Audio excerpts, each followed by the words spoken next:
Low key, niggas hating but they don't want no beef. Stay gang, true sippers, bitch, I bet we gon' eat. Take a hallelujah. That's about everybody. We miss on the song a lot. Just make a million about it. This is called Tell Her Never Do.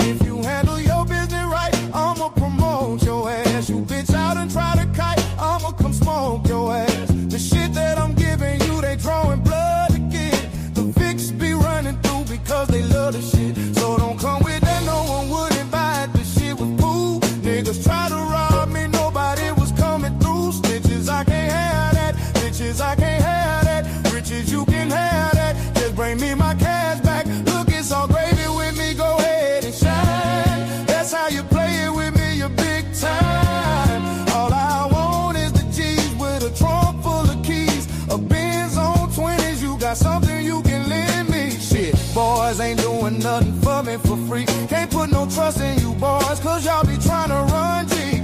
Cause I don't like dreaming about making no cheese. Wanna see my motherfucking bank account OD. Until then, I'ma be thugging behind the project building, smoking that 5E with the ghetto children, plotting on a way that we can make $1 million. Yeah, I'ma be thugging behind the project building, smoking that 5E with the ghetto children, plotting on a way that we can make $1 million. Hey, now I'm on some shit again. Leave a hater stranded like Gilligan. Hundreds I'm considering, flexing for $1 million. Catch it, hater, I'm killing them. They spot, but I ain't feeling them. My jacket off preparing them. Some say it's numerary, partners in vocifering. Juvenile is different. Look at what I did to them. Boys wearing Reeboks instead of Nikes and Timberlands. Bitch hitters, I be tipping them. My Mac 9, it be flipping them. Some of these haters is trying to run G, so I be gifting them. They will do the same to me. Boys ain't no family. Shit is all a game to me, but nobody gon' handle me. 400 degrees, toting guns, running with me. No wonder we need more money one could receive. Play, I wanna deal with this Christ. I'ma put it open in this life. Never should I fuck with me right. Why you keep ducking me shy? I'ma knock your head off. Boy, tryna get to your fuck, tryna play it off. You made the beat, pussy so wise, you scared. If you mind your fucking business, then your life would be spared. I can't see it. Pussy try to make me out a bitch, I can't be it. I had this motherfucker crow with hitters like Free Nick. You probably can save yourself, but you can't save your neighbors. When my nine get to spinning around like a baseball player. Put on this potato on the end of my nine. Foolishness I entertain to keep these boys in line. Look, cause I don't like to dream about making no cheese. Cause I don't like to dream about making no cheese.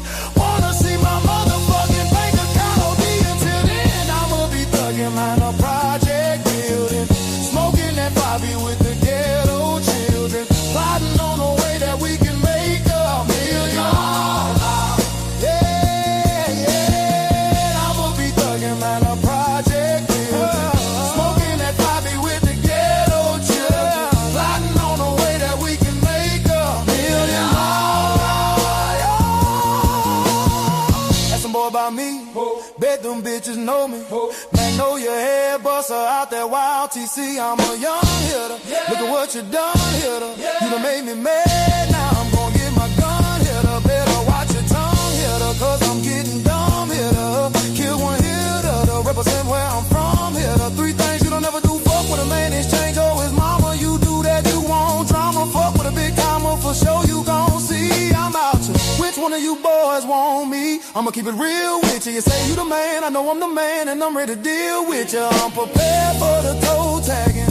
Keep my Reebok strapped tight with my key ball sagging. Now I done rocked a couple of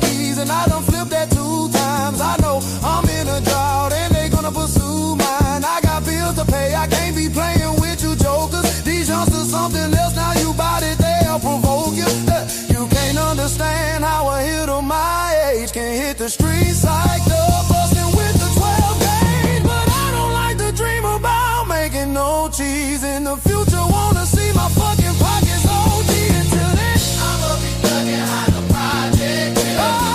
Fucking that side of it, you get up shit.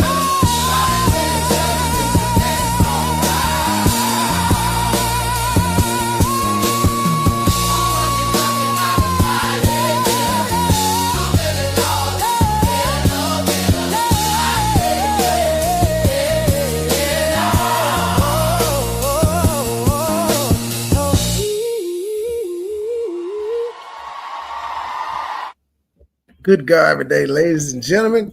I ain't doing no talking. This is a replay. I don't know why I didn't stream it, why it was going on yesterday, but I was on this panel for about 5 hours. We got it on 1.25, so it should be like a 3-hour live. It was a pretty surprise. It was a surprise panel. There was a lot of people up there that I watched, and I had no idea it was going to be up there. But all right, we were talking about Anton Daniels' family suing Corey Holcomb, the validity of it, and all the other good stuff. All right, I'm out. Let's go. Yo, what up, though? What up, though? What up, though? What up? What's happening? What's happening? What's happening? I hope y'all have taken the time during the intro to go ahead and get the likes up. Welcome to yet another, once again, episode of Weekend at Willie's. Y'all know it's the weekend. We like to get in here. We like to get it down. We like to put it down. But the most important thing is that we like to have fun. As we get off on into this thing, I have sent out quite a few invitations to quite a few people. If they are more than willing to come up, they're more than willing to come up. I already have one guest in the back, so I want to give a huge shout out and salute to my brother, my man's MoneyBoy Trey. What's going on, my G? What's going on? Say like, oh man, nothing much. All is well with me. How's things on your end? No complaints. I didn't get to catch all the part one, so I hope the people about this here situation. People, I just noticed I'm playing the vertical app version, and that bothers me. So I'm gonna find the original one, and then I'm gonna stop it and play. But I'm gonna let this play until I find the non-vertical app version. Hey, if you did, it's okay. It's perfectly fine. Let me go ahead and say to each and every last one of y'all that's already in the building, salute to you, and hopefully you're having a good weekend. If you'd like to donate to the show, you know you can do so by hitting the Cash App. That's $SELLYOULIGHT, or you can hit the Super Chat or become a member. It is entirely up to you. That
No Chaser, Malcolm D, what's going on? Supreme is in the building. What's going on, brother? Almanize, what's going on, sis? How you doing? Brian, excuse me, say yes, sir. It's Weekend at Willie's. Absolutely. Gas mask in the building. What's going on? Shout out to my man's 3-man podcast with $5. He says support, like, share, and sub. Greatly appreciate you. 94 Rodney, what's going on? Appreciate you. Said yes, no, you. That's her. Dr. Manhattan, what's going on, my G? Hey, Tina, how you doing, sister? Hope all is well with you. Dims is in the building. What's going on, my man? And then lastly, we got Studio Mansioners in the building. If you haven't already taken the time to drop down and say hello, salute to you, I'll go ahead and give my hellos out first. But let me go ahead and give the premise, not too much to a recap, but more so to get caught up. So recently, well, I don't know, Trey, how familiar you are with this whole Anton Daniels, Corey Holcomb situation that happened back in January? I'm familiar with it. Okay, cool. So there was that situation. And then the situation came about where Corey Holcomb then went and put up a picture of Anton Daniels' 17-year-old minor child. Then he put up a picture of Anton Daniels' wife. And then there was a depiction or a caricature of them depicted as monkeys or as apes on a T-shirt, which he then put up for sale. Then there was more ongoing defamatory statements, allegedly, derogatory statements, allegedly, things that was said. And then now we end up here where recently there has been a lawsuit from Leslie Daniels, which is the 17-year-old minor, and the wife of Anton Daniels, Sharita Daniels. And it has blown the space up. It's almost like people are picking sides. People are saying that it's Anton's fault that his wife and his daughter end up getting put up on the big screen, and that he should take responsibility, and that he's wrong for filing this lawsuit, even though his name is not the one that's on the lawsuit. And the other side of the aisle is that this is 100% Corey Holcomb's fault. I don't think anyone is going to say that it's justifiable, that it's okay for Corey to talk about the 17-year-old and the wife in such a way that he did, but it's more so people are putting the blame back on Anton. What's your thoughts? I think the entire lawsuit is a publicity stunt. That's the first thing, because as you just said, it's blowing up the space. Secondly, I think Corey will have his lawyers draw up something and get this easily dismissed, because at the end of the day, Corey he had to go to a public site to pull the picture off. He called them ugly. He said they monkeys. He can do that. Mm-hmm. Antoine was talking shit on his podcast back and forth. I find it really punkish that Antoine did not put his name on the lawsuit, though. You got your women out here, and you're the one that started the situation, and then you just brought more attention to both of their names for people to go search them and look them up. Okay, that's one way to look at it. So typically on the weekends, I'm usually not a panelist. I'm typically just a host. I'm just here to keep the conversation moving forward, not to participate in the conversation. But when more people start coming up, then that's when y'all will see me step back into the host role. But I do have rules here. Please make sure that you are following all terms of services, YouTube guidelines, or whatever platform that you're watching on. Me per se, this is my position on it. I don't mind sharing this because I already shared it before. Anton didn't bring his wife and daughter into this situation. On January 13th, when he went on to Corey Holcomb show after he was invited there, Corey, it started off as expected. Corey's not one to back down. Anton's one not to back down. It is what it is. They're both strong, prominent figures, and they're masters of their craft. When it goes to how it is, they all spilled out to where there was almost a fight. There was arguing, all this, that, and the other. Anton never brought up the name of his daughter, nor the name of his wife. That very next week, when Corey went live, after Anton was like going around from panel to panel, talking shit, as always, it usually is. He was going around from panel to panel talking to shit, like a person would, a usual casual person would. Corey goes live again a week later, and he was like, "Oh, everybody's looking for me to respond. Well, here's my response. I'm about to talk about your daughter." So then he puts the daughter up there, calls her the B word, said that she's a lesbian, a dyke, said that she now this is a minor that we talk about in the state of California, and that she's ugly and all this, that, and the other. And then he goes to the wife, and he puts the wife up there. Again, no names have been brought up by Anton. Now, Trey, what you're saying is that this is all Anton's fault for bringing his daughter and his wife into the limelight. I'm not saying it's his fault, but what I'm saying is he just highlighted their name even more by putting them on a lawsuit. I'm not saying it's his fault. Corey did what a whole bunch of YouTubers go to. They go low all the time. When you fuck with it, that's just the first thing they go to. The scene happened 1,000,001 times.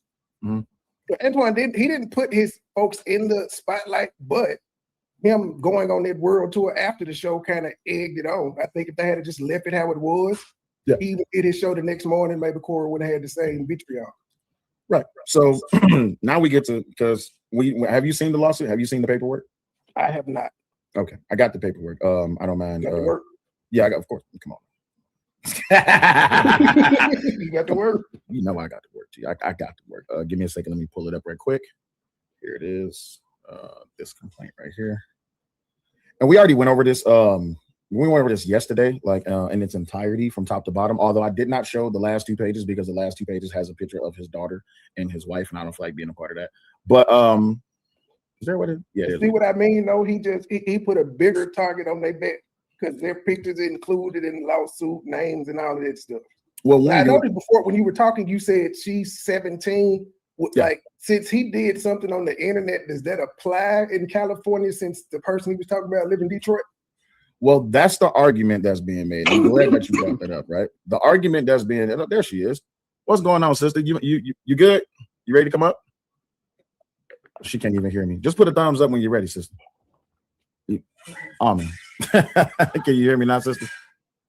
Yeah, I hear you. Can you hear me? Okay, cool. Yeah, there we go. Right. But yeah, so go ahead. What I wanted to point out that Anton,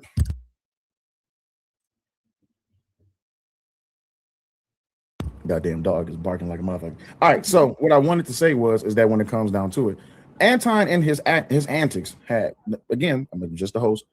Trey, you saying that his antics and his behavior on the internet, him going on the loop, I'll call it a celebration tour. Is that okay to call it? Yeah, I think that provoked it. It provoked, in your opinion, it provoked Corey to behave the way he did, put his daughter up there, put his wife up there, and talk shit. Yeah, I've seen it done a million times. I've partaken in it. It happens. Everybody don't fight the same. Absolutely. That's 1,000% true. For all the new people that's coming in, welcome to the show. So I wanted to pull up this lawsuit really quick for the simple reason that when we look at this, it says complaint filed by Leslie, an individual Daniels plaintiff, and Sharita, an individual Daniels plaintiff.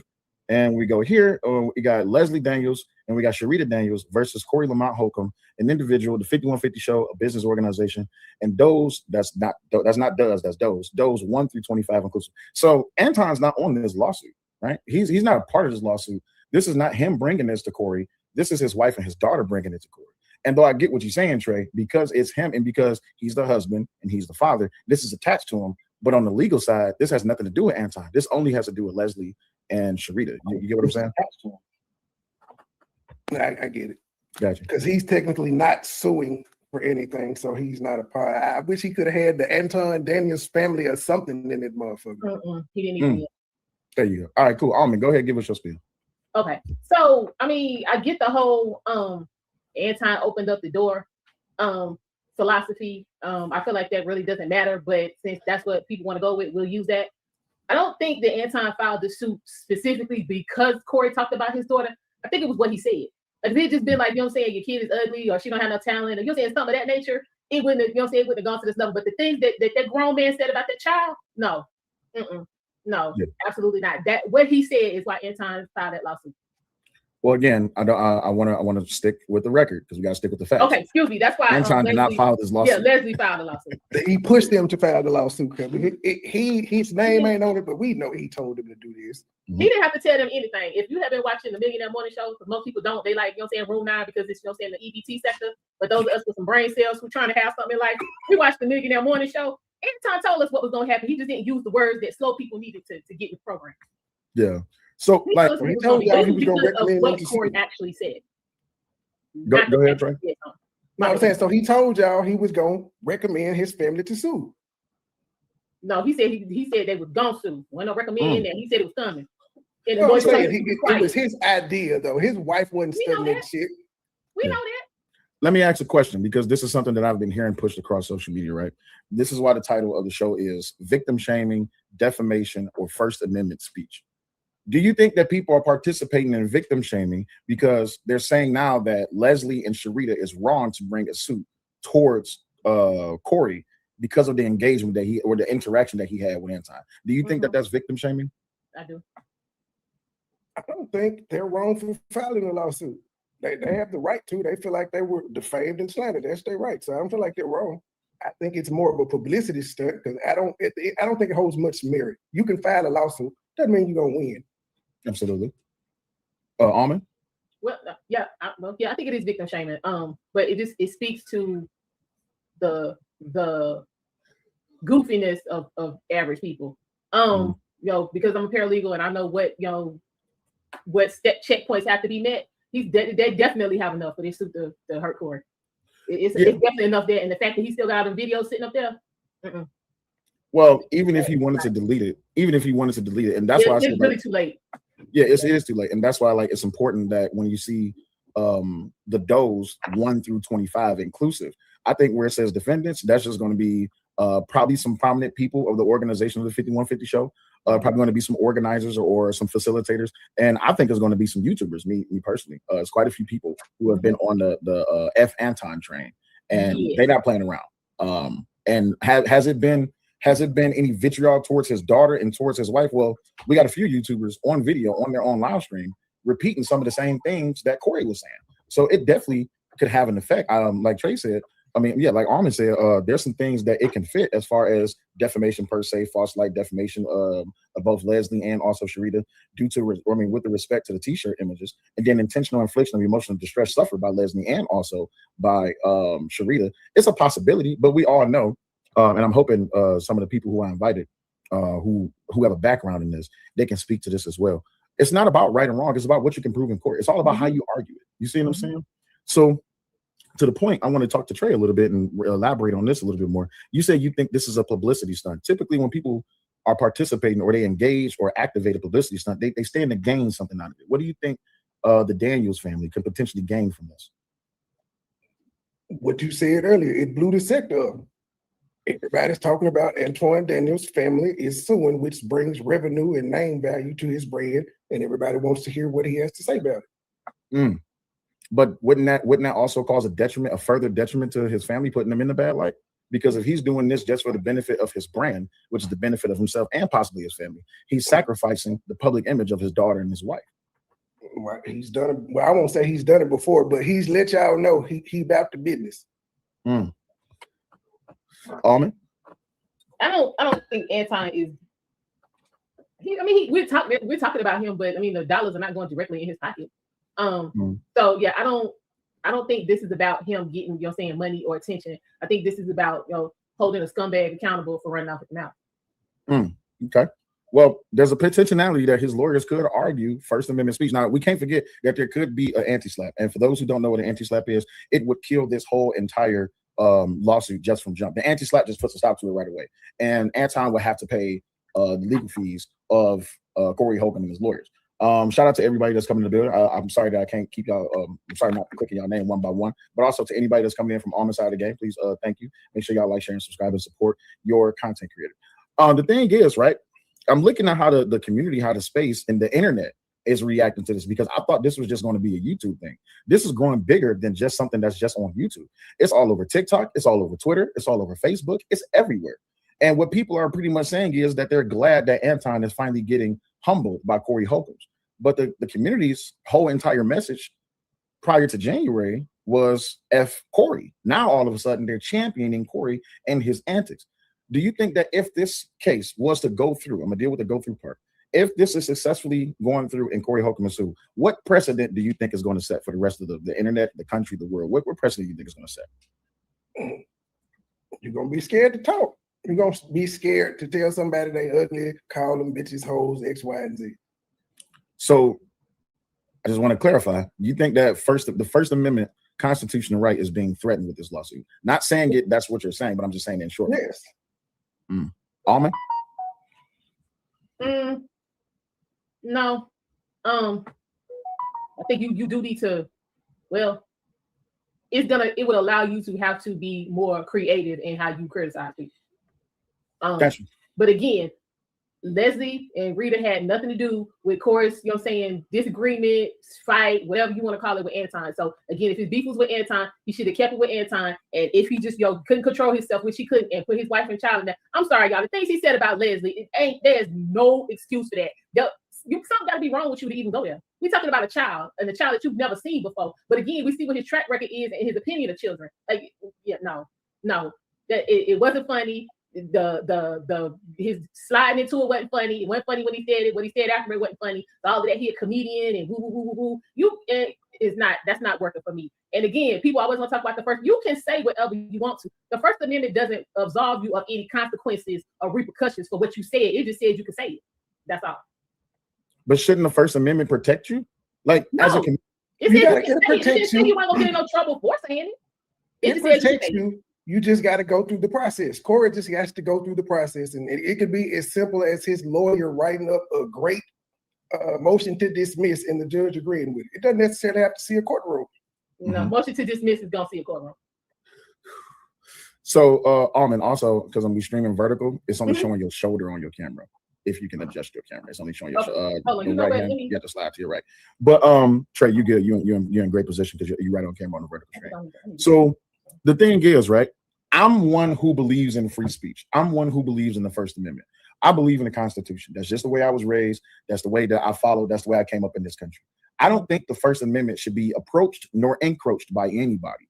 If I have a right to speak it, I have a right to speak it. I'm in agreement with you on that. When it comes down to it, I still have to suffer the consequences behind it. But morality versus legal is always going to be the battleground of how it is that people try to set these arguments up. Trey, I'm in agreement with you as well, that I should be able to have the right to say what I want to say. But also there has to be some type of precedent that can be set to where moving forward, I'm in agreement with you. If this goes through, people are going to have to change the way that they talk about people. But I don't think that it should have to come to a court to tell adults how to behave. It should just be a common, basic human decency. Do not, if I have a problem with Trey, I should only be addressing Trey. I shouldn't be addressing his family. I shouldn't be addressing his children. I shouldn't be addressing his associates, his friends. I should only be addressing Trey. If I start addressing Trey's kids, I just look like a bully. I look like I'm afraid of Trey because I'm not going after him directly. Now, is it a possibility that these two could have met up, like say on the StreamYard link or something like that? Possibly. But when it comes down to it, we're talking about that whether or not his constitutional rights to participate in free speech breaks or oversees or supersedes her constitutional rights and her civil rights, talking about the daughter and the wife. Don GQ was in the building. If you are having a good show, I'm gonna tell you a secret. If Don GQ drops down in your chat, you're having a good show, just to let y'all know. But what do y'all think about that? Should one's constitutional rights to First Amendment free speech, should that override or supersede one's civil rights or constitutional rights not to be overlooked? Should they be protected?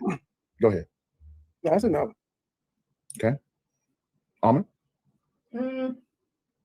Again, I mean, your right to say what you want should definitely be protected, but that doesn't transfer over to consequences for saying what you said, especially if you're saying something that is going to be harmful.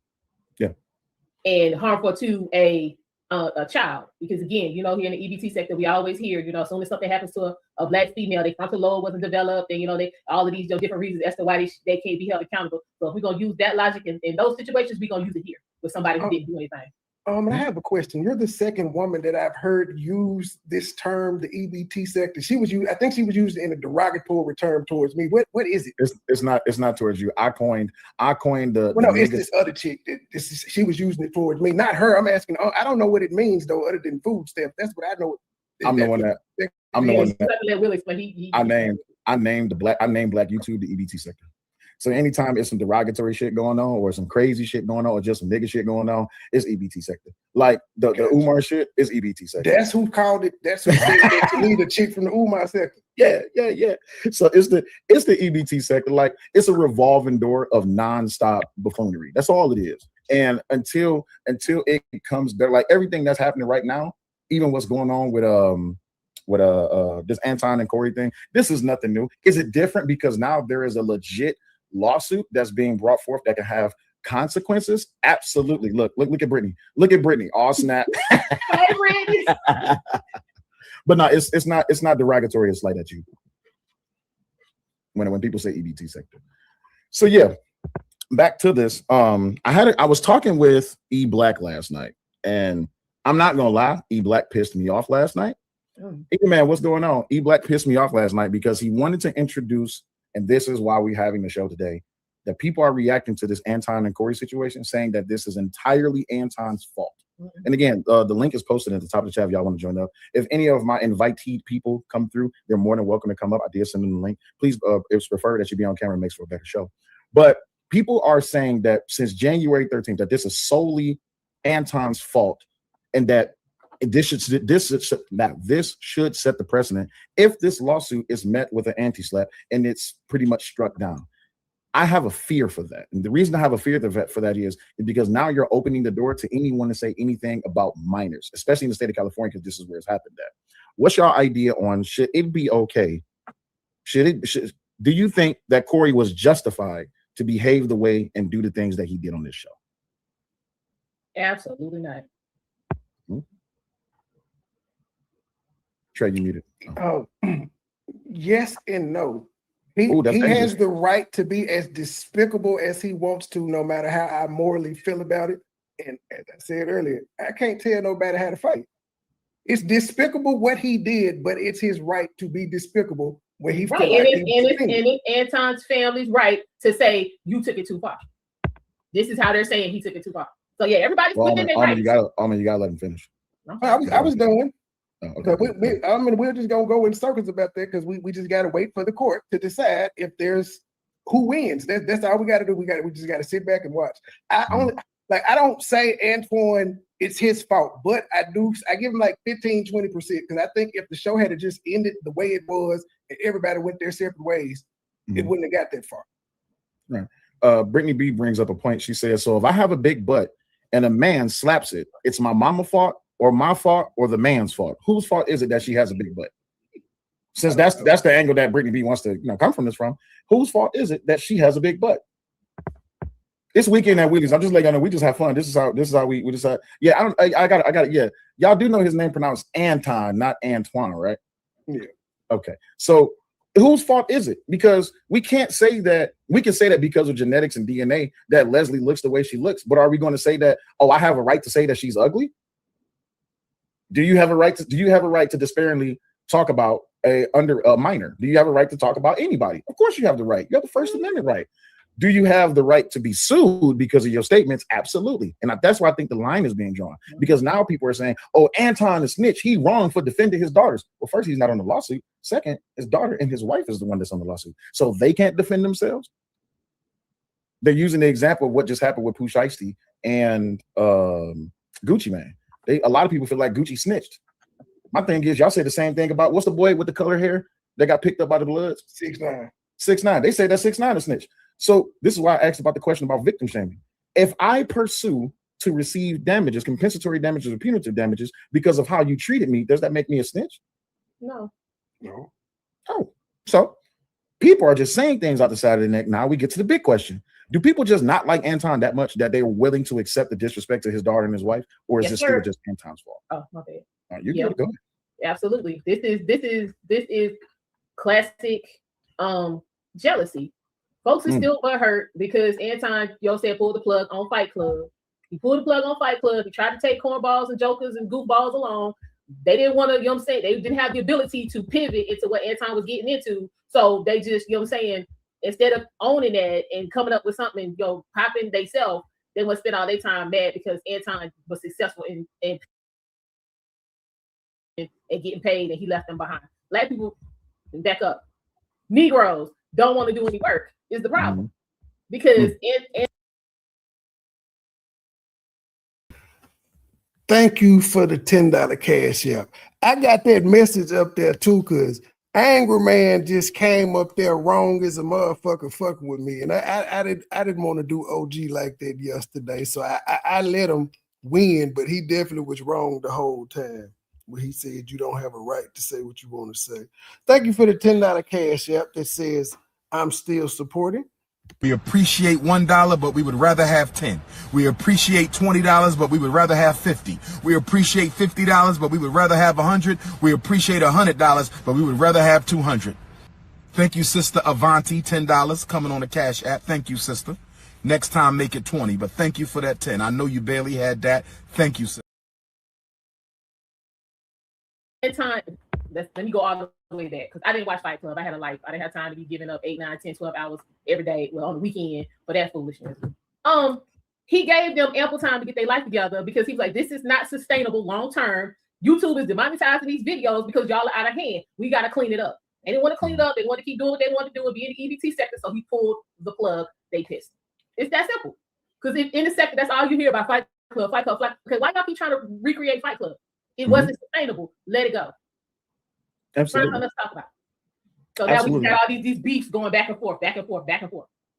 Absolutely. Also, what up, the 3 man? Welcome to the show. Nita says, why is the question whose fault is it that she has a big butt and not whose fault is it that the man slapped her butt? And that's the grand scheme of things. Whose fault is it that Corey put those pictures of the daughter and the wife up there on the big screen? Whose fault is it? Fault. Absolutely. Corey's fault. He chose to do it. And he should be held accountable for it, right? Yeah. That's how I see it. All right. Whatever that looks like.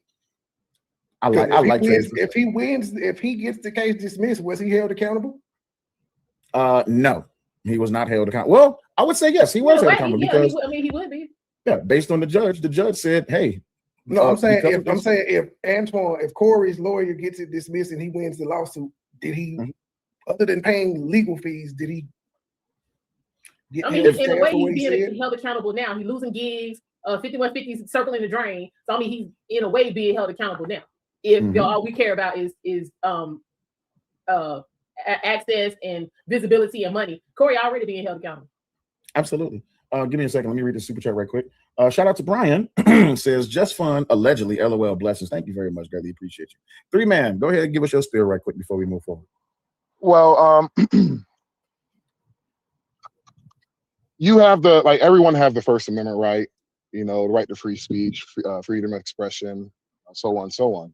The problem is whenever Corey Holcomb's First Amendment rights ended when it overlaps Antoine's daughters. Mm-hmm. You just can't dock somebody out there who's not a public figure. Mm-hmm. Now, and what I mean by doxing, is different things when it comes to doxing. But his daughter, her name was not out there over the internet. Her Mm-hmm. picture was not out there over there. I didn't even know what Antoine's daughters looked like until Corey Holcomb showed it. Mm. So when it comes to free speech, yes, you can say whatever you want. You can say the most egregious crap to the president of the United States. Mm-hmm. Now, the problem is, some of y'all got it mixed up, is, say example, we're all in the movie theater, right? We're all in the movie theater, join the movie, and I just yell out, fire, fire, fire. Everybody runs out the movie theater and somebody get hurt. Am I liable? Yes. Yeah, because you scream fire and there's no fire. And so that's basically kind of how this situation is. It's that, yeah, like he has the right to say what he wants to, but I'm like, yo, and you put the man's door. Like for me, honestly, keep it GP ain't cool with me. I don't rock with men like that. I don't care what you say, if you're a dirtbag, garbage, whatever. I just don't rock with people like that. But the thing is, will this set precedent? Well, will this set a precedent if Antoine wins? Mm-hmm. Yeah, it will. It should. It should set a precedent. Also, shout out to the OG for joining the panel. With salutations to you, OG. Hope all is well with you on this wonderful weekend. How you doing? I'm doing all right. I'm just trying to figure out why everybody think this is a First Amendment issue. Well, that's the arguments that was being made. Last night, early this morning, rather. I was on E Black Show, and me and him was going back and forth that about this this man issue don't that have the First Amendment things. Cause y'all saying this man don't have the right to say what he want to say. You see, I got that up there for Angry Man because he was wrong. I'm a fuck Angry Man. I'm gonna troll you for this one too. I'm gonna troll you for being like just 100% wrong. So I start scouring YouTube, and I seen multiple content creators. Which, by the way, I've sent those content creators invites to come to the show today to really, share their side at Weekend at Willie's. But a lot of people saying that this is a First Amendment issue that Corey Holcomb should be able to allow to say what it is that he wants about whoever it is that he wants because he's a comedian, he's an entertainer. None of that was funny. Guess what? We have a Second Amendment too. That don't mean I get to walk around shooting people. That's absolutely true.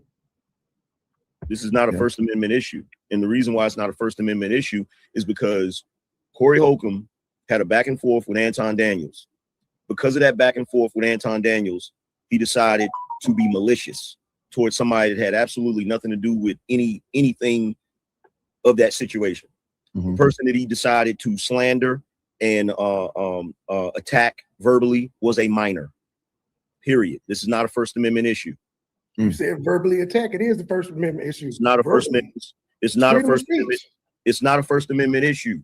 And I heard what you said a few minutes ago, talking about he has every right to be despicable. No, he doesn't. No, when did being despicable become a right? When you wake up in the day, you can be a citizen or a criminal. That's actually a choice. That's not a right. It's okay. Okay, your right to say what you want to and be despicable. I can say what I want to. What I said was deemed despicable. That's my right to say some shit that people deem despicable. It's definitely my right to say what the fuck I want to say. I just characterize it as despicable. There's some people out there that feel like what Corey said is perfectly fine.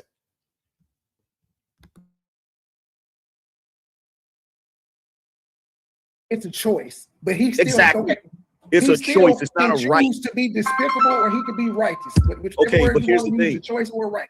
Okay, but here's the thing. Here's the reality of this: words matter for a reason. There's a huge difference between someone having the choice to do something and someone having the right to do something. The right means you're entitled to do it. You're justified in doing it. If you choose to rob a bank, that doesn't mean you had the right to rob a bank. And that right there, Will, is what I'm talking about as it pertains to Black people. many of us think that we have the right to do despicable shit, and we don't. Gotcha. I'm sorry, Trey or anybody else would I like to also let me go ahead and set this precedent here. As the host of the show, I'm only here to push along the conversation. Unless you see this layout here, this layout where I end up in the middle and another and there's two people up here. At that point, I don't defend anyone. I'm not here to say, hey, stop, let the other person talk and all this, that, and the other. So if y'all have back and forth rebuttal or against each other, cool. I have no problem with that. That's the whole point of us. My bad, I pulled you into it. It's all good. It's all good. Now, the thing is, I want people to have differences of opinion because we need to really just lay this out and talk about it because people are having various opinions about this whole entire situation. For example, Escapes 1544 says, First Amendment is about the government restricting your freedom of speech, not you can say what you want about a minor. Facts. Let me go ahead and read these super chats right quick. Brian says, Mr. Will, it is Brain. It's Brian. Oh, appreciate you, Brian. Brain or Brian? Hey, Brain. Sorry, Brain. Appreciate you, Brain. Brain says also with $2. Salute to the protective monk of knowledge. Angry man. Appreciate you for showing up, pulling up. Also, my bad for not playing intro, big dog. All right, so y'all want to continue the conversation or y'all want to move on to I'm glad the brother brought that up about the government. Mm-hmm. See, here's the issue, right? If the United States government decided to say we're going to make a blanketed law that says I can't call any one of you an asshole. Mm-hmm. Now we're going into the territory of infringing upon freedom of speech, right? But that has nothing to do with Anton's family having an issue with what Corey Holcomb said about their minor child and filing a private lawsuit against him. That's two entirely different things. Mm-hmm. And even if Anton wins that case, that doesn't set a precedent for freedom of speech. What sets a precedent for freedom of speech is United States government versus Corey Holcomb. Yeah. That's what sets a precedent. If the United States government, if Corey Holcomb ended up in a situation where they tried to shut down him talking about certain topics or whatever, and he went to court and that shit got pushed to the Supreme Court, and it's the United States versus Corey Holcomb or the Department of Justice versus Corey Holcomb, and he loses that case, then you're talking about precedent. Precedent is like the case that Luke had back in the day when it came to hip hop. Yeah, he had to be on some Larry Flint type time. Oh shit! Is there a Yeah, law right. that says you can't call a minor ugly? He could have left it at that though. He just kept going. That's the problem. No. It's not that he called it ugly. It's not what he had to say. Here's the issue. It's not about him calling a minor ugly. That's not the problem. The problem is, one, he did not have permission to display that child on his bro. You know how many times I've done shows where I've had to blur out a kid's face, or if we're on a live stream, all of us have been on live streams where we're on panels and we'll be like, yo, don't put your child in the shot or whatever, right? Yeah.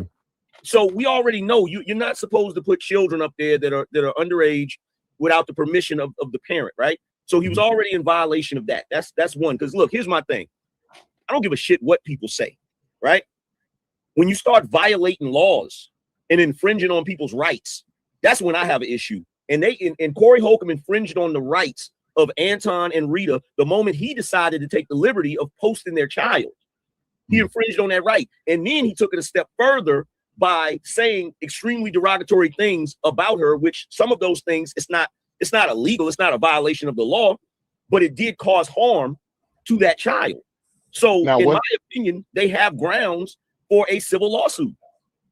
Now, I'm trying to think of the amendments right now, but when it technically violated their Fourth Amendment right, because you do have the right to privacy, so they do have the right to digital privacy, or does that just that's towards, companies? How did Corey get the picture? He didn't go into a yearbook or a photo album and get it. It doesn't matter where he got the picture, because he could have got the picture off of Facebook where the parents posted it, which they have a right to post it. You see what I'm saying? So just because it's on the internet, that doesn't necessarily make it fair game. It doesn't make it illegal either, though. It's illegal. It's what I didn't say it was illegal. No, I'm saying it's the thing that we would have to iron out through the legal process. No, that part was a violation.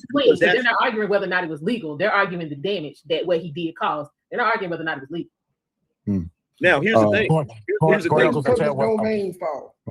the thing, because this is going to get sign these things with these. Okay, here's the thing, because problem is we're in uncharted territory, so to speak, And the reason why is because even though the internet has been around. Hold up, Angry Man. Somebody has an echo. Chris, I think it's you. Okay. Go ahead, Angry Man. So we're in uncharted territory because even though the internet has been around for a while, it's just been recent that many of us have come on to YouTube and we up here conversing and doing all of this stuff, right? The internet has been the Wild West for a while, right? But as you know, once you develop the Wild West, you have to have some type of laws and stuff. Correct. Doxing is something that people do a lot. You feel me? And eventually that's going to have to get mapped out as far as whether that's legal or not. If somebody comes to the internet and they use a pseudonym and they don't want their real name out there, they don't want their address out there, that falls into the territory of civil rights. Somebody violating your civil rights. You feel what I'm saying? To privacy and all of those things, right? So sooner or later, that's going to have to be mapped out. Thanks. I want to. Jesus, my phone is going off. Y'all go ahead. If y'all got anything that y'all want to add before I go ahead. Well, I would ask Angry Man on the last thing that you said. Well, once they decide to be a public figure and come on the internet, they're just like Jay-Z. Everybody know his name, Sean Carter. You don't get that expectation of privacy once you become a public figure. Jay-Z told us his name was Sean Carter in Dead Presidents. He said, you know this nigga, Jay-Z, Sean Carter, GS the fuck up, Trieste. Like, come on, man. He told us his name. But we know most of these rappers' real government name. Because they tell they real government name. Then at what point did Leslie decide to be a public figure? When did she say, yeah, I'm cool? I wasn't talking about Leslie. I was talking about the last point that Angry Man had made. So but no, I hadn't. She's not a public figure. Okay, so let me ask you this then. Fair enough. Let me ask you this then, right? Let me ask you this. So let's say, for argument, you in your crib, right? And let's say that there's a police officer that he went to school with you. You know, a dude went to school with you and he became a police officer after y'all got grown. Now, he know back in the day you used to smoke weed and shit. He like, yeah, man, he used to chief it up all the time. I know he got weed in that crib. Do that police officer get to walk in your crib just because he personally know you got weed in there? No. Why?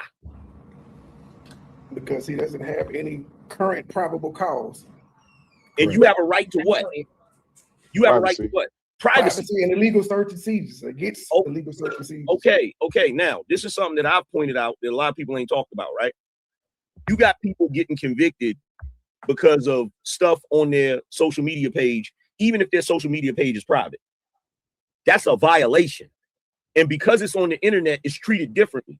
And that's what I'm saying. Sooner or later, what we do on the internet is going to have to align with what our rights are off of the internet. Because we're still people on the internet. So when you have somebody like Corey Holcomb just deciding, you know what, I'm going to hit you where it hurts. I'm going to put your child up there and I'm going to talk crazy about your child. Something has to be done about that. You can't just set a tone to where anybody can just start going in on your family members. It ain't got nothing to do with what you're doing online. Yeah, that's going to start escalating. So it would be a Fourth Amendment violation then, because you do have digital privacy. But I'm not sure completely. Does it falls like, is it just companies to an individual, or can it be individual to individual? 3-Man, let me pose you this question. Do you have children? 3-Man? Adopted. Okay. At my place of work, we have a media policy. Yes. Yeah. At my place of work, we have a media policy, right? And in this media policy, just like in school with your children, you have to sign something. You have to give the school permission to take your child's picture. And when they go on a field trip or something like that, you have to sign off on these things. You have to give them consent to utilize your child's likeliness. Like, let's say they want to use your child picture for like a banner or for a poster or something they want to use in the school. They have to get consent from you before they do that. Without them getting your consent, they open themselves up to lawsuits. That's what getting consent is. The same thing goes for social media. Same thing goes for mainstream media news and all this, that, and the other. The problem is we have a situation with this thing called paparazzi and the what is it called? I can't remember what it's called, where the news can pretty much report on whatever because they have a journalistic right to do some type of journalistic credibility that allows them to do it. Right. So the argument that was being made last night is that as a media figure, which Corey Holcomb can be assumed to be because he's an entertainer and comedian, Corey Holcomb technically he has the right to put up Anton's daughter because he's like a media person. Well, E-Black should know better because he knows good and damn well Corey Holcomb is not no fucking journalist. So that right there's going to get thrown out of the conversation. But even worse, he's not even TMZ. But even worse than that, Christopher, you got all of these people up here trying to defend Corey Holcomb shit from the aspect of him being a comedian or him being a freaking public figure or whatever, right? But here's the reality. Corey Holcomb isn't even in compliance with YouTube's terms of service. Sure That part not. right there. He's not even supposed to, his channel ain't even supposed to be there right now behind what he just did. Mhm. Yeah. Technically, his channel is supposed to be gone. Technically. And You know, also they pick people and choose when they and- want to and- enforce them. They done did all types of shit to my baby on this internet. and Like I'm she gonna said. Now, look, And I'm- wait. Hold on, let me ask Trey a question. Let me ask Trey a serious question. Now, how do you feel about that, brother? I ignore it. The first time it happened, I was pissed the fuck off, and since then, I've just trained myself to ignore it, except for the time CPS called me and I had to deal with them. But other than that, I just tune it out and I don't react. Do I like it? No, but I know it's some fucked up people out here. Look, bro, Mm. I want them to keep that same energy across the board. Apply the rules equally. Exactly. 'Cause you just did. And let me use this as an example real quick. Charlamagne, when he does Dunk of the Day, Charlamagne has been sued for some of the things he has said on Dunk of the Day. Power 1051, Breakfast Club, his people, they just settle out of court. They're not going to deal with it. These are Charlamagne's words, not mine. So you can't get sued for the shit that you say and the shit that you post. This is where Corey Holcomb is in right now. So is he going to accept his lawsuit or is he going to settle like he did with the other situation? Correct. Also, let me say this before we continue, because I see y'all are tearing the chat up. Thank you to each and every last one of y'all that's keeping the engagement up. Hopefully, y'all have liked the stream. If you're watching on vertical, please double tap your screen. If you're watching on horizontal, go ahead, hit the like, hit the share, and if you haven't subscribed, please do so. Let me read these super chats right quick, and then I want to get to a few things that I saw in the chat. Through the Fire Podcast, RBN with $5 says, "How was there any debate that in the closet Corey was foul for posting a minor? Corey is not a victim." Thank you. Be Stream with $5 says, "Y'all better hope this crap don't fly because any creator that reviews content violates at least half the things in this lawsuit." And then Brain with $2 says, "Corey has community message YouTube privilege." We gonna see, because the closer this get to as soon as they come up with a court date, we gonna see. Corey channel might not make it to the beginning of this lawsuit if it actually gets into a courtroom. Possibly. And then Edelman Williams with $2 says, "Another dark-skinned man expressing his feelings." Appreciate you for the super chats. Make sure y'all support the show. Be Streaming says that Anton brothers say it didn't cause her harm. How they know? How would they know? They're not. Their feelings and her feelings are two different things. Her feelings is the one that has to be addressed. Yeah, because they don't have an axe to grind. Absolutely. You know, but my thing is this. Let me just throw this in real quick, because somebody said a few minutes ago about it being fucked up people in the world. So them fucked up people, not just on the internet. She could be going to school with some of them fucked up people. Some of them fucked up people could be at them taekwondo matches and feel like because Corey, was able to say what he wanted to say, they can say what they want to say and take it a step further. One of these fucked up people that y'all was talking about could actually try to put their hands on her. Now what? Pain and suffering, punitive damage. And then that's when you go into other responsibilities and things. Hold on, of that hold nature. on. Hold up, Trey. Crystal was talking, then you got it, Trey. Go ahead, Chris. No, I'm good. I just said pain and suffering, punitive damage. I don't know what Corey Holcomb was thinking, but he really fucked up on this one. I just got one question, because I'm confused, man. This is really confusing me. Mhm. If it's open season on black women, why do I get so much flack for criticizing black women? I have a sound effect for that. Just give me 1 second. Because I'm trying my best to figure out where are all of the protect black women people at. Ain't got nothing to do with this. They got everything to do with it. Right now, Nothing. Y'all would be glad I ain't on my mind. It's Anton. And that's, I corrected myself. Almanaz, you know full and well that when it comes to our community, they pick and choose when they want to defend black women. They pick and choose. Like if it's a situation where they feel like they don't like the narrative, right? They're gonna defend black women to the fullest. They're gonna go ham. They're gonna cancel people. They're gonna do all of that shit. But when it's a narrative they like, they down. Like they down with it. And right now, this shit is sad because Anton's daughter ain't did nothing to nobody. Anton's wife ain't did nothing to nobody. I met Rita. She is the nicest person I ever want to meet. And it's sad that they got to be cannon fodder. You feel what I'm saying? For this situation. And it's not Anton's fault because Anton was going back and forth with Corey. Anton didn't pull Corey's family into this shit. Not at all. And he could have, because Corey himself has provided more than enough information for tons of content on his jacked up family situation. Absolutely. If Anton wanted to be grimy, as big as his platform is, he could have reached out to Corey's daughter. He could have reached out to Corey's baby mama. I know they got plenty to say. And you know it. Uncle Streaming. I'm sorry, not Uncle Streaming. Brain says the rules made for ninjas is not for the angry man. Uncle Streamer says, did Anton protect his black women? That's He's another. doing it now. He's doing it right now. Uncle Streamer, get out of my notes, Uncle Streamer. That's the next point I was making. That's what I was about to bring up next. Hey, Will, don't you hate when the audience beat you to your talking points? Because then it I makes know, right? copying them. yeah. It'd be the bullshit. I don't know who this is in the chat, but yeah, we're gonna go ahead and get you up out of there, big homie. We don't need that. We don't need that type of thing. So now AM don't understand the game. You cross someone and your family can become collateral. That's not how that works. That's not so number one, brother, I do understand the game. Works. Hold on, I do understand the game because niggas did the same shit to me. Niggas pulled my family into the shit, and I'm not gonna say no names, but a couple of them niggas paid the price for the shit too. Absolutely. You feel me? So it's not. Look, right now as we speak, there's some individuals that's about to go to prison behind their activities on YouTube, trolling people and cyber stalking people and shit. So don't think it can't get real. It can get real. This is why even yesterday when I titled the show the way I titled the show, the internet has now entered the courtroom, right? And this is not the first instance. Even with Angry Man, what's happening with Anton and Corey right now? There's been a multitude of content creators who have ended up in the courtroom. We all know about Cardi B and Tasha K. Everybody knows about that. There's a few channels that I've been on where they even covered other incidents of where the internet entered the courtroom. This thing where now people are depending on the law or the judges or the federal government to settle their basic human behavior, to me is kind of sickening. But in this particular instance, it doesn't have to go that far, but we're here now. We have to deal with what's going on right now. Go ahead, Angry Man. And by the way, with the Cardi B situation, they didn't have a problem with that shit either. They didn't have a problem with that Dominican woman taking that black woman to task and charging her up with $4 million. In fact, they thought it was funny. And rallied to try to help her raise the money to pay her. Yep. So was she not supposed to sue her though for saying she had STD? She was.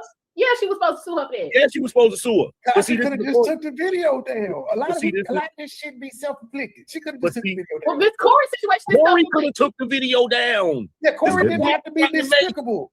But Corey hasn't had a judgment against him yet, so he's still good right now. Oh, yeah, but Trey, I gotta see Trey. I gotta call you on your shit. Hold on one second. E-Man, can you come on camera? Oh, he is on camera. What up, E-Man? I gotta call you. Cut it back off. I gotta call you on your shit, Trey. Why didn't Tasha K saying that Cardi B allegedly had an STD? Why wasn't that covered under free speech? Because it was a lie. You saying somebody ugly is opinionated. That's not all he said. That's not all he said. That ain't all he said. That ain't all he said. What else did he say? I got those two things. What else did he say? He said that she was a les, you know what? Rock, paper, scissors. But he said she was going back. That's still not. That's talking shit too. That's not saying you're perfection. We're going to do that. Hey, where I come from, saying somebody got the herpes, talking shit. That's talking shit too. Corey has a judgment of $4 million. Then we can revisit this. And by the way, did they ever do any testing in that case to find out if that was a lie? They testified. I don't think they did. I don't know if they tested that. I think she had to take the video down. I think her doctor submitted a statement saying that it wasn't true. He did? Okay. I think he did. Okay, because I was trying to figure out how she won that case if they did. So I think the problem is that Tasha K presented it as a fact, not an opinion. And that's why she ended up losing that case. What CoreyHolcomb presented about Anton's daughter is up in the air. Some people say, like Uncle B Streaming, he says that's an opinion too. Some people say it's an opinion. Some people say that he was just joking and it was just satire. E Black said last night that that it's a war of words, and he brought up a few cases that talked about, you know, the incident where if I have a back and forth with Angry Man, I have a back and forth with Angry Man. And whatever happens between the two of us, either to our brands, to our health, that's between us two. If something happens to Angry Man's family, it's not a war of words anymore because they are not, they're not the ones that's involved in this. Now, in this particular situation, this is why I'm bringing this up because Uncle B Streamer says, so we're going to ignore Anton talking shit for a whole week. That doesn't matter. He can talk all the shit that he wants to. I don't understand why we keep saying. And I think y'all missed it. Y'all missed it. Corey didn't say nothing for a whole week. Listen, it is not. I'm going to tell you what that means. I can say whatever I want about Angry Man. If Angry Man don't tell me it's a problem in court, they go say, how did he know that was a problem? What happened, the reason this is bad, and I think Anton actually got a chance of winning this case, is that he was told not to do it. And then Corey doubled down. This is where the quote unquote bullying come in. Because now somebody warned you not to do something and you double down and do it again. Now you can't you can't say you was ignorant that it was bullying. I'm telling you right now. So you can't say, well, he talked for a week. Corey was silent for that whole week. Corey went live Thursday, and guess what? Anton did not say nothing after Corey went live. That's why he went live for a week. But you know, y'all ain't know the t-shirt. But let's be real about the Anton going live. Don't forget that Corey put all three of them on a t-shirt though, as well. He did. That was what E-Man is saying. Yeah, but the thing is, we supposed. No, yeah, this actually. They tried to jump me in though. They tried to jump me in. It's my second time being on the panel with Angry Man, but these is one of them panels where niggas can pay to get you booted off. I lasted the whole show. The only nigga that got put off repeated was some nigga that looked like Jesus, a mixed Jesus. So I think I did all right. That was the whole thing though. Yes, Anton talked about Corey, but as I said this whole live, you can't tell niggas how to fight. That's y'all saying, well, Antoine, he should have had rules. Yeah, y'all think he should have had rules. Most people agree it should have been rules, but niggas don't have to do that. Some people fist fight, some people shoot, some people stab. Everybody is different. You just got, most of the time, you just try to avoid situations because you never know how a motherfucker respond.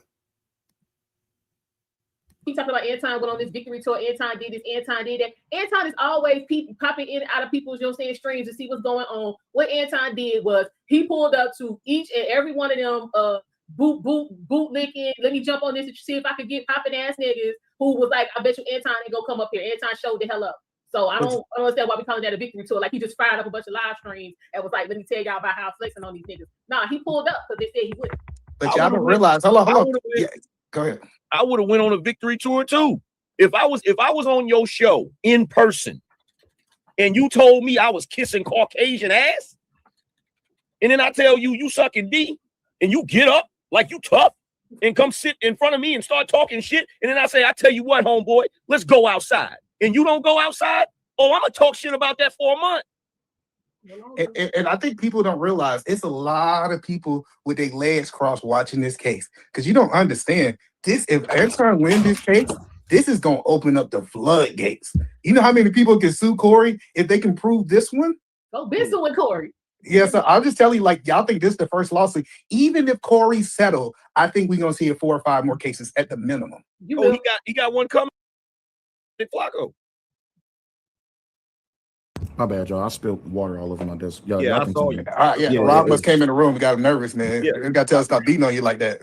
Hey, I saw you fumbling and shit. Hey, you saw me fumbling? You gotta stop fumbling, bro. Hey, my bad. You gotta move with purpose. Anytime you move with hesitation, you feel me? But I do think this together. Y'all hold it down for us. Yeah, I do think this case is gonna settle. It all depends on Anton, but I think that I think he wants the settlement. He can't settle it. It's not really. I think he gonna settle. I think he find up all these 5150 shows. This is why he started selling T-shirts. He trying to sell T-shirts and bugs. I don't think the money is gonna be enough for Anton. But it's not about it. Well, the money's not. Hold on. You know, 5150 and apologize. What I'm saying is the money. Hold on, the money. It's not up to Anton if it's settled or not, right? It's up to Rita and his daughter, because that's the settlement goes. No, I'm just saying based on law, right? So the point that I'm saying is, I think what's gonna really come down to is, believe it or not, if Corey can't move in this way, he really don't have a show. Like, people don't understand, this is the end to Corey. Well, see, okay, E-Man, let me ask you this. And I personally haven't heard anybody, discuss this particular part of this whole situation for the 3 months we've been listening to this. Did anybody feel like that 5150 is basically it's not comedy, it's just kind of well, it was prior to this a backdoor, I'm gonna talk shit and try to roast because I gotta axe the grind? Like, when was the last time we saw true CoreyHolcomb comedy on 5150? Well, no, I think it's comedy. 5150. No. 5150 is the show personification of red pill rage. Okay. That's what it is. The whole show is just red pill rage, and that's the reason why he got so many supporters. That makes sense. Because they want to see him get up there and go in on women. You know, the side effect is the side conversation is him going in on comedians that he feel was able to benefit from being comedians more than he did. But most of it is him going in on chicks, which is the main reason most of them don't have a problem with him going in on Anton's daughter. Mm. So I do think his show is comedy. And just because I'm not a fan of the comedy, I'm not gonna say that it's not comedy, right? It used to be. Huh? It used to be. Yeah, so even I really, you know what I really think? He's nothing more than a podcaster that's going to be a comedian. No. What I'm saying is because I truly believe this. I believe that Corey started going on the roads because I don't see talk to people who've seen him in person, and he's talking about this stuff on his show. So I think he needed more content for his live shows, and I really think he's using it as a leverage or something to talk about. Well, see, that's the thing, either man. Like I've seen Corey 20 times at least. He ain't fun. He used to be, but I know the last 6 or 7 times I've seen him, Corey ain't been funny. Like, yeah, but that's your opinion, though. The reason I say that's your opinion. No, I mean, like literally nobody I'll be in the front row. Nobody in the spot was laughing. Like the last time that I saw him, I think it was like 24. It was to the point he wasn't funny till he canceled the last 3 shows of his engagement. Yeah, well, we know why he canceled. He canceled because he was stressed out. He couldn't sleep on the plane. No, it's because look, here's the thing, man. This is the reality about Corey, right? And like I said, I'm not taking nothing from him. When he's on his game, he's hilarious. Mm-hmm. When he's on his game, he's funny as hell, right? Mm-hmm. And 5150 used to be funny. Mm-hmm. The problem is, as Corey's gotten older, which tends to happen with men when they don't accomplish whatever they set out to accomplish, they get bitter. I can see that. He's gotten bitter.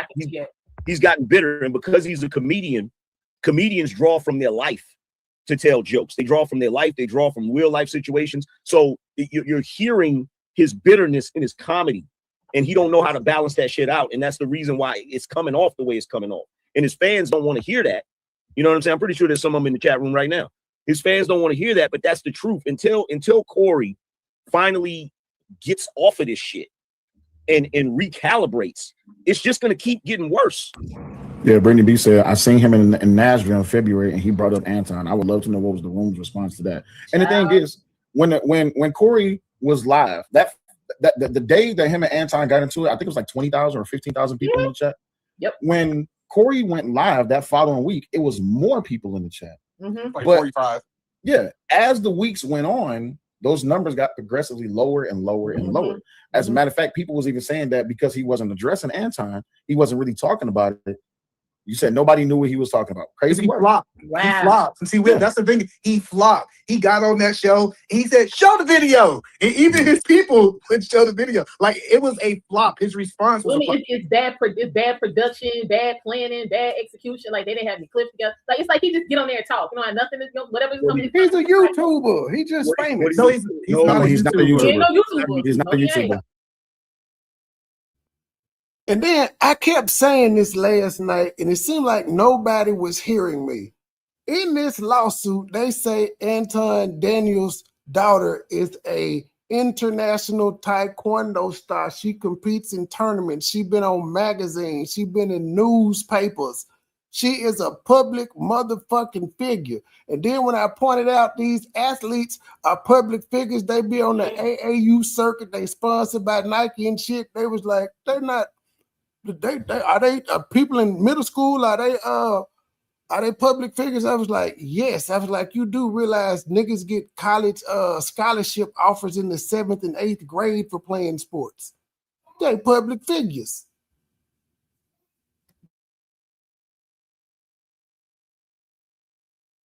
When he does 5150, he's a YouTuber.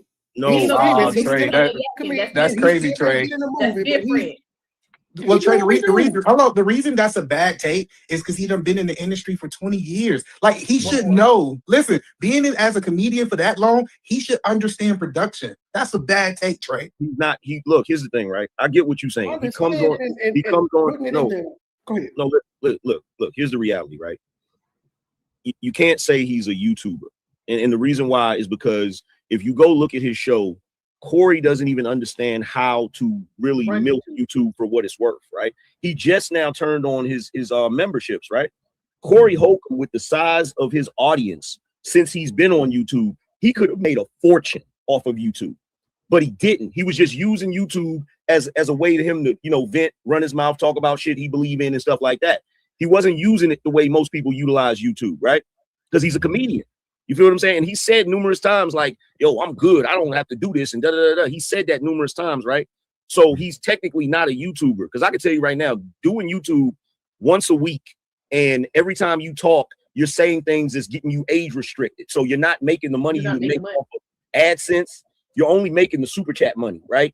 He could have been selling t-shirts. You know what I'm saying? I know he got his 5150 t-shirts and shit, but he could have been capitalizing off of YouTube, but he hasn't. He's a comedian that's on YouTube. You got me for using words earlier, so I'll correct myself and say he's a bad YouTuber. How about that? Yeah, I'll agree to that. I'll agree to that, because he could be making, bro. Fam could be making bank, fam. You got 15,000 in the box every time. Been doing online comedy shows, members only. Yeah, Even if you was, yeah. even if you was just getting $1 per person, if you got 15,000 people in the chat every time you go live, which is only once a week, that's 15 grand. Just $1. Yeah, but that just changed your life. But here's the thing, right? Mm-hmm. So when you look at him coming on to YouTube and shit, right? Mm-hmm. He's treating it like it's the industry. See, a comedian, when they go do a show, they can stand up there and say whatever they want. It's no holds barred, right? So when he gets on YouTube, he does the same thing, and that's what gets him into trouble. And he's too stubborn to change that. Like, you gotta kind of adjust the way you're talking on YouTube. He doesn't understand how the internet works. Well, and that's the thing. Go to a different platform one if you want to do it like that. Well, yeah. No matter where you go, right? We still have to understand when we talk about the legal precedents, because of Section 240, and a lot of y'all may not know what Section 240 is. It's pretty much protection on the internet. But because of how things work within law, I don't care if he was on Rumble, if he was on Twitter, if he was on Instagram, TikTok, none of that. Anywhere that he posts that picture of Leslie, because she was 17 years old, which she's considered a minor in the state of California. Anywhere he posts that picture and he's saying or making the statements that he was making, he's still going against the law. It still can be argued that it's defamation. It can be argued that his depiction or portrayal of Leslie and of Rita on those shirts, it still can be argued that inflicted damage, right? Someone said in the chat earlier, I believe it was Brittany B that said in the chat earlier, if you were getting, someone has an echo, if you were getting joked on by Dave Chappelle during the time when the Chappelle show was hot, and you were a target of Dave Chappelle jokes, if you went to school, you're about to be the laughing stock. You see what I'm saying? If you worked in a business, you're about to be the laughing stock. This is why a lot of people don't really go after people directly, because maybe they understand that I'm making this person a target. I could affect them. I could stop the money. You see what I'm saying? So when it comes to Anton, this is why I don't think Anton is a part of the lawsuit, because this is not affecting him. Anton is he's still making his money. He's still doing his business. Now, how this affects Leslie as a 17-year-old girl who just now turned 18, as it affects her, as she is internationally known because of what she does in Taekwondo and all that and the other, she's still a private citizen. She's not a public figure where people can just utilize her likeness however that they want. This is why I say that it was wrong for what Corey did. Now, according to what E Black was saying last night, because I see E Black in the chat, because it was a war of words. If you are an internationally known fighter, you are not a private citizen. You fight for the public. You fight in front of hundreds of thousands of people. Not a private citizen. I'm not supposed to be giving commentary. I can see if he put Anton's picture up there and he was talking shit about Anton, but that's not what he did. He attacked her. And for all the people in the chat, if y'all want to join the stream, y'all know y'all can just click the link at the top. But I want to make sure that we go over this and cover this, because you have a lot of people I'm sorry, go ahead. No, I just real quick, I'm confused. Mm-hmm. You said you saw E Black in the chat. Do you have dark mode on? If you had that, I do indeed have dark mode on. I do indeed. So how did you see him in the chat? Because his name is it got a blue. He got a blue on his name. Okay, so my bad. I was just wondering. I'm trying to figure that out, bro. That was a good one. That was nah. You know what? I want to use that as an example. Could E Black potentially try to sue Angry Man for that statement? He can sue for whatever he wants mental to. duress. He gonna be Yeah, for talking mental about duress. shit all day. How's he gonna sue me for me making a factual statement? Because he's actually dark. He's black as hell. How am I make like you can't do that, right? And I told you, E Black, it's forever smoke because of that leprechaun joke, bro. Forever. Now see, an angry man can sue E Black for the leprechaun joke because now he has to prove that angry man is a leprechaun. But Jeremy says defamation or slander is the hardest thing to prove in court. He can't or he ain't keeping them from making money. They got upset and went the legal route. It will cost them money and nothing will come from it. Jeremy, you're more than welcome to click the link. But my question to you is that if it's about them making money or having good public stance, do you not think that Corey's depiction of them or portrayal of them or the words that he used about the 17-year-old girl Leslie, do you not think that it will have some type of effect? You're more than welcome to join the show. Also, I see Messi Michelle in the chat. What's going on, Messi? I'll be killing me with just making money. Like, I'll tell you what. If Leslie was Hunter, this wouldn't even be an argument. Mm-hmm.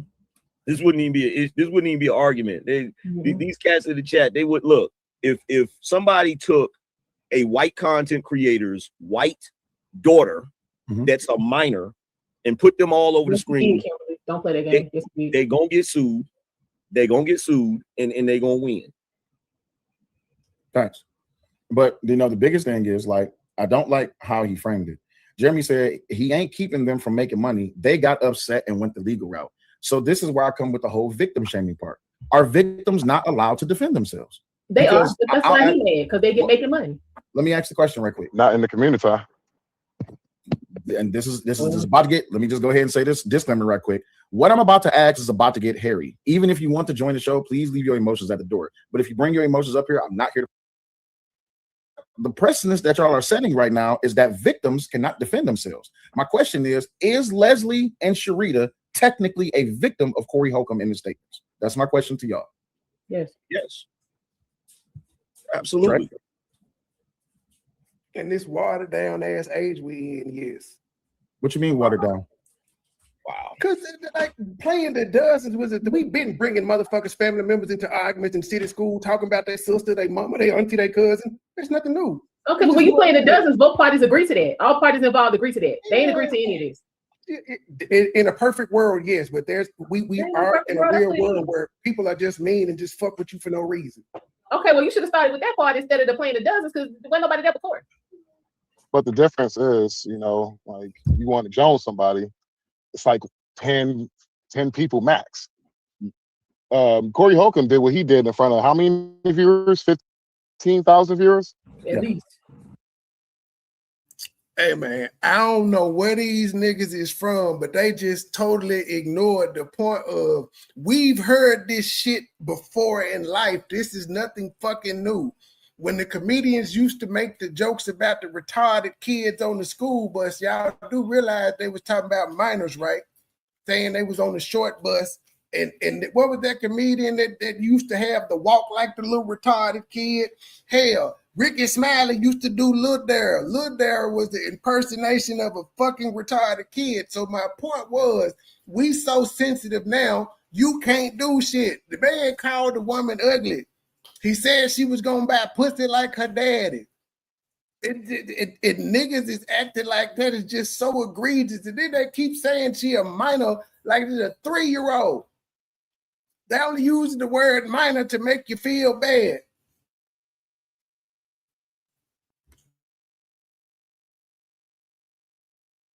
At least with a replay value about 250,000 views or 350,000 views. Yeah, that's different. At least 10 people. In this climate we're in, it's like that. It's different. We watered it down, but we grew up with the same shit, like roasting in front of the whole goddamn cafeteria. Okay, that's still what, 200 people max? That's 200. The internet is new as it is, so we gotta worry about what's going on now.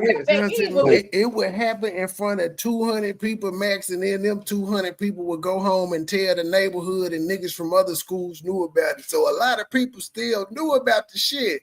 It's nice how they just keep excusing what the fuck I'm saying, but it ain't taken away from what I said. You could add stipulations in. Oh, it's 200. He said it don't matter.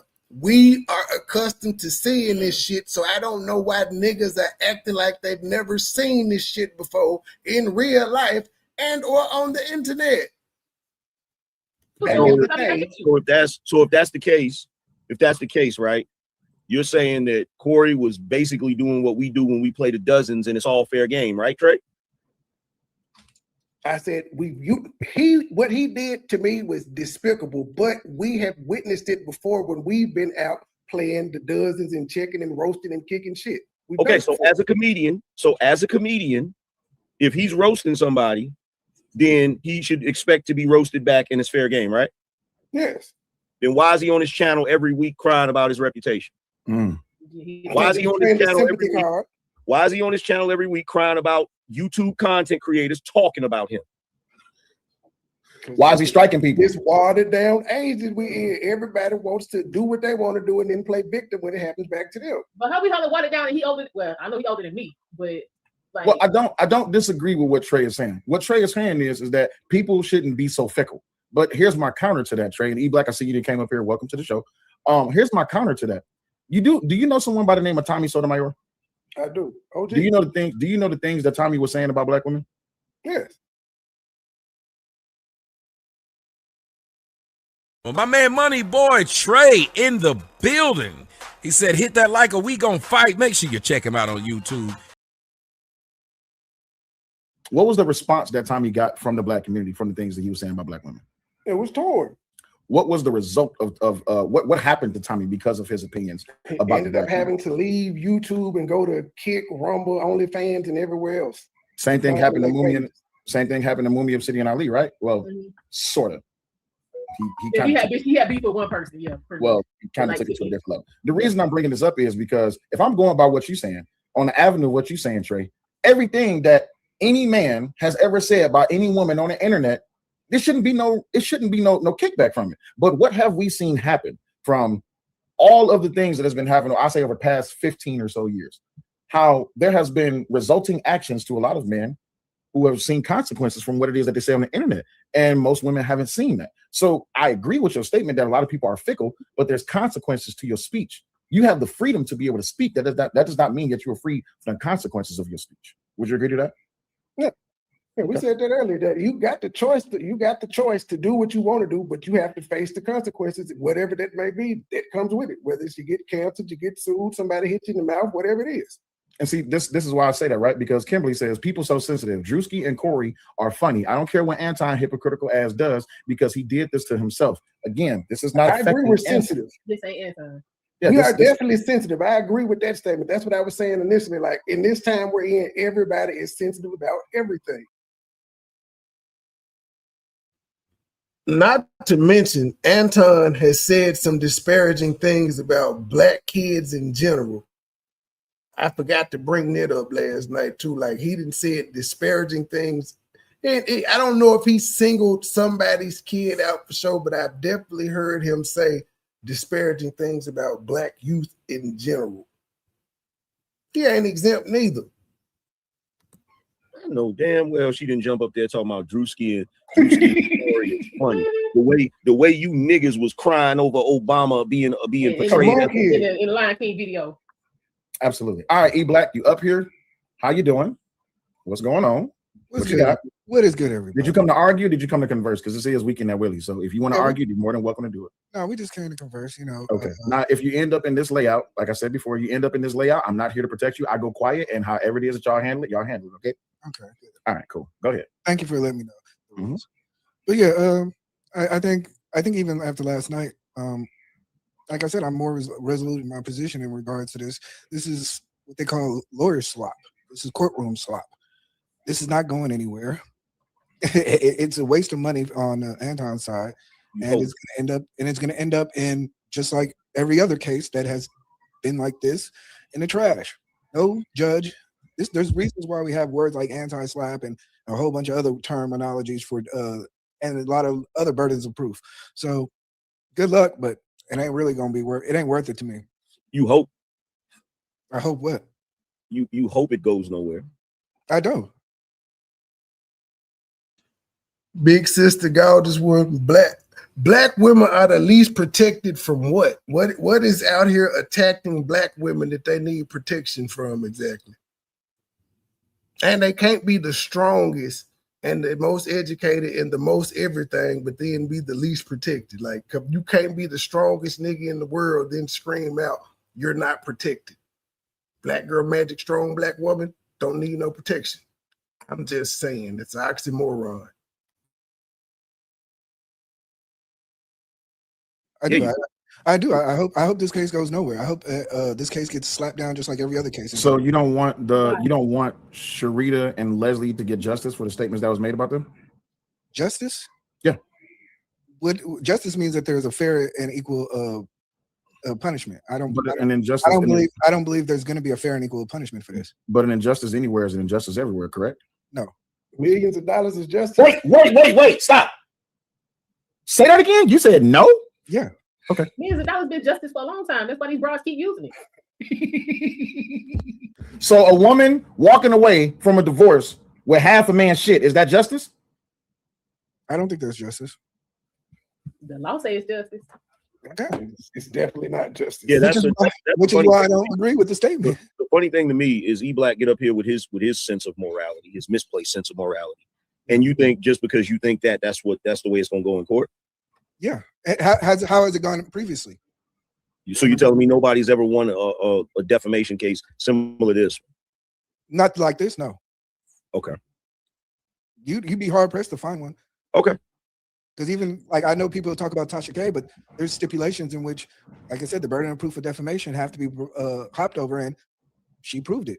Okay. I want to. She proved that she put a statement out that was false, and continued to do so that was false, and presented it to an audience that was false. Okay, so everybody up here, we all can chew the fat, and we can mull over this over and over. But we all know right from wrong.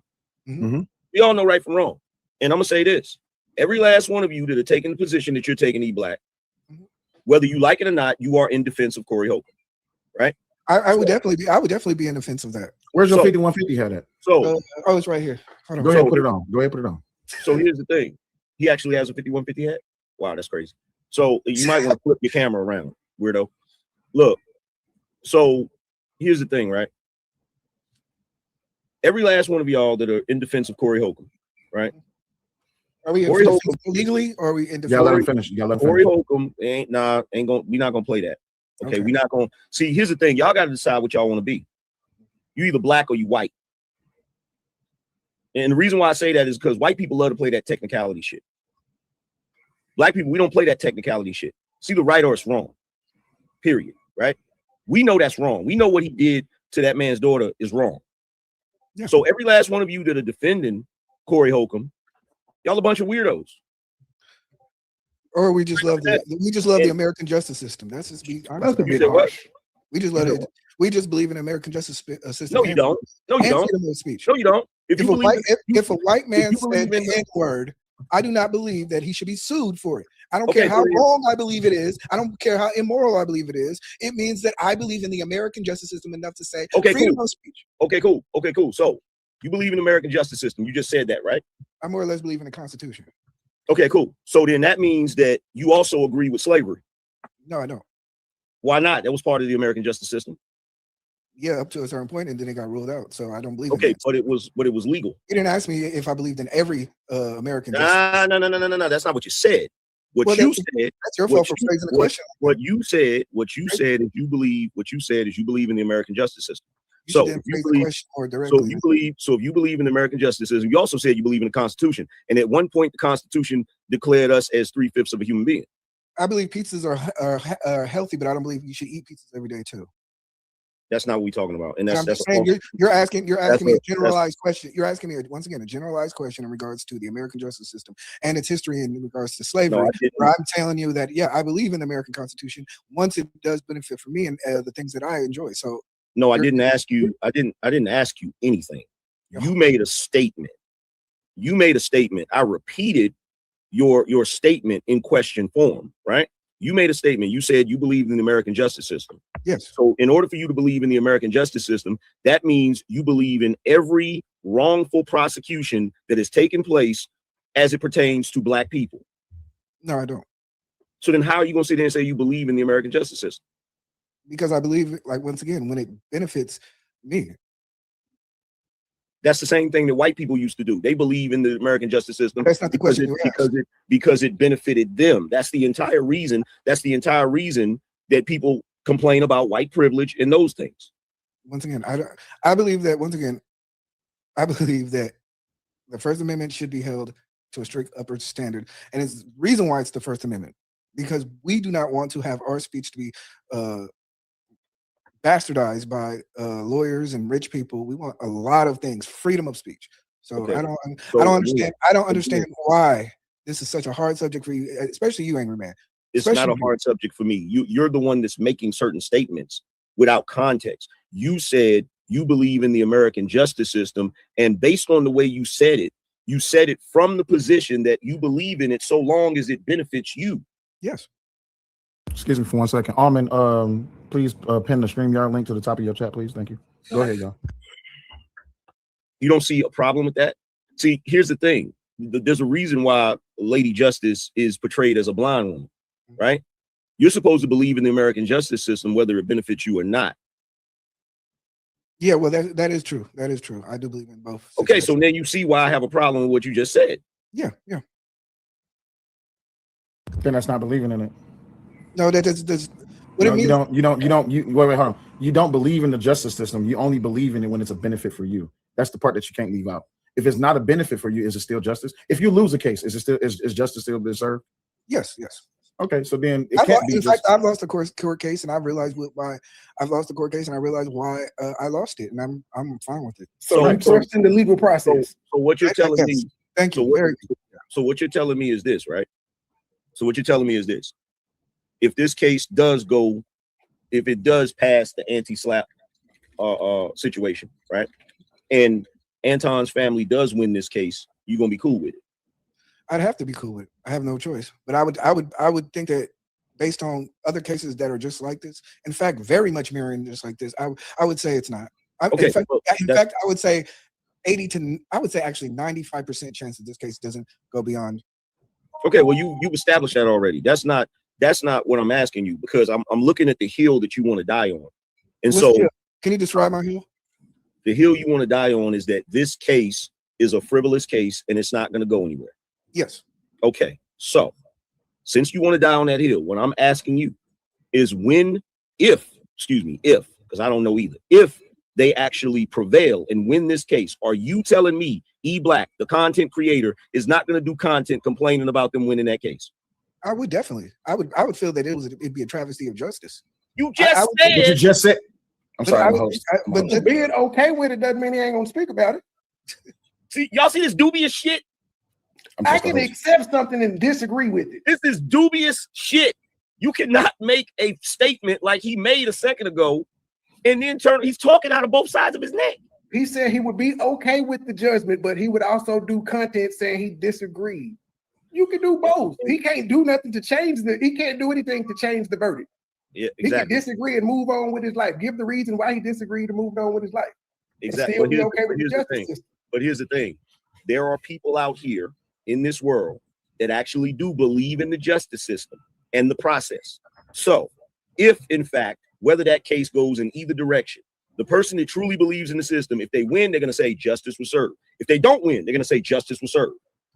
And they're not going to have an issue with it either way. No, that's not true. That's a very small opinion. You can believe somebody was the justice system wasn't served, and you can also accept the fact that the verdict. Fair, but that's not what you said. No, that's exactly what I said. I said that isn't what you said. Initially, you said. Let me reiterate then. Let me reiterate. Initially, I believe in the First Amendment right, and I believe in the way that the system was built up and has been tried and true built up in the way that it's currently at, where these type of situations, in particular into defamation and in particular to slander, I believe that this case will get thrown out. So let's just forget all the other stuff. Forget all my opinions about the justice system, whether I believe in slavery, whether I believe slavery post Civil War or pre-Civil War. Forget all that stuff. I believe this case is most likely going to get thrown out. And if it doesn't get thrown out, it's a travesty to justice and it sets a bad precedent. Thank God you're not a legal scholar. Yeah, thank God. I wouldn't think it's a travesty of justice if it actually got into a courtroom and a jury had to decide. I don't think that's a tragedy of justice.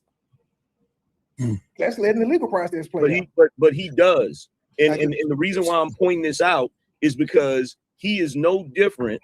He is no different than the racist white people that thought justice was served when they ruled against Dred Scott, because that was in favor of what they wanted. It wasn't justice, but it was in favor of what those people at that time wanted. That's the point that I'm trying to make to him. Like, justice cannot be based off of your preference. Yeah, but the fact of the matter is that's kind of the way I feel right now in regards to this case. Well, I want to ask you a couple questions, Black. Yeah. So you believe, based on the First Amendment right, American citizens should be able to say whatever they want to say? Yes. Regardless. Yes. So it is no lie, correct?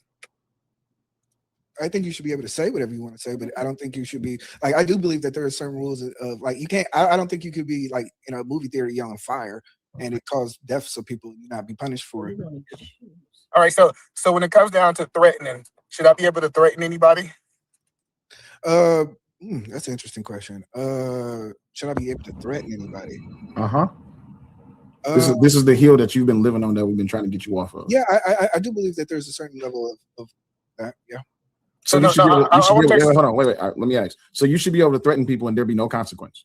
I believe if I said, hey, Sel, if you walk into my house, I will kill you. If you try that's not a threat. That's a defense. That's a statement. That is a very good threat. No, that's not a threat. That's a statement of defense. That's not a threat. That's not a threat. No, listen. That's not a threat. That is a statement of defense. If I say to you, E-Black, you're just reusing my words. I'm not using your words. I'm clarifying. If I say to you, E-Black, if you bring your black ass to my house, I'ma shoot you.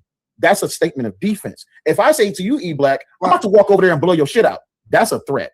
Pause. Yeah, that's your opinion. Pause. Wow, that was crazy. If I say blow your, if I say okay, if I walk up and I say I'm gonna elbow you in the head, then that's different. Blackish Cracker, you got to be on camera, big homie. That's the way I run my show.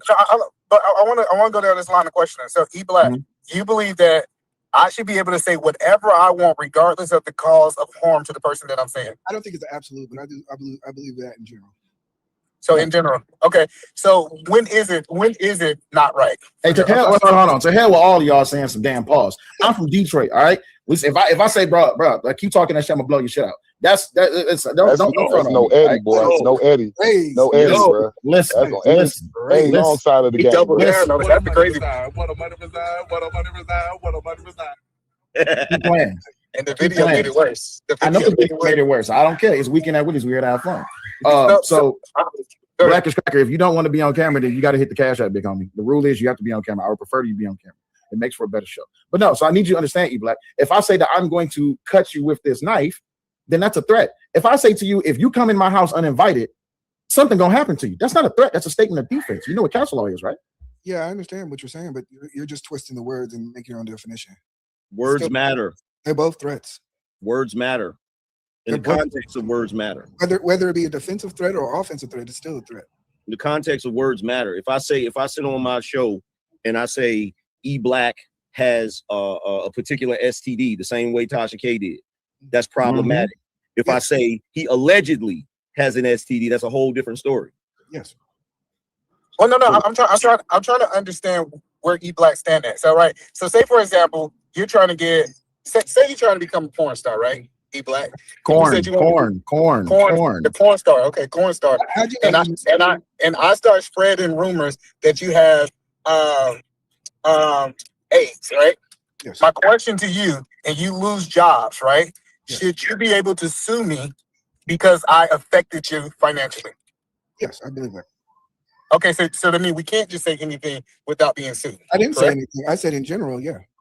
No, I'm trying to understand. In the spirit of the law, yes, I do believe most things should be passed, but I think there's obviously special cases. That's not like obtuse about this. I'm not an extremist to say you should be able to say anything. You should be able to threaten the president's life. I don't believe you should be able to threaten political lives. I believe that there are certain things that, of course, in certain settings, especially in obscenity laws, sometimes I believe in that and sometimes I don't. But let's be honest, in general, I believe most American citizens under the First Amendment have the right to say what they want to say. The whole premise of freedom of speech is to stop a tyrannical government from policing what you're saying, because you might be really, if you want to be truthfully honest, if we're being truthfully honest, freedom of speech, really, in my opinion, is to protect whistleblowers. In my opinion. Yeah, but what I notice is people are trying their best to use freedom of speech to do things that are not conducive to a society. Yeah, and it's dangerous what E Black is saying. Because say, for example, if somebody can accuse you of something, quote unquote, and then they can depend on freedom of speech, that is dangerous. I say for example, somebody say E Black did this, that to me, and then they find out that person is lying. Do you believe they just should be able to say, you know what, I was just using freedom of speech, E Black? Well, no, that's where the slander and defamation comes in. There. Oh, so slander. Okay, that's what I want. So if Anton's daughter can prove that what he said was a blatant lie, isn't that grounds for a lawsuit? No. See, you see how you're calling somebody, looking at somebody and calling them sayings that ain't the same as running around just automatically saying you sleep with such and such X, Y, and Z. You like that. You know, see, but what I'm trying to tell y'all is, man, my principles on this subject. Also, saying it one time is not slander and defamation. Tasha K repeated it hundreds of times. Corey did one live about this. And I think they said on another live, he broke out the shirt. So it's not like he was consistently fucking with these people. He did it one time. Subject is not about opinion. This is about course precedents and what I've read and what I've seen in history. This is not the first time two podcasts have gone against each other and made lies about each other. And guess what happened? Every single time, the First Amendment has been upheld.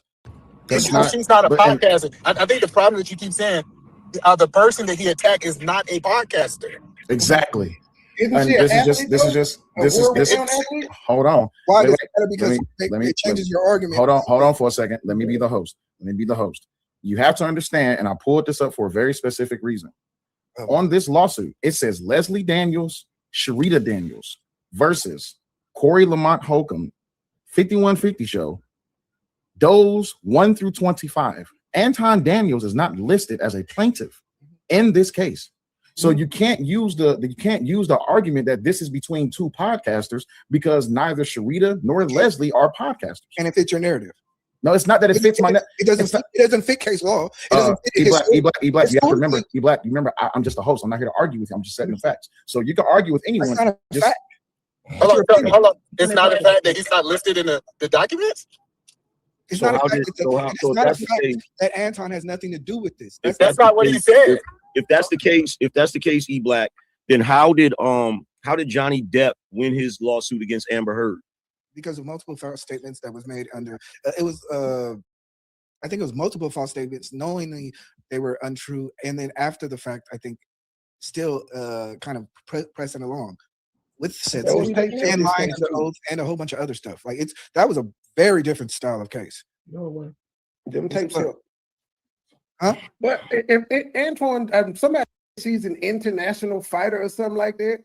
Did somebody say that earlier? She does taekwondo. I believe that was a typo on the document because for line 5 it says intentional, and then if you go down a little bit it says international. So I think that was a typo. It happens all the time on documents. She's a junior Olympics figure for being in tournaments and winning and things of that nature.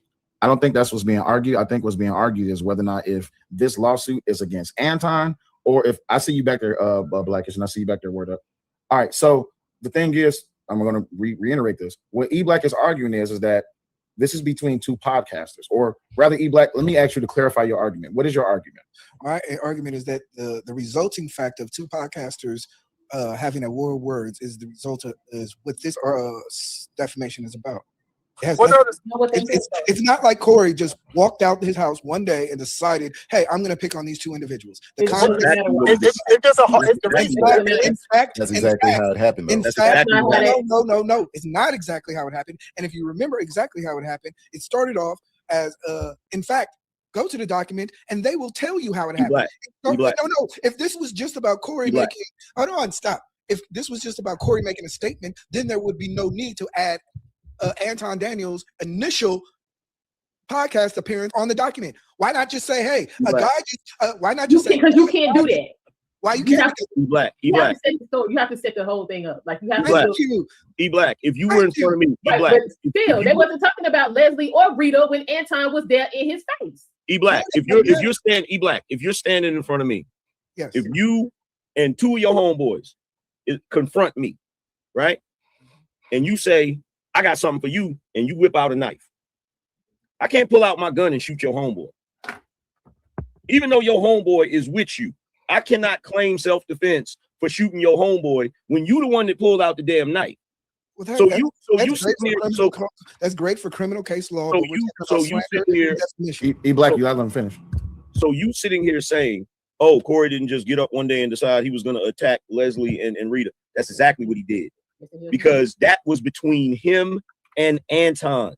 So when you keep saying it was a war of words between two content creators, the moment it stopped being a war of words between two content creators is when Corey Holcomb decided to skip past Anton and talk about his wife and his child that had nothing to do with the conversation.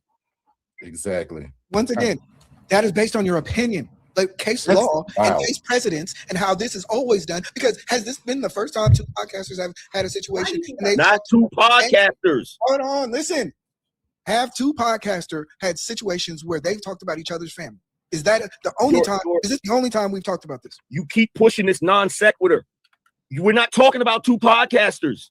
No, it's not two podcasters. It started off as two podcasters, and as collateral damage, the family got brought into it. It's not two podcasters on that. You keep saying case law. So if you understand case law, hold on for a second. If you understand case law, you understand the importance of paperwork. Yes. Here's Anton's name on that paperwork. Yes. Where? It's there. It's describing his appearance on the podcast. Go down. Who are the plaintiffs? Who are the plaintiffs? Go down. No, the plaintiffs are right there. Who are the plaintiffs? He's telling y'all Antoine Daniels being on the show is mentioned in the lawsuit. Him being but that's still not that'll make him a plaintiff. Well, first of that's all, for context though, because it started off as two podcasts. Well, first of all, you guys don't have critical thinking skills. Well, first of all, even if that name is in the paperwork, that would be a mistake as well, because Antoine Daniels does not have a podcast, as far as I know. I don't know who Antoine Daniels is. I know who Anton is. I don't know who Antoine is. Shout out to House of Hypocrites in the building. What's going on? He said his name is on it, but he's not a plaintiff. And that's the point. Look, here y'all go. Look. Let's not start this pedantic. Let's not start this pedantic shit. When I said, is his name on that paperwork? You know what I mean. Is he a plaintiff? Yes or no? Are you saying that he's a party to the case? No, he's not. Okay. So and you know as well as I look, here's the thing. What does that mean? Here's the thing. E-Black. Here's the thing, bro. I realized I saw your little post about your job and shit, right? That you had, right? You're not the only one that's familiar with case law. You're not the only one that's familiar with the legal process. Okay. The fact that his name is not listed as a plaintiff, you cannot keep presenting your argument as two podcasters going at each other, because that's not what the case is about. And why did they file it as such? They filed it definitely as such. They said that Anton, on a certain day in January, went on a podcast. Then the following week, Corey Holcomb did a podcast. They're basically alluding and providing context to the whole environment. Providing context doesn't make you a plaintiff. You guys are stuck. He's not saying it makes you a plaintiff. He's just saying the fact that they put it in there lets you know it started off as two podcasters. Now it escalated into Anton's family being involved, but the initial beef started between them on a podcast. Okay, right there, Trey. Who escalated it? The problem with what we're in the context of what's going on right now, every single time that E-Black presents his argument, he's talking as if this is between two podcasters, even though originally it was between Corey. I just want to point out, me and E-Black were singled out for being dark-skinned brothers. And we ain't even the darkest person on the panel. I don't know how E-Black got all the dark-skinned jokes, but that ain't none of my business. But he definitely is not the darkest on the panel, and neither am I.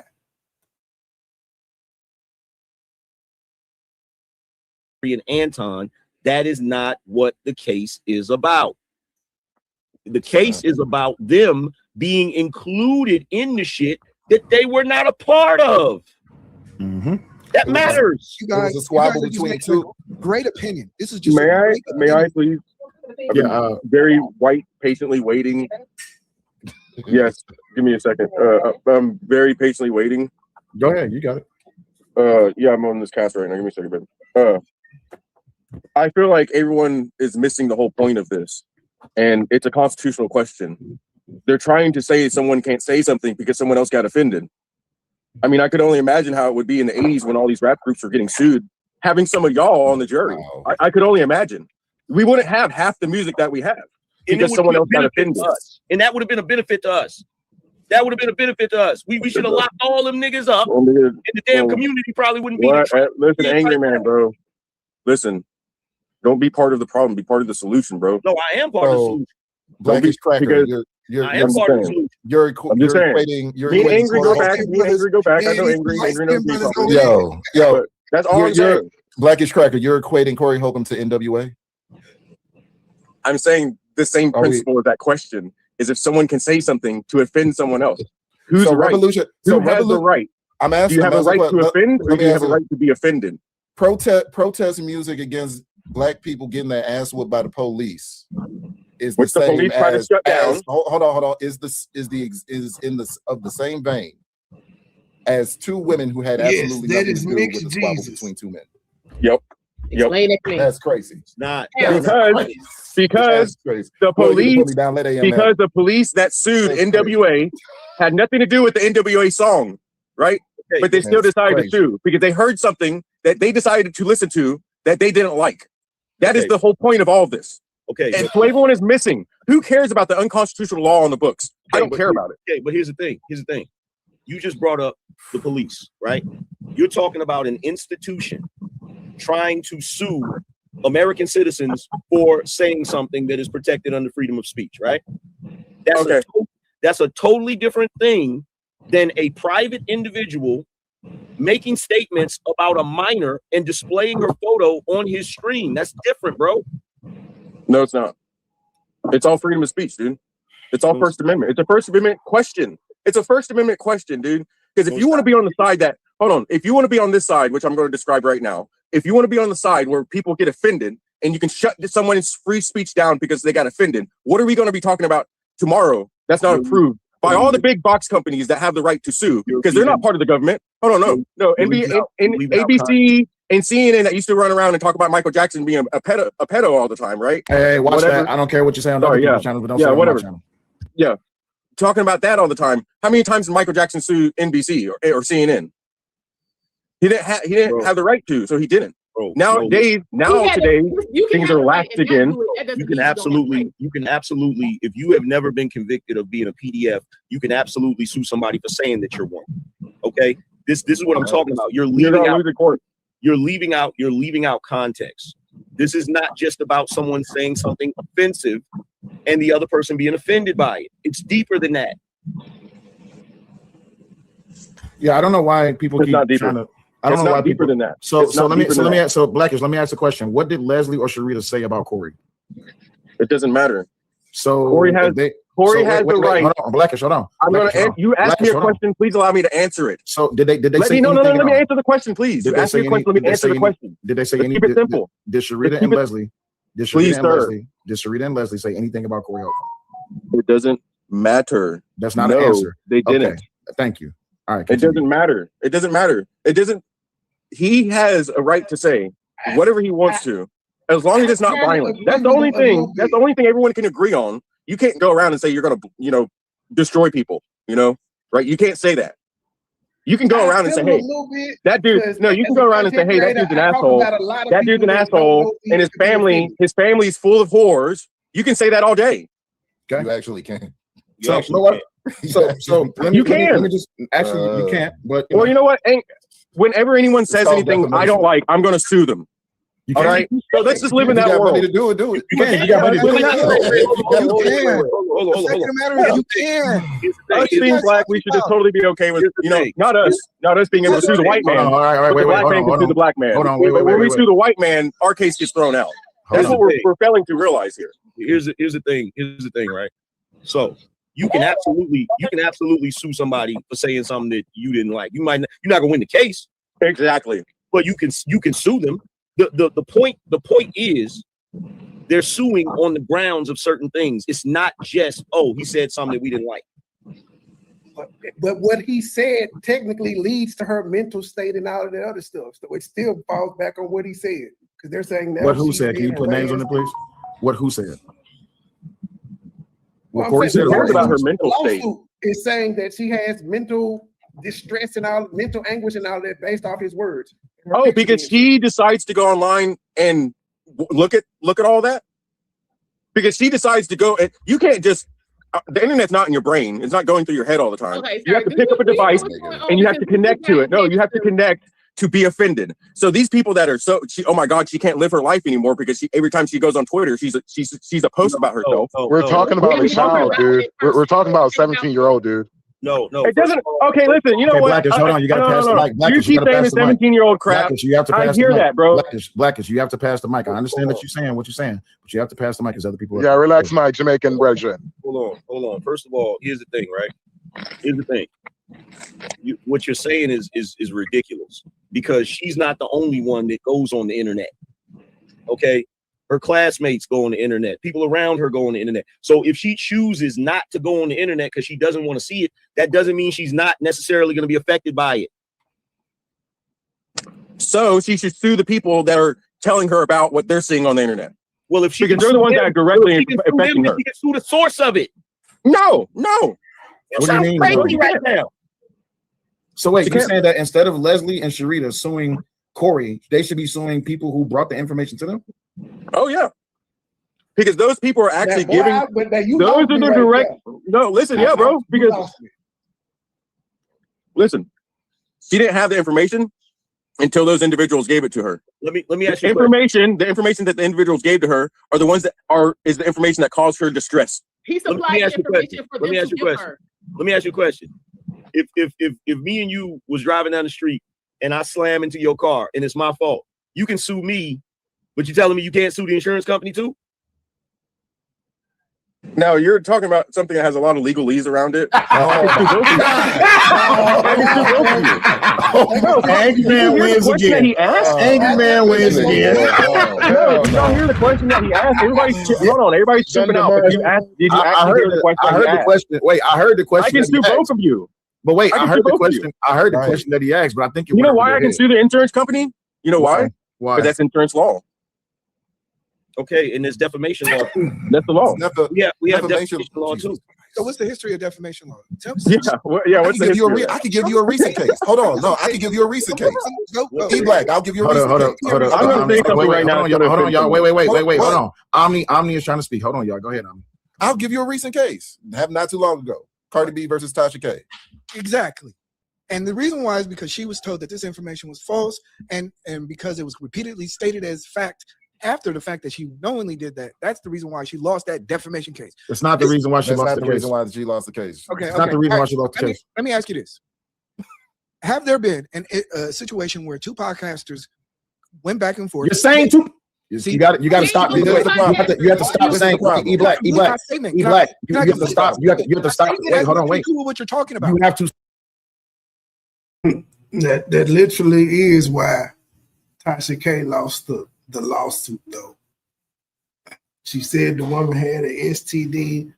Her doctors, she had medical records brought in to prove that she ain't had the STD, and that was it. She was asked to stop. She kept on reiterating it. She was asked to take the video down. She would not take the video down, and that's why she lost.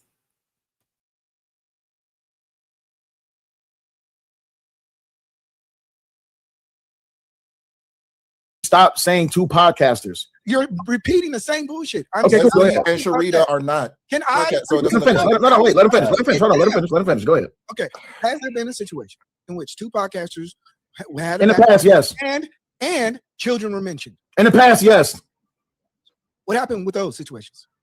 Don't know. You tell me. Not guilty. I'm trying to remain a host, but you're about to piss me off. Hold on, angry man. Hold on. So, no, wait. E-Black. I'm trying to remain a host, but you're about to piss me off. I'm gonna tell you how you're about to piss me off. In the past, with those two podcasters, where children were being mentioned, what happened? It got thrown out. Why did it get thrown out?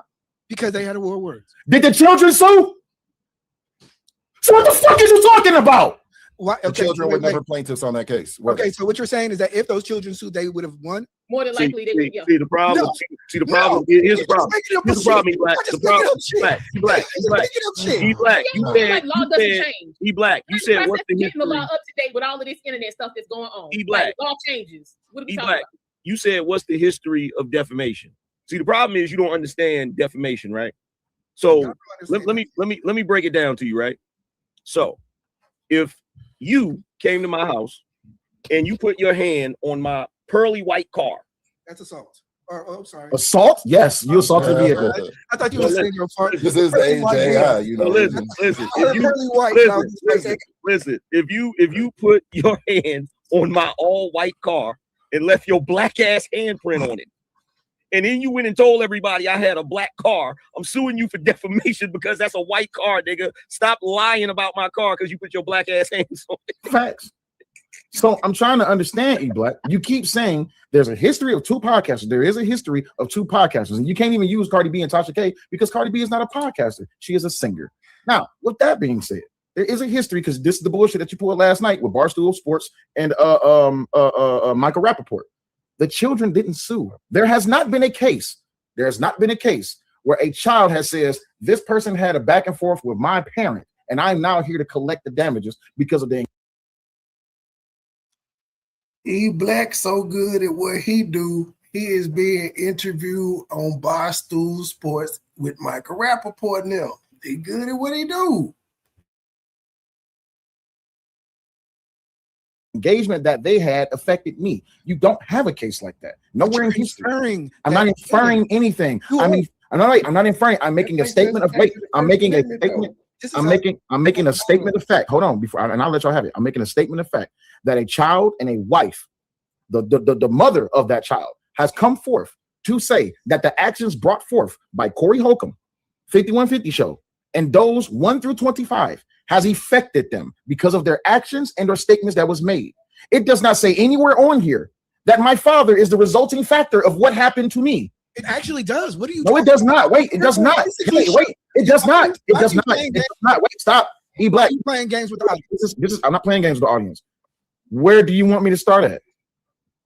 Upon information and belief, in January of 2026, the Corey Holcomb 5150 Show was aired through YouTube and had a wide audience in the United States. The 5150 Show was aired on or about January 13, 2026.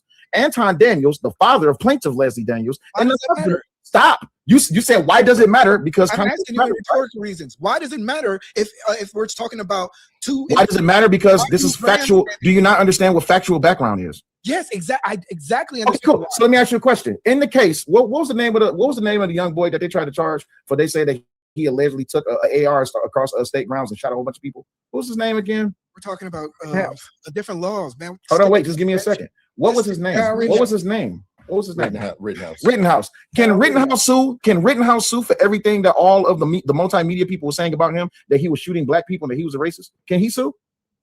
Yep. He can sue. Okay. Why? Why can he sue? Because that's the freedom of our justice system. Oh, because was it factual that he shot anyone that was black? Trey, I'm gonna take you off camera for a second because I don't want you to be on camera. He can sue, but was it factual that he shot any person that was black? He can sue, but it doesn't. Was it factual? That's my question. Did anyone that was black get shot? He did not. I'd have to think about this case. No one was shot. There was 3 white people that were shot. Okay, actually, he technically did shoot at a brother, but he didn't. He didn't file. He didn't file no complaints. He didn't go to the police department. He shot at him. Wait, listen, 3 man. I was there. I moderated the whole entire case. That black dude that jumped on top of him and kicked him in his head. He shot at him and he missed because earlier in the night that dude was standing on top of a car and he said, "I'm gonna take that gun and I'm gonna shoot you, white boy." That's what would happen. I was there. I watched it. I sat through every hour of that trial. Now hold on. I want to get back to that for a second. What does that have to do with defamation? What did mainstream media? What did Black Lives Matter? What did celebrities? What did entertainers say? Oh, this white boy was driving across state lines and they killed the black boy. They was out there shooting black people. You know about all those people, all those Black Lives Matter people that said that Justice Smollett was attacked by who? You're grandstanding because I'm not grandstanding. I'm telling you. I'm not. No, you're not going to call factual. Hold on, wait, because apparently you don't listen. So I'm gonna try this again. So you want to argue against factual information based on people's opinion. A fact does not need to be justified because it is a fact. 2 + 2 is 4. We all know this, right? So does it need to? Is it in my opinion that 2 + 2 is 4? No, it's a fact. Going through. No, I did not conflate a house of hypocrites. But anyway, back to you. Understand this. So the fact of the matter is that Anton Daniels, the fact that I don't want to argue because I'm just a host. The fact of the matter is that Anton Daniels went on to Corey Holcomb's show. That's a fact. We can agree, right? That's a fact. Anton Daniels, stop. That's a fact that Anton Daniels went to Corey Holcomb's show. Yes or no? Yes. And is it a fact? Is it a fact that they got into it? Yes or no? Yes, that's correct. Is it a fact that Sharita and Leslie's name was mentioned during that fight? Yes or no? No. Is it a fact that Corey went live a week later and put this minor child on the screen and said crazy, fucked up, defamatory shit about her, and that he put his wife up there and he said shit about her too? Is that a fact? Yes. So what the fuck are we talking about Anton for? The reason why is because, like the document that you submitted, they had to provide a factual background. They had to tell the judge, they had to tell why this case is being brought. The reason why this case is being brought, just like it said in the first line of a factual background, is that Anton Daniels went on to a show. This is the first. Upon information and belief, in January 2026, the Corey Holcomb show was aired through YouTube and had wide audience in the United States. It's not the first line. The second line. The 5150 show was aired on about January 13th. Anton Daniels, the father of plaintiff, not the plaintiff, the father of plaintiff, Leslie Daniels, and the husband of plaintiff, Sharita Daniels, appeared on that show. After introductory comments were made by defendant Holcomb and the guests, two individuals became involved in an intense, heated discussion and provocative remarks were exchanged. The following week, January 20th, 2026, defendant Corey Holcomb aired another 5150 show. During the show, the defendant twice aired a photograph of plaintiff Leslie Daniels standing immediately in the back of American flag at 3224 and at 3302 of the show. See Exhibit 1, which I'm not showing here. The defendant Holcomb clearly identified plaintiff Leslie Daniels as the daughter of Anton Daniels while the photo was shown. Host Corey Holcomb made disparaging and highly offensive statements about plaintiff and her father. Now, I'm going to ask you this one more time. What does this have to do with Anton? He started Why it. did they put it in there then? Oh, he started. This is Why did they put it? Hold on, He started by engaging with the other person. Hold on. They are asking me. You got listen to what you're trying to question is. crazy. You're asking me what does Anton have to do with it while reading a public document that was submitted to a court and telling you why. There is no judge. Can I ask for some whiteness on the panel, please? Can we stop talking over each other? There is no judge. Nobody logically is going to say that it's Anton's fault that Corey decided to do that. Why mention it? Did he originally engage with him? Because it's part. Did he continue to engage with him? Because it's part of what happened. So when you have context, because it's part of what happened. So because it's in part of what happened, the judge then has to make a judgment or an opinion of how to rule because it's part of what happened. Okay, but here's the problem. Here's the problem, E-Black. Here's the problem. Am I living in the twilight? This is dangerous, man. Here's the problem. Real dangerous. Yes, it is. Will, can you search that document how many times Anton was actually on 5150 show? Can I search through the document how many times he was on the show or how many times he was mentioned in the document? How many times he was actually on the 5150 show? One Since time. January 13th, how many times Anton been on there? One time. Okay, and Corey talked about his family, what, 2, 3 For weeks. Thank you. Oh, I see. It's not interactive like the YouTube one. No, it says type 1, 2, or 3 in the chat. So you gotta, it takes the poll by doing 1, 2, or 3. I wonder if it adds it up though. We'll find out. But yeah, if it ain't like how YouTube does real time adding up, it sucks. Instead of you just being able to click on the option, you gotta drop numbers in the chat.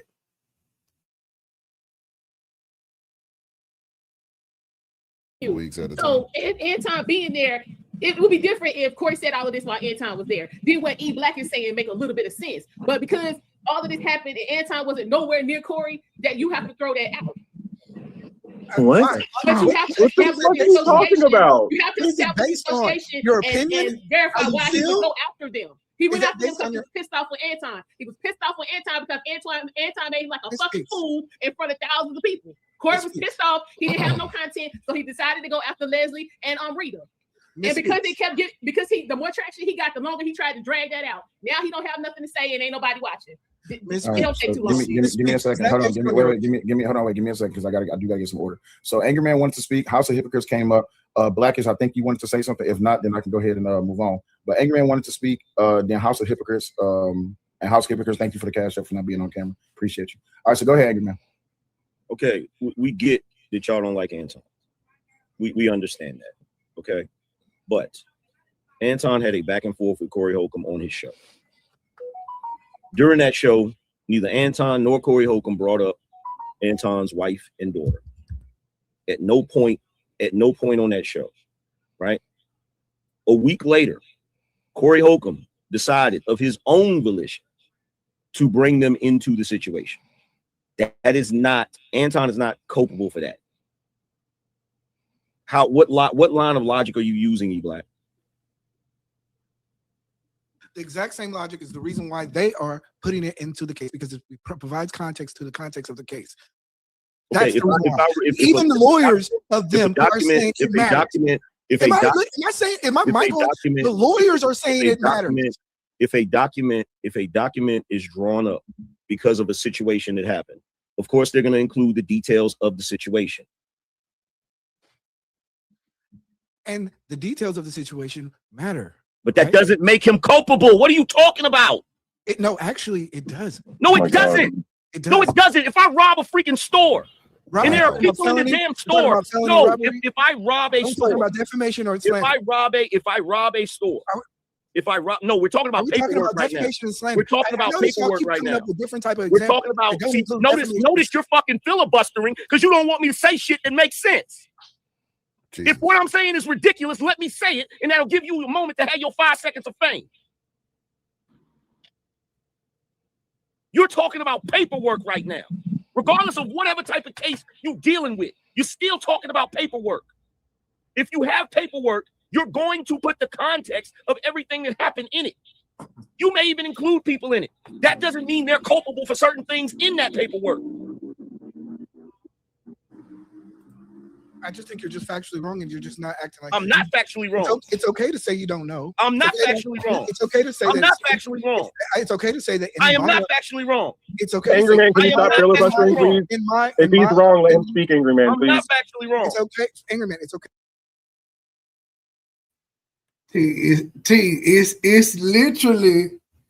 It's literally part of his character. His character's name is Angry Man. Of course, he's gonna respond to everything angry. He came up there angry at me. He came out the bushes. I heard what you said, nigga. Hey, wait a minute. He just was wrong fucking with me. He was angry and wrong. That's his character though. I get it because I'm a content creator, so I'm not offended. That's why it was a segment in the show where the Mixed Jesus, he was kind of talking about me and Mixed Jesus because of what went on, and Mixed Jesus got offended, and I didn't because I understand the game and that shit don't apply to me, and I'm comfortable in who the fuck I am. But I get it. I get what the content creators are doing. Just like E-Black is trolling, but in his trolling, he's telling the truth though, because their context is saying if it wasn't important that him and Anton and Corey got into it, they wouldn't have put it in the lawsuit. So while he's not named in it, it's setting the stage for why Corey said something about them in the first place because of the dispute they had on the podcast. They fear E-Black, they just don't feel him. They want to argue with him on semantics pretty much. Okay to say, in my opinion, I believe that Anton should be left out. That's your opinion. No, what's gonna happen is they're gonna go to court. Also, y'all folk that said E-Black is the darkest on the panel, y'all are crazy as hell. How is it tied? This should be runaway. Sanctimonious will. It should be a runaway. What's okay is for me to say what my opinion is or what my position is, not you to tell me what it is. That's why when I'm conversing with you, I'm asking you questions about what you said. I'm not putting words in your mouth. Don't tell me I don't know what I'm talking about. I've literally went into court without a lawyer and won cases. You don't know what you're talking about. Did you win defamation cases? Right, I never had a defamation case. Okay, so I've never had a defamation case. I've never had a defamation case. But at the end of the day, paperwork is paperwork. Court proceedings is court proceedings. Okay, so since your lawyer is criminal law different than civil law? Did I say I was a lawyer? Well, I could have sworn you just said you won cases. Did I say okay, my bad. My apologies. Okay, well, let's not get hung up on that. My apologies. I did not. Let's act like I didn't say it. Please stop. No, please, just stop. I didn't say it. I didn't say it. Okay, I'm sorry. Stop for a second. If you want to have a conversation in good faith, do that. Let's not start the shit off disingenuous. Bro, angry man. It's Bro, Rock. nothing. It's Rock the Big Gun. Angry man, it's Rock the Big Gun, bro. Chill, bro. Bro, I know you remember me. Chill. Stop attacking me, bro. I love everybody. Jesus, you chill. Me Right. Jesus is going. That's what we're talking about right here. This is what we're talking about. Criminal law and civil law has different levels of evidence that you have to have in order to try in the court, right? Civil law is a very low bar, so it can still get past the initial phase of things. But once it gets to actual judge, right? Like the first magistrate, it probably went to a magistrate, and the magistrate was like, "Yeah, whatever," they signed off on it, and that's why everyone's talking about it now because it's going through, right? Now, when it actually gets to the actual courtroom, it's going to be a different story. Because I feel that if you're engaging with someone, you open yourself up to a lot of things. All right. And that does include your family being part of your critique of someone critiquing you. If he did your family, your daughter, your dog, your house, your neighborhood, your neighbors, everyone's fair game, basically. Because you're deciding to include yourself with the other. That's what it is, though. That's what it is. We can't live in a world. I cannot believe that we have a bunch of men up here arguing facts as if they're white liberal women from 15 years ago, saying that you can't offend anyone, and if you do, you need to be sued into the ground and your house needs to be taken away. Let me ask you a question. First of all, you're making a factually incorrect statement. No one up here. What is that? No one up here has stated that if someone says something offensive, you should be able to sue them into the ground and take all of their property. No one has said that. And y'all keep trying to, the reason why y'all keep trying to reframe it that way is so that your argument will actually have some validity. So if they win the court case, what's going to happen? Finish, Blackish. No one is saying that. I offend people every day. No one is saying that. Okay. Now, let me ask you a very simple question. When you have a defamation case, how is that case usually played out? Is it usually played out with a judge or a jury? I would say 50-50. 50-50, right? Yeah, So, I'd say 50-50. Here's my question. As much as we're sitting here pontificating about all of this, if it's a judge that has to make the determination and he feels like Corey is wrong, how's the case going to go?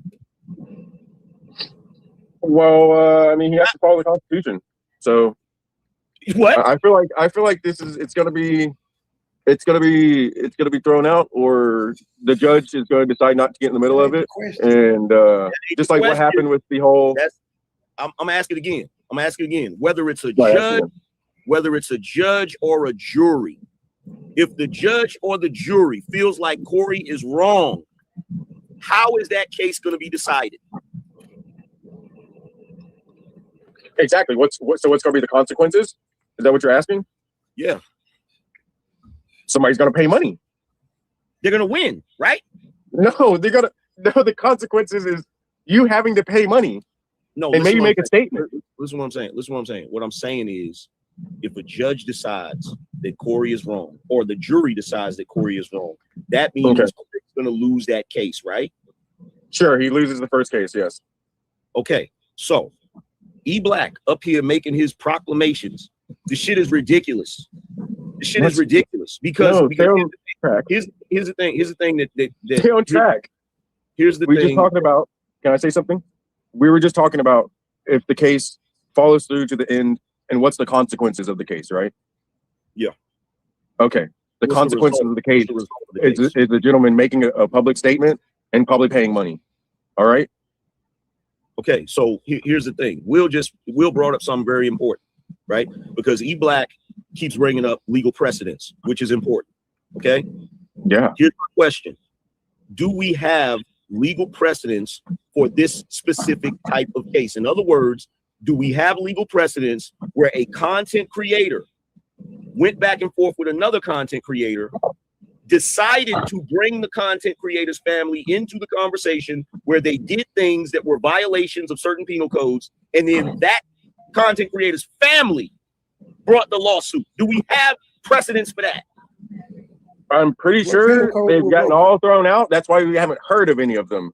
Okay. And here's the question. If that's the defining point of bringing someone else into it, my question would be, did she make any statements about the original podcast? That would be my question. When you say she, Because who are you talking about? if she tweeted, or Facebook post, when you say she she, put are you herself talking into about it. Blackish? When you say she, are you talking about Leslie and you talking about Sharita? Yes. So your question is, did Leslie or Sharita make a post or say anything about Corey saying things about them? No, I'm talking about the original podcast before Corey even came out and said all these things about them. Did they say something about him in the 2 weeks? Yeah. When their father's beefing with somebody else, they're not going to go online and say something. Oh, they're just going to be. Oh, I mean, I know it's a wild concept, but not everybody needs to react to everything. Well, not only that, it's a wild concept. I know they get involved in all this? I know people. I know seems people like want he to saw. Hold on. I know people want to mount. I know people want to mount a defense for Corey, and I have no problem with defense, bro. We're just talking constitutional. I'm a constitutional. No, you're talking hypotheticals, right? And we only dealing with the facts. The hypothetical is that maybe they did post something, or maybe they didn't. We're dealing with the facts. The facts is that as it stands right now, Corey's actions. Jesus Christ. Go ahead, man. I got a kid. Give me a second. His words. Okay. Here's the question I would say. Hold on, Blackish. Does the audience matter in this conversation, Angry Man or anybody on the panel? Does the audience have a role to play? No, I don't think so. As far as the stream where he was making the disparaging comments. I'm just saying, in general, would the judge take into consideration the audience? If the audience found it funny or not, probably not.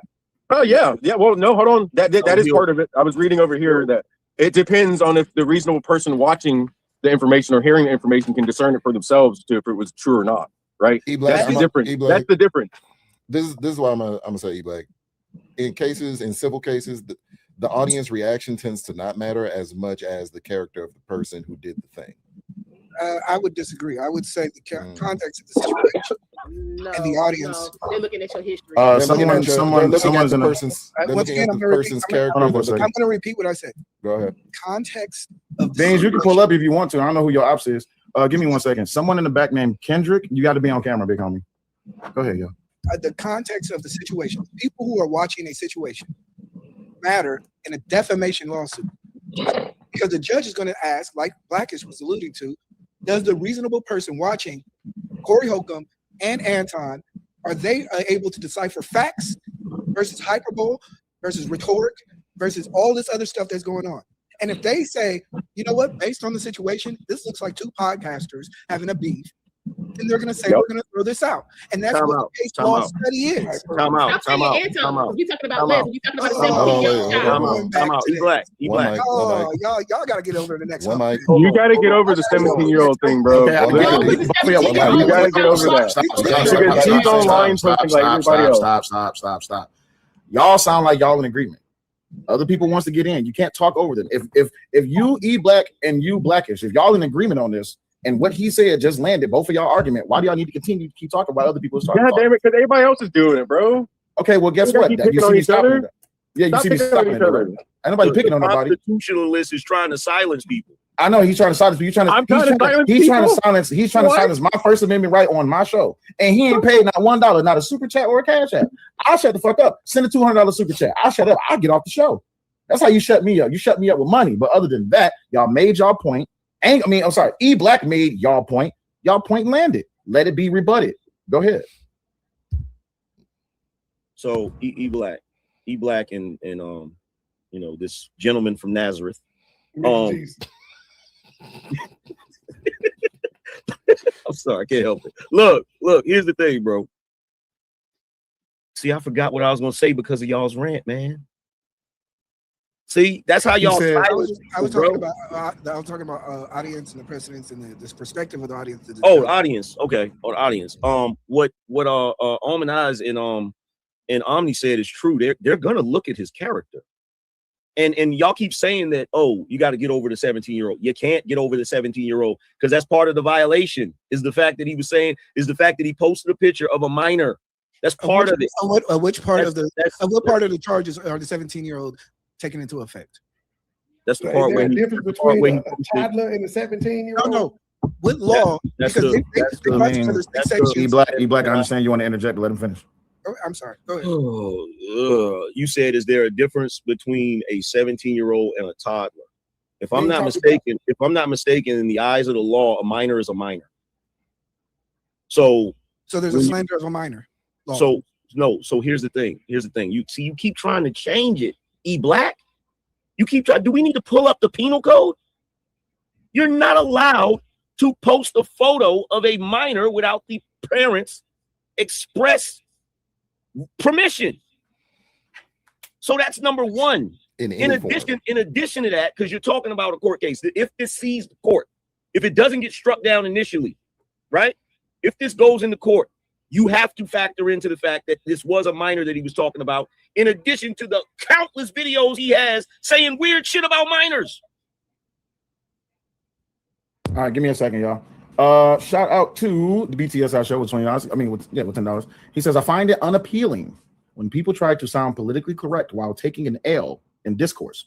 Acknowledge your mistake and that your perspective was unwise. Shout out to I Am Gorilla One with $20. He says, greeting polite savages. In the states of California, Civil Code 1708.85 states that unauthorized images used for revenge, the victim or parent can sue for damages. It also has a hate crime enhancement. Ages also have a hate crime Is that enhancement. statute that's named in the complaint?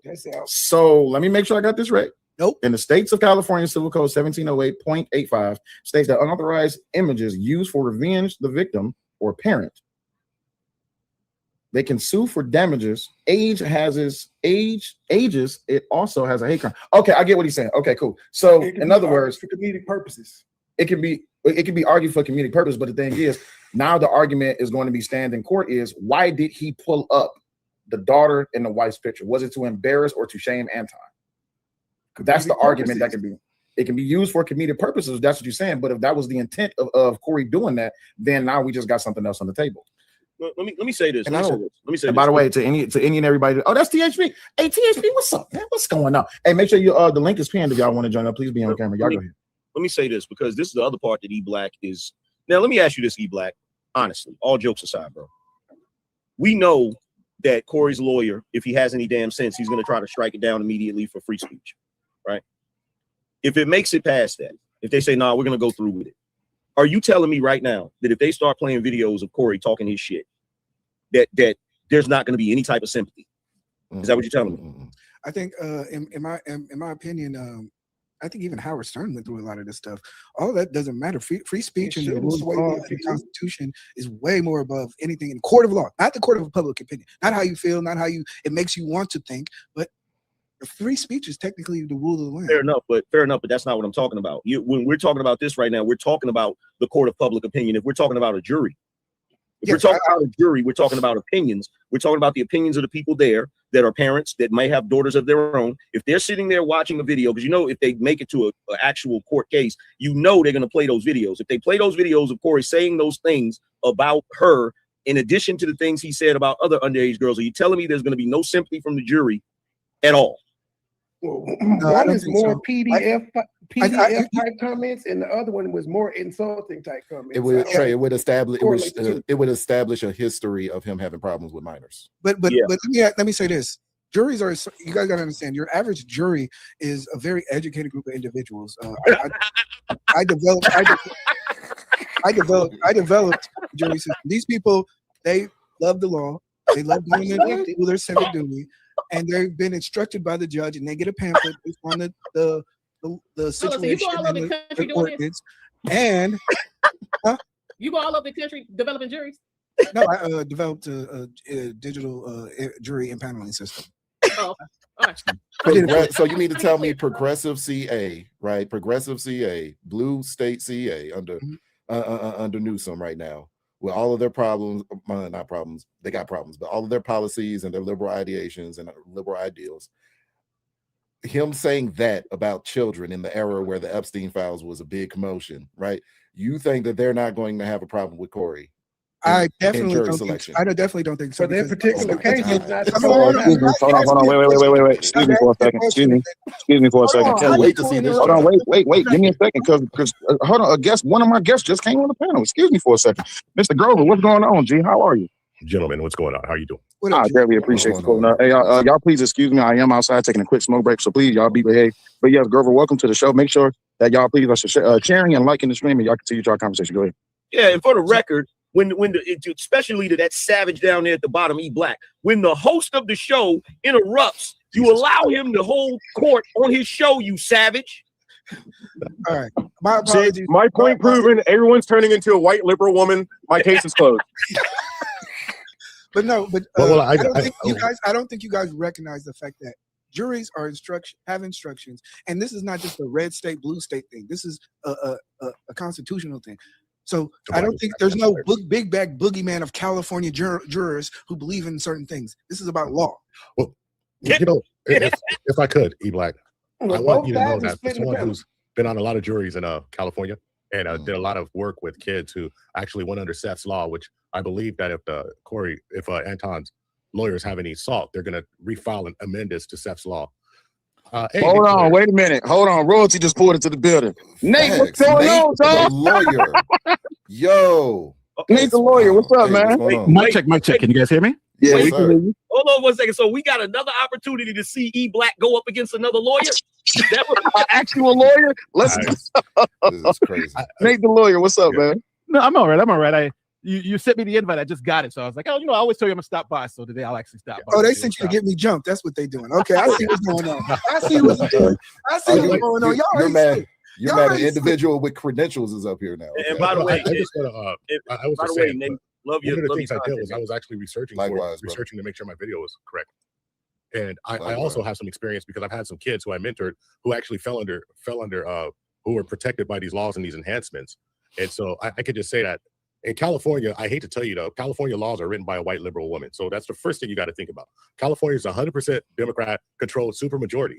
So a lot of times when we're having these arguments from a position of, well, it's not right, or this is what's going to happen here, we got to think about the state that it's being tried in. And I have the civil statute right here, and I'll actually read from it. It's an enhancement to Seth's law. It has a civil side and a penal side. The civil side says this protects against the unauthorized distribution of images often used in revenge or harassment scenarios.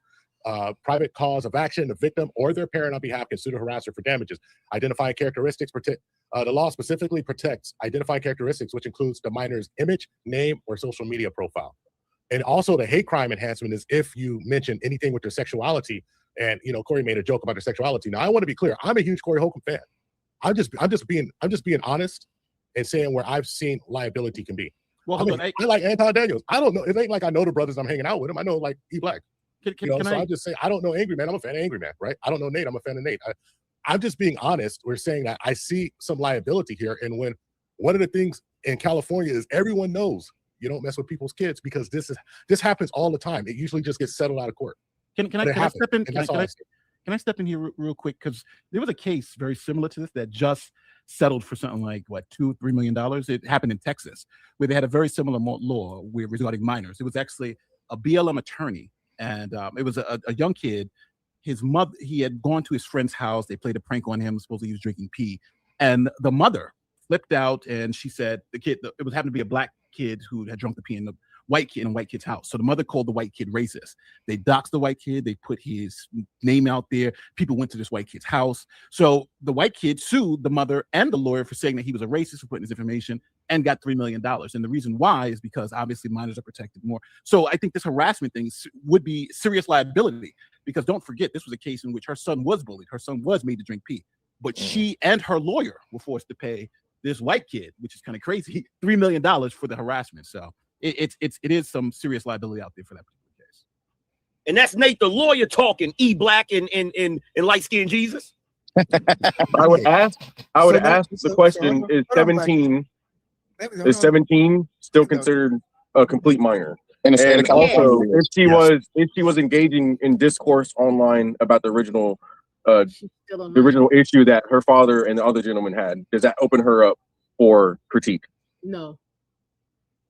I was asking the lawyer. Well, about her being an international fighter. So two things. If it's the adult, yes, you don't have any issue. But when you're talking about minors, then that's the issue. And also, if you're talking about a minor who's a celebrity, then you may have a different argument. But if you have a minor, that's why a lot of times when you see celebrities, they'll tell the media, don't take pictures of my children, And you don't see those pictures of celebrities, kids a lot unless they release them. And the reason why is because of these harassment laws. You can go after them for just taking pictures of your minors and publishing them. So that's why you don't see that a lot. That's true. Right. You satisfied? Okay, I have one more follow-up, please. One more, please. Hold on. Wait a second. Does her having an Instagram following make her a quote unquote celebrity? No. Well, it would be called a public figure, but there's a test for that. So how many followers does her Instagram account have? He's doing it for instance. We don't know. That's the question, right? Oh, yeah. She's a So world-renowned what athlete, you though. what you would have Don't to you see on Instagram? what you would have to recognize is that just because someone is, let's say, a world-renowned athlete, does that mean if she's 14 she can have sex with an 18-year-old? No, because that doesn't change her physical status of being a minor. So we have laws that protect minors versus laws that protect adults, and this is where you get the grid, because you can have a famous minor, but those laws are still very protective of those famous minors, because let's say she doesn't want to be in the business anymore, and so forth. So I think the constitutional question you're asking, there's so many different ones, like the Gary Coleman case, where Gary Coleman was 17, he emancipated himself from his parents, so essentially he became like a quasi-adult. So things would treat him differently than would treat others. But I want to make it very clear. I'm not saying which side is clearly going to win, but I think there's liability to be had on one side, and there's possibility of liability to be, and there are good arguments on the other side. But if the side that if the side is making the argument the child is a public figure, meaning that it's going to be harder to prove defamation, then that's going to be something very, very, very hard to overcome if that child is declared a public figure. But in California's harassment laws, that may not matter, because harassment is something of more of a criminal nature, where you can harass somebody and not defame them. And if California laws don't really deal with the speech element of it, then we're not talking about a First Amendment issue. We're really talking about a disclosure issue. And if you're disclosing personal information about minors, no matter who they are, then you may still be open to some liability. Because now we're not talking about speech. We're talking about disclosure of personal information. Think HIPAA laws. Yeah. Just because they're a minor, you can't release their HIPAA information. So that's with the line I think we're trying to.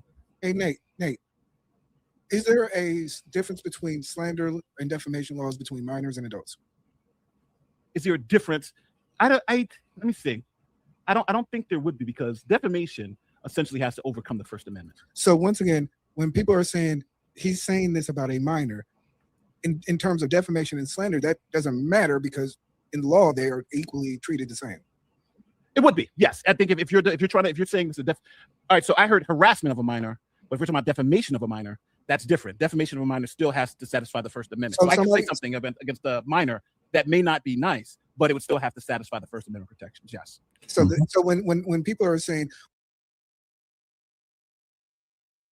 if he called her ugly and a stud and a dyke one time, that's not harassment.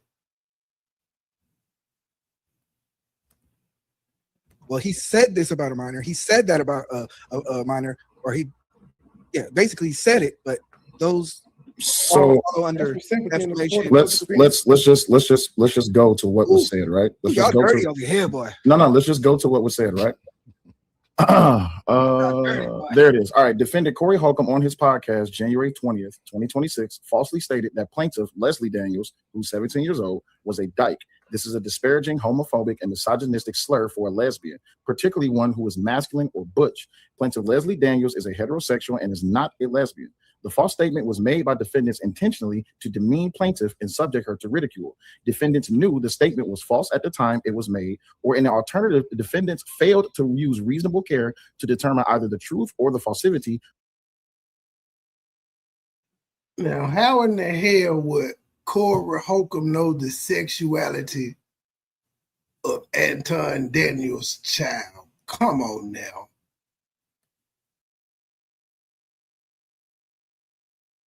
Of the statement, yet made them anyway without regard of their truthfulness. Well, so I will say that first claim is a loser, and I'll tell you why. Yeah, there's no way of knowing if she's gay or not. In California specifically, it is not defamation to call someone gay, trans, or anything.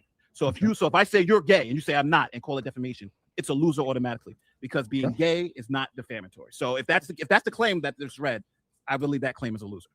Okay. Next. But wouldn't it still? Hold on for a second. Don't argue with him. He a lawyer. Don't argue with him.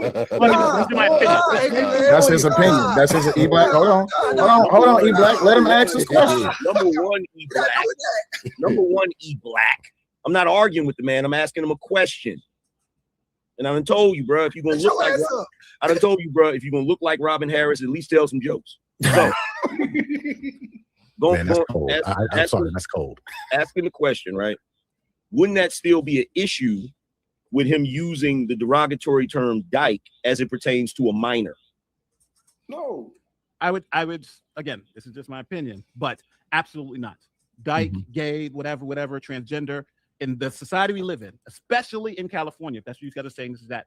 This it is is it. absolutely protected to call someone gay and it not be considered defamatory. Matter of fact, I don't know which Whatever states gay. would consider gay, dyke, or any of those things. Because, and also, whenever the word can have, for instance, if I called a white person a racist, that's generally, I can't win on defamation because it's so subjective that there's no clear factual thing that makes someone a racist. So it's so subjective that you could call someone a racist and it not be defamatory. And they essentially treat being gay and stuff like that. Number one, they'll say it's not defamatory to be gay. It's not defamatory to be a dyke. And you can't recover because actually in our society, in some instances, being gay is actually a plus if you're talking about things like DEI and some certain other aspects. So it's just, I would be shocked if it went through past the motion to dismiss. I'd be shocked. So basically what we're looking at is an issue of them pursuing the wrong type of shit. What they should be pursuing is cyberbullying.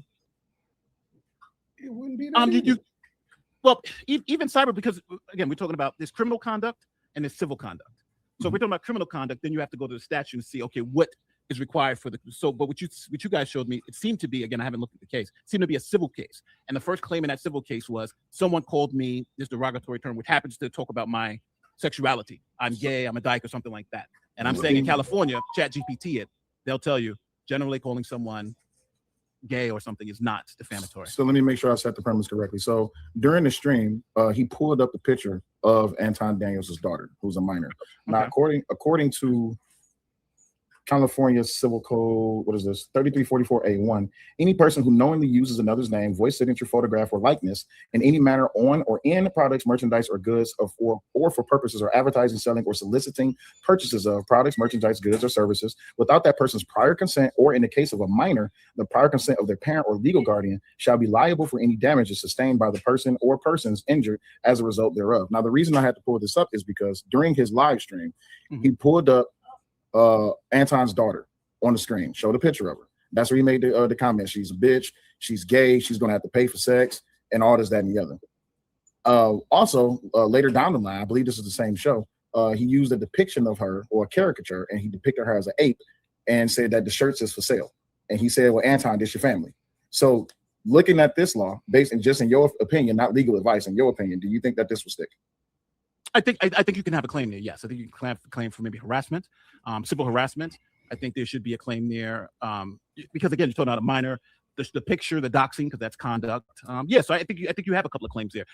But I think that because we're specifically talking about the defamation claim, so I don't think the defamation claim is going to work in that particular instance. But if everything else you're saying is true, yes. If this was a minor that this was happening to, and he's doing this to a minor, you could have some serious issues. I have one question. One thing really quickly. Does her talking about does her as a 17-year-old minor talking about the original beef they had with the two gentlemen on the original podcast, does her making comments and opinions about that online open her up? Did she do that? Do you have knowledge that she actually did that? Exactly. Well, I'm 100%. Keep bringing that up. We You will keep bringing find that up out like in it's the a fact of the response. case. In the response, I'm sure it's going to have plenty of posts of her talking about and posting about it. She's a private everything. citizen. All right, That's all. I'm It's a sorry. simple question. Hang on, Nate, I got a question for you because we've been cooking on this, and I think No, we ain't been cooking. We've been cooking. You've been dying in the hill because you keep trying to say that. Wait, you keep trying to say that this is all. Wait, you keep trying to say that this is Anton's fault, and this is not Anton's. That's my next question. Okay. Yeah, but this is not. Okay, well, go ahead. Ask your question. Okay, so and then we got to get Grover in here too. and I Nate, from what I've seen from situations like Rappaport versus Barstool and Drake versus UMG. Oh my God, you are not doing that right now. I've seen audience and the appearance of what's going on as a key factor in defamation. Basically, can the audience confirm that two people are having a podcast beef? Anton has gone on, and after the initial situation, he went on and he went to different podcasts and proclaimed his victory. He even stated facts of shaky hands and he would beat his ass and a whole bunch of stuff. Then Tuesday, everybody was waiting for Corey's response. In that kind of context. Can you see where war words or where a judge may say, hey, this is a war of words, and we're going to go back to historical context and ruling on this? All right. So if they have a beef, a fight, right, online, just words, that is in that context. It really depends on what's said. Like there's a lot of context that needs to be spread out, right? Because it really depends on who's saying what facts have the backup, and what context they're saying it. I'll give you an example. Tucker Carlson, when he was on Fox News, he said the Playboy playmate that Trump paid to keep quiet was extorting him, and she committed the crime of extortion. And when one of his guests said, no, she didn't commit extortion, nobody even alleged that. He said, no, she in fact committed extortion. I know it for a fact. She did it. So you know what the Playboy playmate did? She sued because she sued for defamation, right? And the court came down on Tucker Carlson's side, and he said no reasonable person would watch Tucker Carlson's show and believe that what was being said was true because it's an opinion show. So if we're talking about these shows, and if they are opinion shows and they're clearly where they say crazy things, then yes, it would be extremely hard to win a defamation case because they'll say no reasonable person would believe these things are true. And there's another case that just recently came down on that same premise where the person was calling the cops a pedophile and had no evidence of it. And people were like, hey, it's clear. Even his lawyer was nervous. But the court came down in the end, in the Afro Man case, where the juror said no reasonable person will listen to Afro Man's music and believe that it's actually factual. So if we're in a case like that, where no reasonable person will believe these things are factual in a defamation context, let me be very clear, not in a assault context, not in a harassment, not in a minor harassment context. Yeah, I'm just saying in a defamation context. Yes. I have a question. I have a question real quick. I have a question real quick. Hold on, I got an important question, right? So just now, E Black put his face really close to the screen, and it got dark, and I felt like I was going blind. Can I sue for damages? Can I sue? Okay, so for his this is why E Black and Grover, I'm gonna come to you with this one because Nate been talking for a minute. I'm gonna give him a chance to get some rest right quick. So Grover, I'm gonna come to you with this. E Black's argument is that even though Anton is not listed as a plaintiff in this case, is that because of the fight or the argument that him, Anton Daniels, and Corey Holcomb had on January 13th and the weeks-long celebration tour that Anton Daniels went on, that the reason that this suit should be thrown out is because this is all Anton's fault. That the reason that his daughter and the reason that his wife were put up there and things were said about them, that this is Anton's fault, even though he's not listed as a plaintiff in this case. Grover? It's kind of like a root cause fallacy.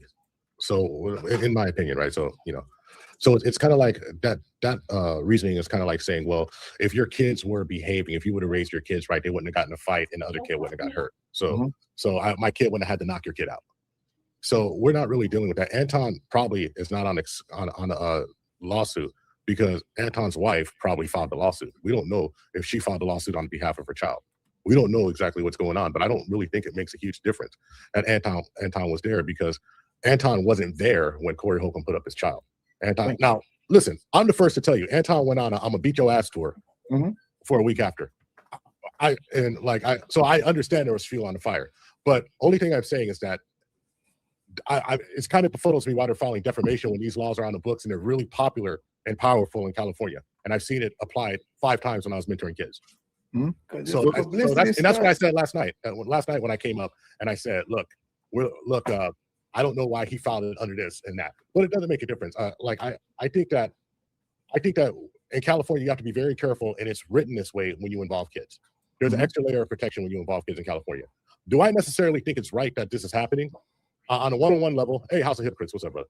On a one-on-one level, if I was talking to anyone here and I was engaging with anyone here, and you guys went low and I went low and you went low, and we got in an escalation trap and there was no way out, I wouldn't sue anybody. That's me. But hey, I'm not Anton Daniels' wife. I'm not his child. I don't know how they feel. So, and I don't know what lawyer got a hold of them and said, this is the angle that we can actually extract money. Because that's what it comes down to. It's a civil lawsuit. It's for money. It's not for pride. It's for money. A lawsuit in general is to extract money. They're not going to force Corey Holcomb to never talk about this stuff again. That's not going to happen. So I think a lot of times we may try to frame it as a free speech thing. I don't really think it's a free speech thing, or as it's going to turn out. I think that sooner or later it's going to turn out, it's going to fall back on this law, because I've seen it happen a few times before in my experience. And my experience is anecdotal. I'm not a lawyer, not a litigator. I don't have any credentials. It's just I've been in a situation over and over again, and I find it when I see. That's just why a lot of people don't play with people's images of kids in California. I mean, I have a production company. I film people, and even media releases of a 17-year-old. I get their parent, and I tell their parent exactly what's going to happen, and I take time and explain to them one by one exactly what's going to happen for my personal liability because I'm doing it in California. Other places, you sign it off. Hey, this is what we're going to do. You know what you got into. You know, I know people who film martial arts videos all over the country. In California, everybody takes 3 or 4 extra steps because just children and that level, because children have an extra layer of protection here that may not be in other places. So even though, like I said, the laws are written by Karens, and so that's why I feel like there's a liability there. Not because I want Corey Holcomb to do this or do that. No. It has nothing to do with that, or because I like Anton. No, it's just from my experience of what I've personally been through, and that's all. That's all. And, you know, I only came up because you sent me a leak. Or hey, I appreciate it. Is there a difference depending on where they get the picture from? Let's say, like in public. No, because the California specifically says on that statute I put up that they can take it from their social media. It could be public. It could be private. It could be on a website. But if you're using it to make fun of somebody, that's what the enhancement to Seth's law carries. Correct. So you have to still give express permission. Yeah, and Corey did not have permission. And I want to tell you how careful people are. 90% of the videos you see with that person's face on it, with that young lady's face on it, is blacked out because people understand the liability of it. And because she's a minor, and on YouTube, you can actually, if she complained, that video will be taken down. You can even get a strike. You can get a strike for a community guideline strike for using her image without unauthorized. I've had YouTube make people blur my face out, and I'm grown. Yeah. It was probably scared he was going to talk bad about him. I seen what you did. He black kid. All right, so Trey first, and then I'm sorry. Nick, anyway, I'm gonna hop off. I don't know unless somebody wants to ask me a question. I don't want to just say something and just bounce like I'm trying to dodge anything. I'm really neutral. I mean, I'm a big fan of. I'm a huge Corey Holcomb fan. I think people know this about me if they see my content. So it's not like I dislike anybody. And I said last night, I respect when Anton built that machine to get that much content out. I wish I knew how to do that shit because I'm doing content right now. What I'm saying is that just in California, be getting your ass kicked for stuff. Have I been just cooking lately? Like no, I've been cooking. No, you haven't. I kind of disagree with you a little. Did you just request a meat stretching? Right, he just requested meat stretching. That's exactly what he just did. He just requested dick holding. I got a question for him. We're talking about dick holding. I'll see you guys later. You said you got a question. I got a question for you really quickly. All right. Kind of make it quick. Can she open herself up to being part of the conversation by posting things about him online? You just asked that question. Yeah, I asked the lawyer the question. You asked the same question. It's a different lawyer guy. I'm asking a different lawyer. Okay, so wait, hold on. Blackish, the reason you keep asking, did you see Leslie or Sharita post anything about Corey? He ain't look. In short term, everyone else can be hyperbole, but me. Okay, thank you. You already asked the same question. I have the same question, sir. You already asked me. In California, I haven't seen a cutout for if somebing engages in discourse. As a matter of fact, I've seen people go back and forth on social media. One person goes too far and kind of perverts the images with AI just last year, and the person they actually took legal action against the family who did it because the person who did it was actually 18 and he was doing it to a 16-year-old, but they were both in high school. And so I mean, I'm sure there's some carve outs. If you're both in high school, you're still looked at a certain way. But I would say I would be very, man. I've just always thought in media kids were a red line because of those situations. Not because you shouldn't, not because you ain't roasted, not because there doesn't, not because it's fair or unfair.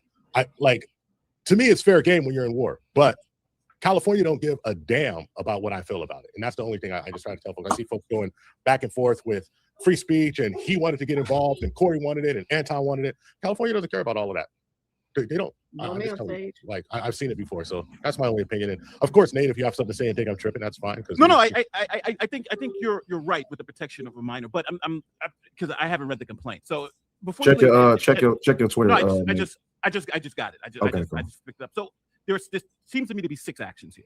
Yes. Defamation per se, false light, defamation, the intentional infliction of emotional distress, and then the unauthorized use of names and photos. And I think we've been speaking about them all as one thing. And I think we need to really understand kind of how this litigation works. So I think you're right. Everything you're saying is right in terms of Section 3344 of the Civil Code. I think he's done dead to rights. I think that's the claim that is the most liability for the defendant because he did use their images, right? Yeah, now If we're talking now, the next claim I want to talk about is IIED. That's intentional infliction of emotional distress. That means you harmed me in some some way. You harmed me in some way. You assaulted me, you harassed me, or you defamed me. Hey Nate, I got the complaint on the screen. So if you want me to go to a certain page, just let me know. All right. No, I'm just explaining how everything kind of works together. Okay. So to win that intentional infliction of emotional distress claim, you have to actually win the underlying claim of defamation, or let's say if it was assault. But here you have to win that underlying claim of defamation. Now, someone else was before, I forget the gentleman's name. He was asking about the daughter's Instagram page and the wife. So from my reading of this is that the wife and the daughter are the plaintiffs in this lawsuit, right?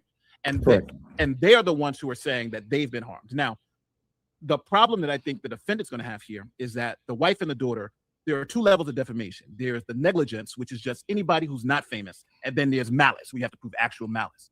If Corey Holcomb was on this, then it would force him to we were talking about actual malice. So you'd have to prove the defendant knew what they were saying was false and said it anyway.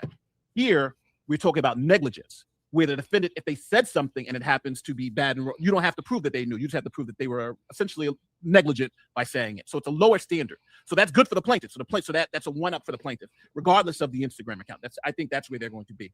And then second, to prove the proof that you have defamation per se, which essentially is saying, earlier someone mentioned that, hey, this is defamation, but don't they have to prove that they were harmed? Well, defamation prove that they lost something, prove that there were some damages.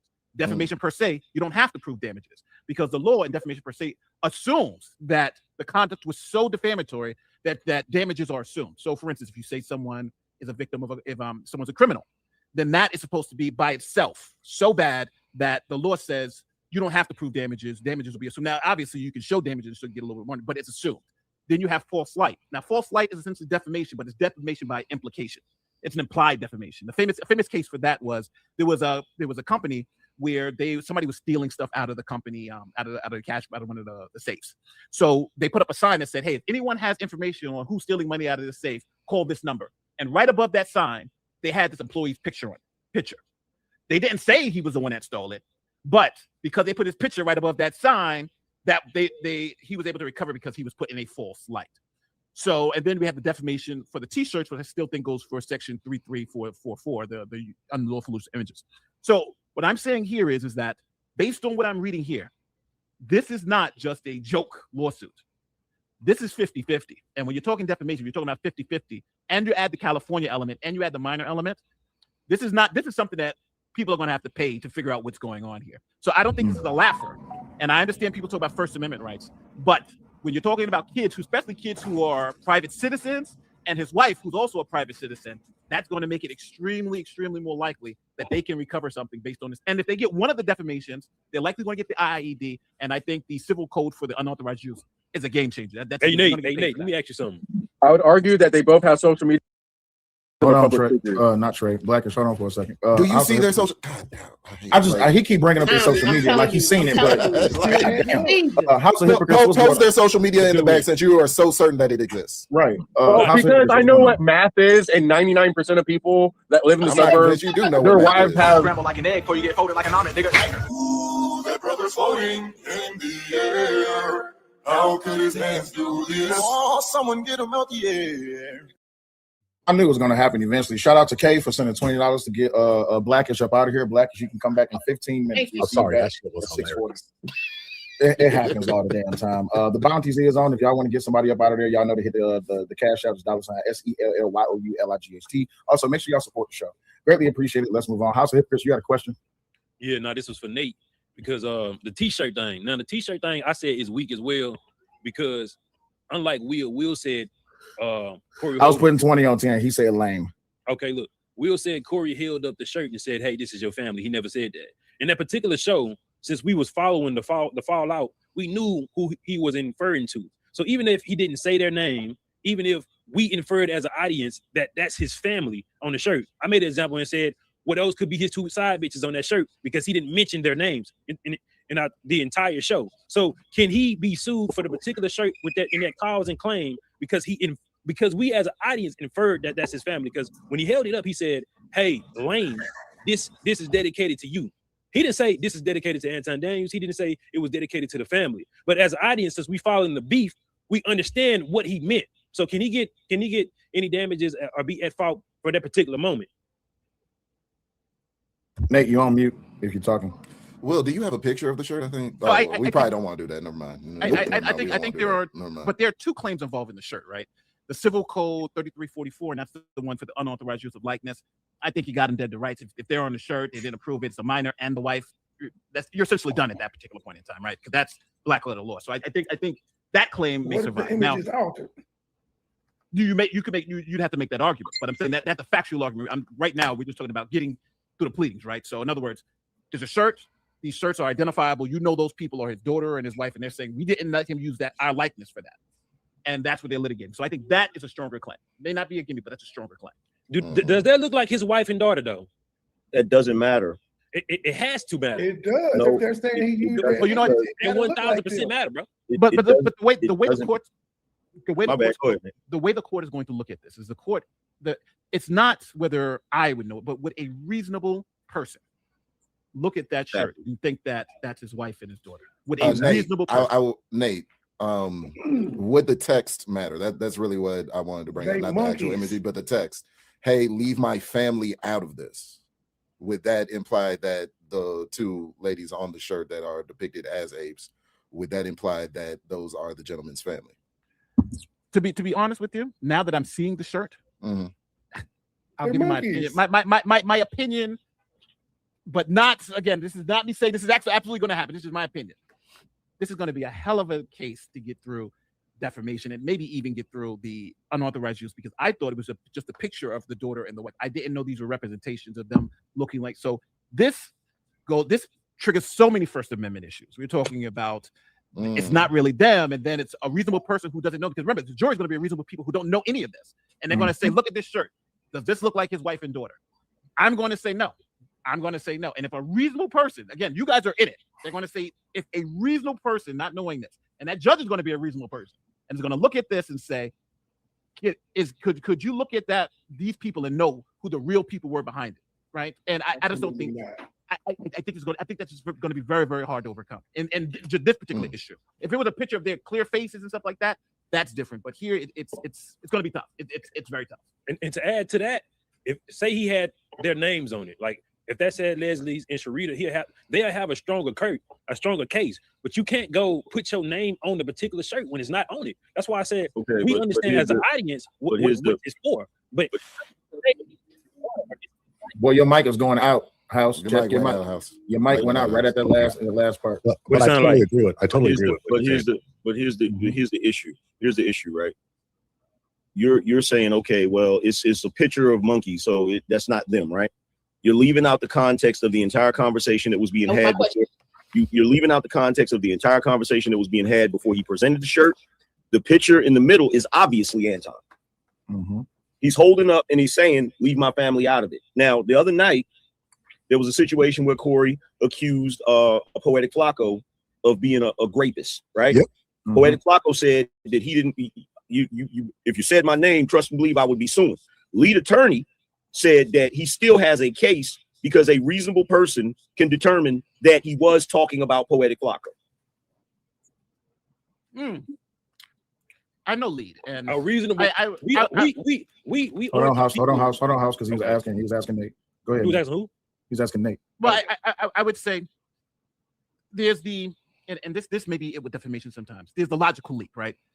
If it's on its face defamatory, and that's what we're talking about. When you look at that shirt, on its face, is it defamatory? Now to determine that, you got to know as a reasonable person who doesn't this is without the full context, looking at it, who's on that? Who is on it? I don't know any of those people. I can Corey, I can see.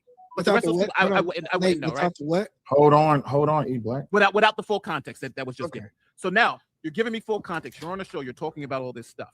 Now with that context, is it possible for me to identify that is his wife and daughter, even if he does say that and they're dressed up as monkeys? Again, there may be a claim there in California because just like someone else earlier said, California is very liberal with this, but again, I'm just saying under First Amendment core principles, it's going to be extremely, extremely hard to get this work of parody that is not directly looked like these people through a First Amendment analysis, because parody is highly protected. It's for the president's children are put in these cartoons.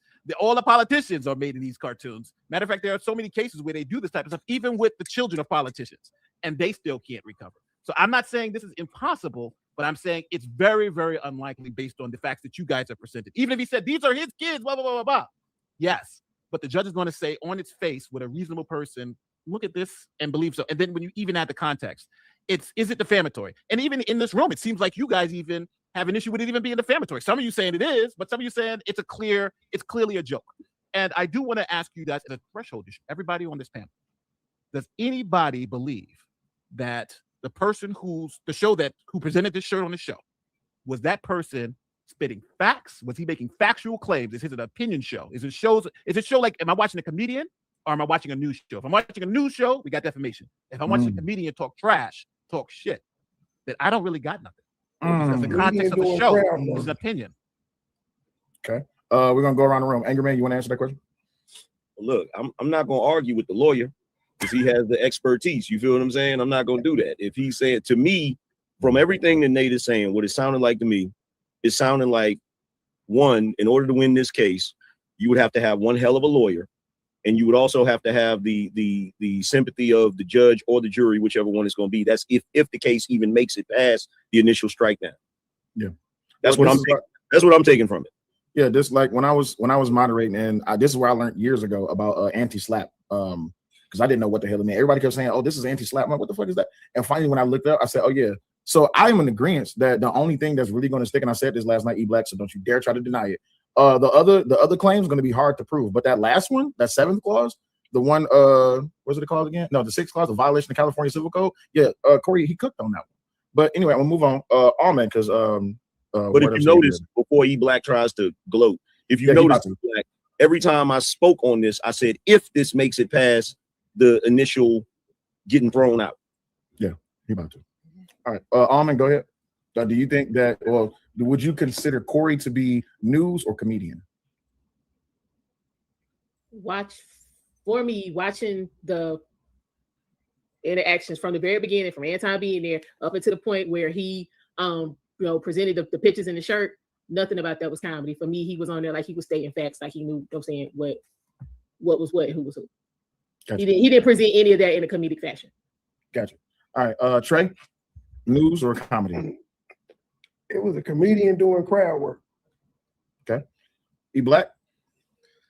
I think obviously these were comedians, or a situation in which two podcasters were having a back and forth, and any reasonable person could say, you know what, whatever they say after this, we believe them or we don't believe them based on what we like. So y'all see how he didn't answer the question, right? No, I answered the question. I just I said, was it news or was it comedy? I literally said that both of these podcasters are going back and forth, and I don't think anybody knows. Does anybody want to tell him? Does anybody want to tell him that he's not? Okay, so I'm gonna do it like this. I'll tell him. E-Black. Here's the thing, bro. What he just gave you was multiple choice, and when you didn't answer between the two choices, he's asking you to answer between the two choices. Okay. So I'm gonna do this the court way. Asked and unanswered. Could you please answer the question, sir? Yeah, it's all jokes, man. Okay, so you said that that Corey Holcomb's a comedian, not a newscaster. Now you're asking me more. That's why I contextualized and you get it. Same framework. Wait. At first it was yes or no. Now I'm contextualizing. Okay, cool. All right, I will move on. Thank you. Grover, what's going on, G? What's up, man? It's called the 5150 show. Mm-hmm. I mean, I think context matters. I don't think anybody should be going to the 5150 show me as a reasonable person for news. So if you're just asking me the question, do I think the context isn't a comedian or a news show? I say it's a comedy show. Gotcha. I'm just being honest, right? You know, I'm not, like I said, I don't have a dog in a fight, but I got to be real. It's called the 5150 show. You could be on the jury. Could be. If you I'm biased too. I'm just gonna let you guys know they're never letting me on a jury in California. Want y'all to understand, I got all types of opinions they don't want to hear from my black ass. I hate everybody. Everybody equally on an individual basis. We're best friends. Yes, I hate everybody. I hate everybody. My wife ain't from here. Everybody thinks I'm crazy. My mom is Creole and got green eyes and talks and spit fire. People don't want to. Listen. My opinions are crazy. Really quick. Hey, Nate, you there for a second? Yes, I'm right here. Nate, you from New York, right? Yes. God damn it. Hey, man. Goddamn New York. Cut that out, bro. Stop that. Baby, Nate from New York too. Shit. It's like the 19th person. All right, so Nightish, when you see Corey Holcomb show, do you see him as a comedian or as a newscaster? Uh-oh. Why you change it? As far as this Anton stuff, he hasn't been funny since January 13th. Man, answer the damn question. See, y'all be doing this bullshit. News. Thank you. All right. And last, House of Hypocrites, because I have a very important question I have to ask next. The House of Hypocrites, news or comedy? Man, you know this nigga a comedian. It's gonna always be comedic. It's comedy, bro. He was roasting. Gotcha. All right, cool. So now my question, this is the very important question. Hey, before you ask that question, Black, you need to get the other hat too. You need to get the other one too, the one that says they open season on 13-year-olds in Iceland. Because you do understand that's what Corey said, and it's on tape. Get that you don't think that's going to be played in court? When he's talking about black women, so why y'all ride with that like it's gospel? Was Corey a comedian when he said that he went to Iceland to have relations with a 13-year-old? Was that a joke as well? Hold on, my microphone. Oh, take your time. Argue the bad taste joke. Hey, that man did not say he went there to do that with them kids, bro. Sure. Have you seen the compilation? I seen it. Oh, okay, cool. So, but he didn't say this was what I was doing, bro. Yeah, he said that. Okay, cool. No, House of Hypocrites. Hold on, House of Hypocrites. Did he expressly say it? Absolutely not. Did he infer it? But this is what he said verbatim. He said in Iceland, you could be 13 years old. He said the only thing I didn't like is you can't give them cash or gifts after you done with them. Exactly. And then the dude asked him, he said, so are you saying you took advantage of the laws in Iceland? He said, all I'm saying is I had a good time in Iceland. That's what he said. Now, don't turn your head around now, Black. Pull that damn 5151 back, that 5150 back up there. This man inferred having a good time in Iceland after he just talked about 13-year-olds and I have to give them gifts. So is he still comedy? It's all satire. As the viewer, you can interpret it as that. If you want to believe that particular man is going to do that, then that's on you. I say your feelings is valid. But if you looking at it in a distasteful, dark humor, comedic expression, then you say, okay, that man was just joking. Yeah, it's distasteful, but then he's just joking. You can look at it however you want to look at it, bro. That's true. Can I interject? You can't tell me a comedian making dark jokes that all his jokes have to be something that he's living in actuality. Yeah. Like, oh, if you said it, it must be true. Yes, if you want to look at it like that, look at it like there's a long history of comedians saying crazy shit. Louis C.K. I mean, Dave Chappelle, Eddie Murphy. Patrice and O'Neal.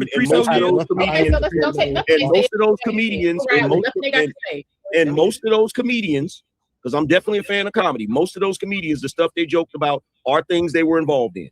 So listen, I just hold on. The only comedian that was actually been found liable in these things was the Russell Brand dude, and that's recent. That's not true because actually Lenny Bruce was found liable for freedom of speech. Lenny Bruce was the comedian who put freedom of speech on the map for the United States. He was also credited as the first stand-up comedian or close to the first stand-up comedian. Yeah, I just want to say this: we can't and I really want to say this firmly. I don't agree with putting anybody's child up. Just me personally. Angry Man could be, and this motherfucker can roast. Angry Man could be kicking my ass. I'm not gonna say nothing about his kid. It's just the way I am, right? That doesn't mean my morality goes to anybody else. Correct. It also doesn't mean that the state of California is not there to say, hey, that's too far, and I don't give a fuck if you're a comedian. I don't care. That's all I'm saying. And so I find it disingenuous to like hang on every word this comedian says because we don't like him, but then give another comedian a pass because it's okay. So when Charlemagne and God and Andrew Schultz sit up there and say a whole bunch of gay stuff to each other, nobody's really thinking they're gay because they're married, right? But I think they are gay. Oh, I don't think they're gay because they're married. I'm just saying. Corey Holcomb says something, and we turn around and say it. So I'm just going to say, I just keep it even above, even both ways. I just keep it even both ways. I believe that he's a comedian, and I'm not going to take everything he says to heart. Now, just because he's a comedian, when he's saying something doesn't mean that he's immune if he breaks a law as a comedian. And so that's the only thing I said. I when I was doing research, I said, oh, there's a law, there's a liability here. And I actually with somebody who Nate knows, I actually spoke to them about it and said, hey, what do you think about this? Because before I jump off the I just go out there. I just at least try to get a second opinion to my opinion. But that's the only thing I'm saying. But I find it disingenuous that if we're going to hang on everything this man says because we don't like him, but let this man go. Because honestly, if you really believe, and somebody who's a poli-sci major in college, if you really believe the history of the Constitution, when somebody said I'm leading the ass to Washington, which is the beginning of satire, which was one of the first free speech cases, you're allowed to say that. You're allowed to talk shit to people. California put some stops on it for minors, and that's what I think the situation is. And if I'm wrong, I'm wrong, because guess what? I'm not going to court. I don't have to buy a lawyer. I'm just a person with a fucking opinion like everybody else. And so With that being said, I gotta get my ass out of here because I'm behind on my productive schedule. I appreciate everybody. I appreciate you. Unless somebody wants to tell me that I'm an ass or something, then I'll sit here and take it. But if I'm not gonna boot you off like E Black did last night. Yeah, you know how you did all. Yeah. You know that was kind of rude, E Black. That's why. Oh my God. Hey, wait, hold on. Was your feelings hurt? Did you feel some type of way? Because you could. No, actually, I went straight to work. I had some shit to do anyways. I stayed up. I was kind of happy. Have you or a loved one ever been offended by E Black?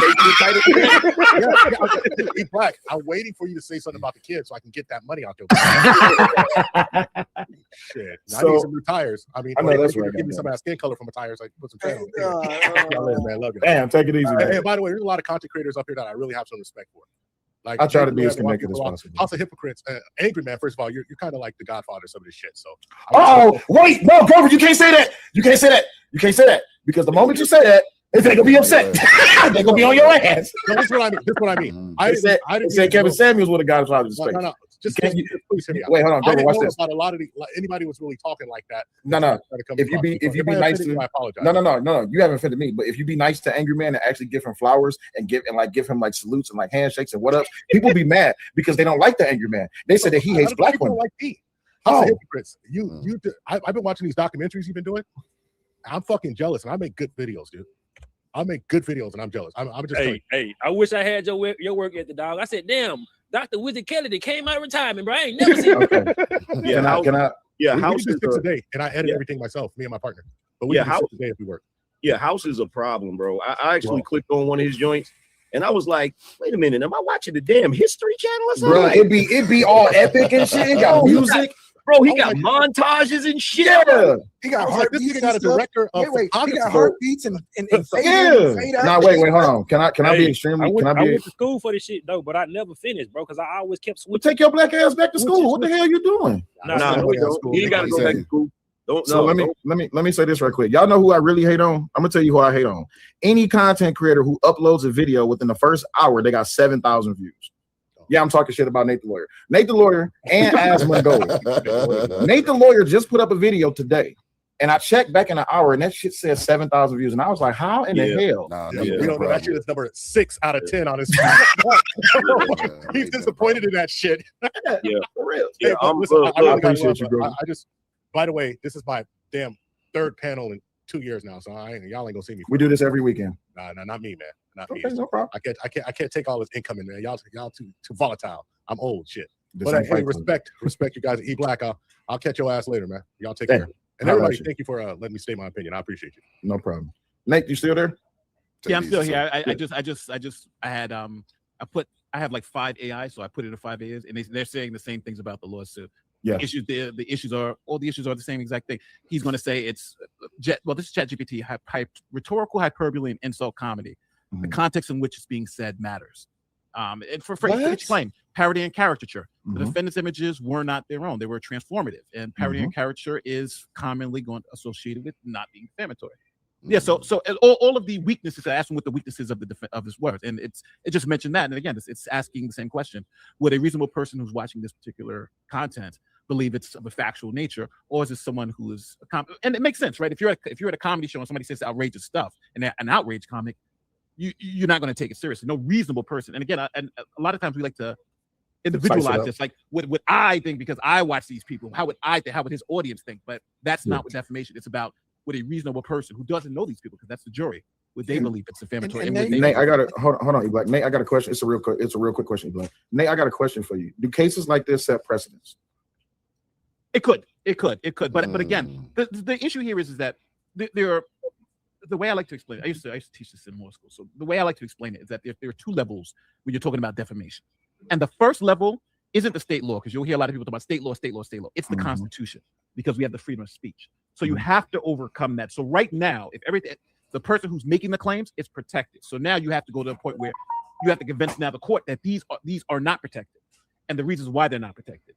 And from what everyone said right now, when the question was asked, was he a comedian, was he a newscaster? That difference is so important, because if we go out to a comedy show and we pay $50 to watch somebody insult people, that's fully protected. If you're watching a comedy show on Tubi, that's fully protected. And if you're telling me that all his shows are essentially him making comedy, not to say he can't be defended, because the way you would generally have to catch a comedian in a defamation lawsuit is you would have to send them a letter previously, like I forget the name of it. Cease and desist. A cease and desist. Cease and desist. And you would have to outline exactly why what they're saying is false. And that would put them on notice. And then if they say it again, you can hit them again. Dominion famously did this with Tucker Carlson and Fox News. Correct. That's why they won the $700 million. But Actually, I'm not sure if that happened here. Actually, you're all incorrect. It's called a cease and assist letter. Oh, geez. It's based on Corey Holcomb. It's a cease and assist letter. Hey, Knight, it was a play on words, dog. Absolutely. So Nate, one of the things that I've always been harping on is, Hey, I know one thing. I didn't got Nate to come to the damn show, so y'all better be supporting the show. I got Angry Man up here. I got Nate up here. I got House of Hypocrites up here. I got Omni up here. E Black, Almond, Nighters. Y'all better support the damn show. I ain't see Nate pull up to y'all shit. I don't see Angry Man pull up to y'all shit. Make sure y'all support the show. So Nate, yeah, I'm gonna talk my shit. Yeah, go that ahead. includes you too, E Black. You better be supporting the show. So Nate, I've been harping on like the Drake UMG case, and here we go. Oh my God! Okay, Nate, are you following me, Nate? Yes, I'm following you. Okay, they basically it's the clinical.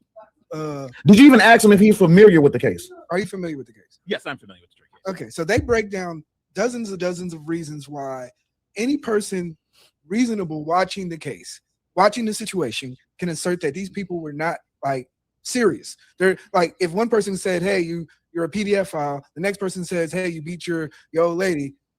Anybody reasonable watching this environment can deduce that this is not real or anything is not fact. And I believe once again that Anton, he went on Yuck Mouth's podcast that same night.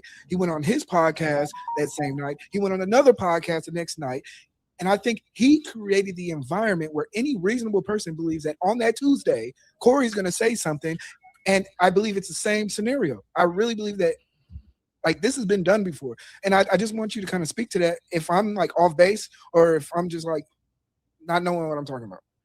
No, I think I understand your point. You're saying he's not only saying it on the show, he's going to these other places and continuing to say the same thing, right? But my response to it, I'm thinking Corey's team's response is going to be, well, yeah, when I was on that other show, was I playing a character of Corey Holcomb, the comedian, or was I Corey Holcomb? You know, what would a reasonable person think? On other shows. Oh, I'm sorry, Anton. This is the one that's making the defamatory claims, right? Am I mixing it up? No. Yeah. No.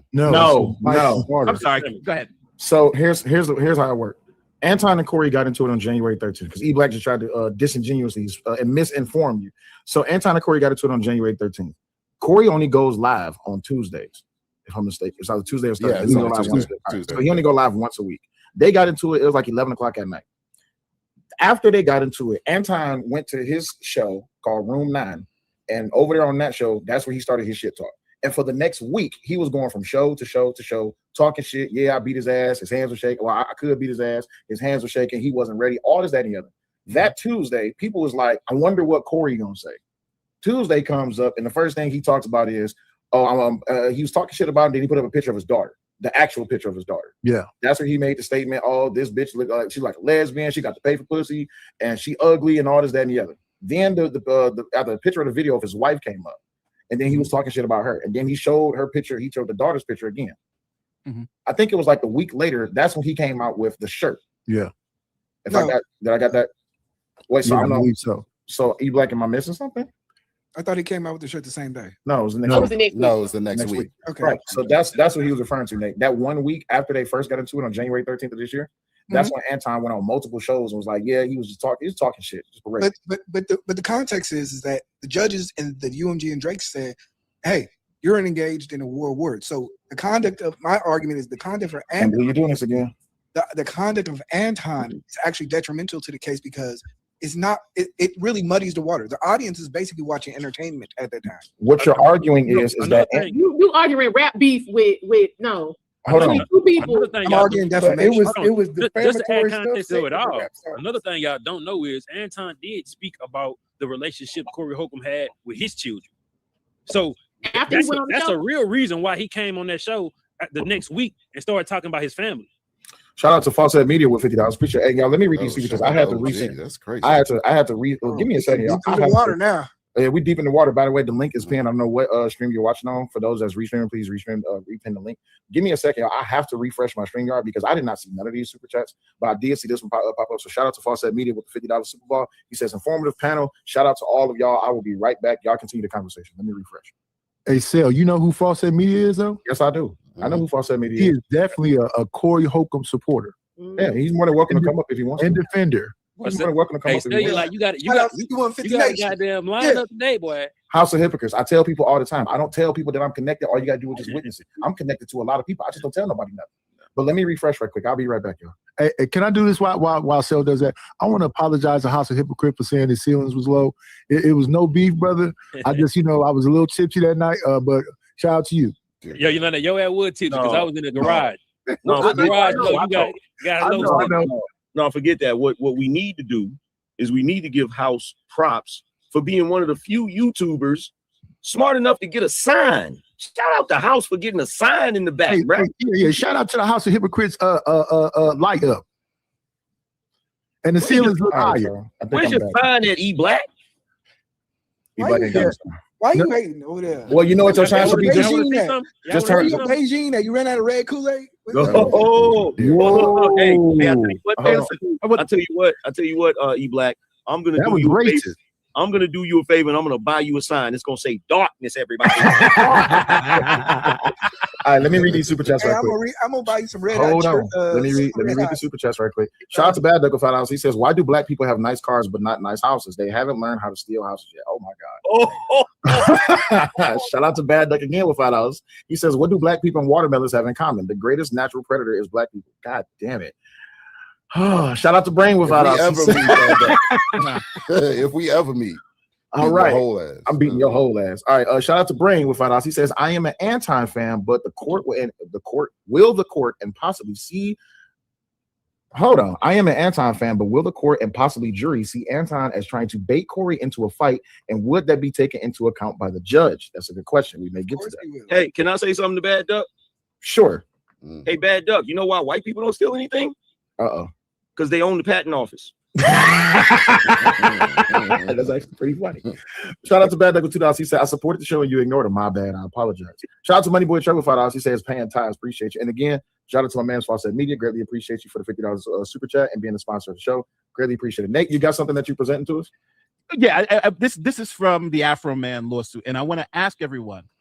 Here is what was actually posted. This was posted and it was said, but I want people to listen to it and tell me if they believe this is defamatory or not. Hold on, is this the same case Sel said that we shouldn't pay attention to because it's different? Okay. Oh my God. No. But I'm just asking you just for this particular part. Listen to what was said and the context in which it was said, and tell me if you think it was defamatory. Wait, before you push play. Afro Man, wait. Till I got high, man. Yes. Before you push play, thank you to Murray. Thank you for the $10 on the Cash App. Greatly appreciate you. And thank you for Malcolm D for the $5 Cash App. Greatly appreciate you, big homie. All right, and just for the record, that case was hilarious. Yes, it was. Funny as hell. All right, go ahead. He got like a whole album. Published it all over the internet in various posts. He found a photo of Detective Newland from a Shop with a Cop event that Mr. Newland attended with little kids, disadvantaged kids in the community. Shop with a Cop, get them to know law enforcement. Mr. Foreman found a photo of Brian Newland holding one of these children that he worked with. And am I reading the date right? September 2nd, 2023. Yes. And I'm not going to ask you to read it, but I will read part of it just to make sure it's in the record and that people are clear on what it said.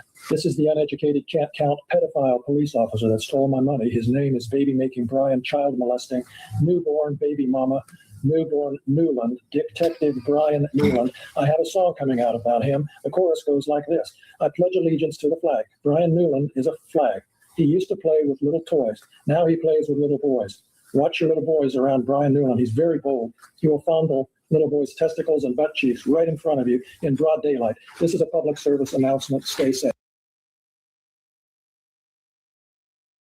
Or not?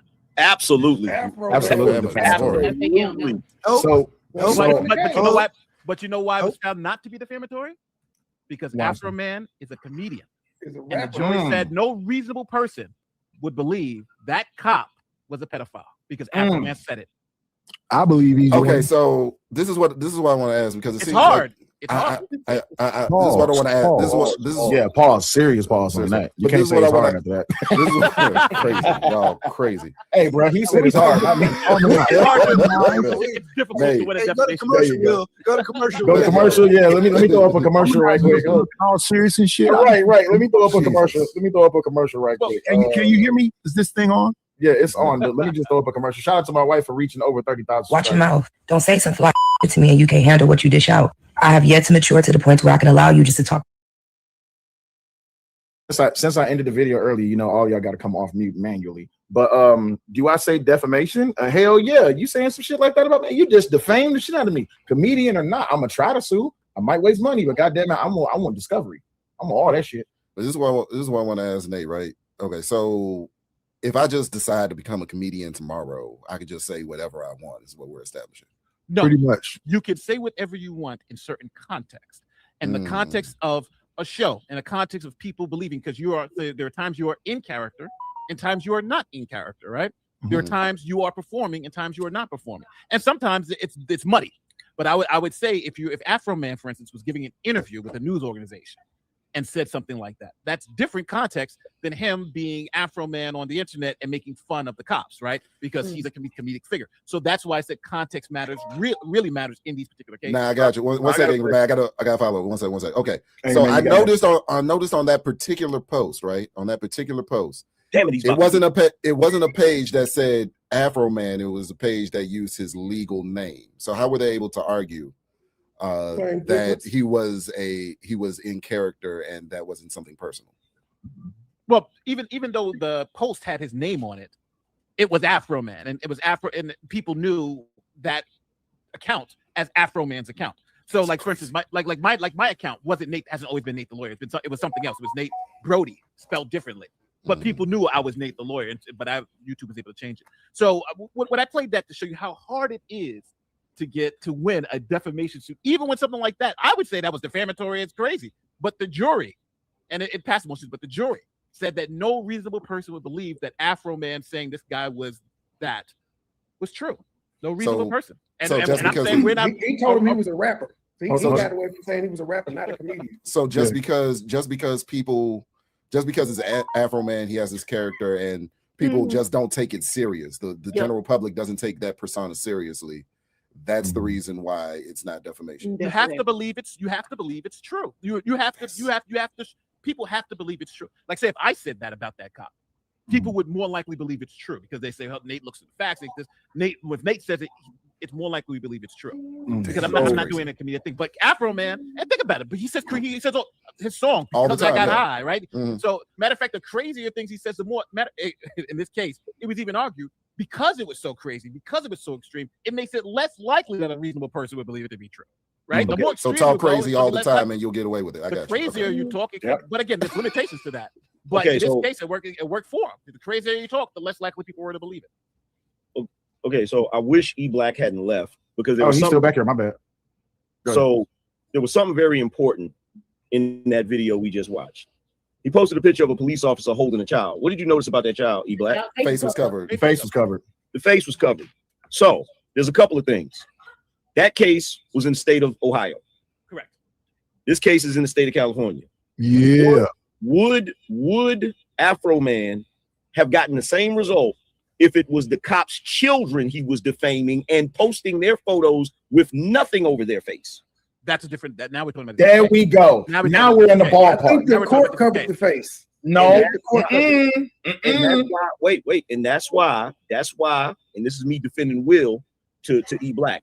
That's why Will said the case was different. Okay. That's why he said it was different, because this case and everything that Nate said, I believe him when he says it's going to be a difficult case, right? I don't believe E Black saying it's going to be a difficult case because you ain't no lawyer. But I'm just telling the truth. I'm gonna take the expert's opinion over a layman's opinion. You feel what I'm saying? But here's the thing, right? The case is different, and even though it's a hard-fought case, there are some differences that make the circumstances different. This is what we were trying to explain to you, E Black. So this is why I said this. Wait, this is why I said this. Blackish is back too. This is why I said this, right? I thought you're supposed to be a moderator and not a part of the. I'm trying to keep it going. That way we won't get deadened into this one point. Yeah. That's my job as a host. So we won't be dead into this one point. I want to be able to move the conversation along. Thank you, sir, for reminding me of my job. Motherfucker. Anywho, as I was saying, so E Black, that's why I was saying what I was. Listen here. Now, I ain't cussed you out in a minute, bro. It will be today. I promise you it will be today. I miss you. I miss you. Light skin Jesus, you back? I miss you too. I don't know what it is with y'all light skin dudes. And to the other thing too, my bad. To Bad Duck. Talking about hello, my white friend, bro. I need to have a conversation with you. I got to find out how I can cash in on my white blood. For real. Yeah. Honestly. By the way, that's a good segue. Bad Duck with $2 says, Ami, you're the first one I'm hugging. And Bad Duck with $5 says, Angry Man, how are you tonight, my white brother? And why does that duck look gay? Oh, Angry Man. I have to just run because I got to pick up my daughter. She just called me to go pick her up for this party. Thank you for inviting me, and thank you guys for putting up with me for the past hour. Thank you, Nate. Been watching you many years, bro. Nate, will you be doing? Nate, hold on, wait. Nate, will you be doing a video about this? Yeah, I'm definitely gonna break it down. I'll break it down and I'll put all the case sites and everything because I got to look at the California law because I do think the minor does color it, but I want to get all the facts before I put it out and I'll break it down. So yeah, I'll put a video out. You should expect it next week. Matter of fact, I'll even reference parts of this live stream in it. Appreciate it. Thank you. And Nate, before you go, have I been cooking? Like this would be. Oh my god! No. You still answer me stretch for you. Cooking. Just tell me. You have not been cooking, and you cook. Only water. So burnt it. So just say it. Just say it. Say it. No. Say it. No, wait. Say it the correct way. You Black. Just ask him to meat stretch for you. Just ask him. Say, will you meat stretch for me? Just ask him. Yo, he doesn't have to answer that. Look, Nate he said he gotta go. He gotta go pick up his daughter, man. He gotta pick up his daughter, man. Got you up out of there.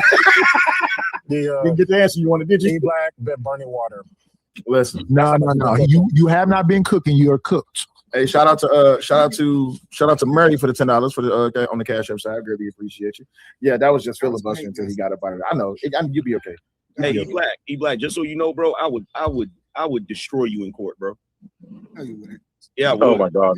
Can I say something really quickly? I think the biggest point that Nate made was they have to get past the constitutional question first. And that was the whole point I was making the whole time. That's the whole point that E Black is on.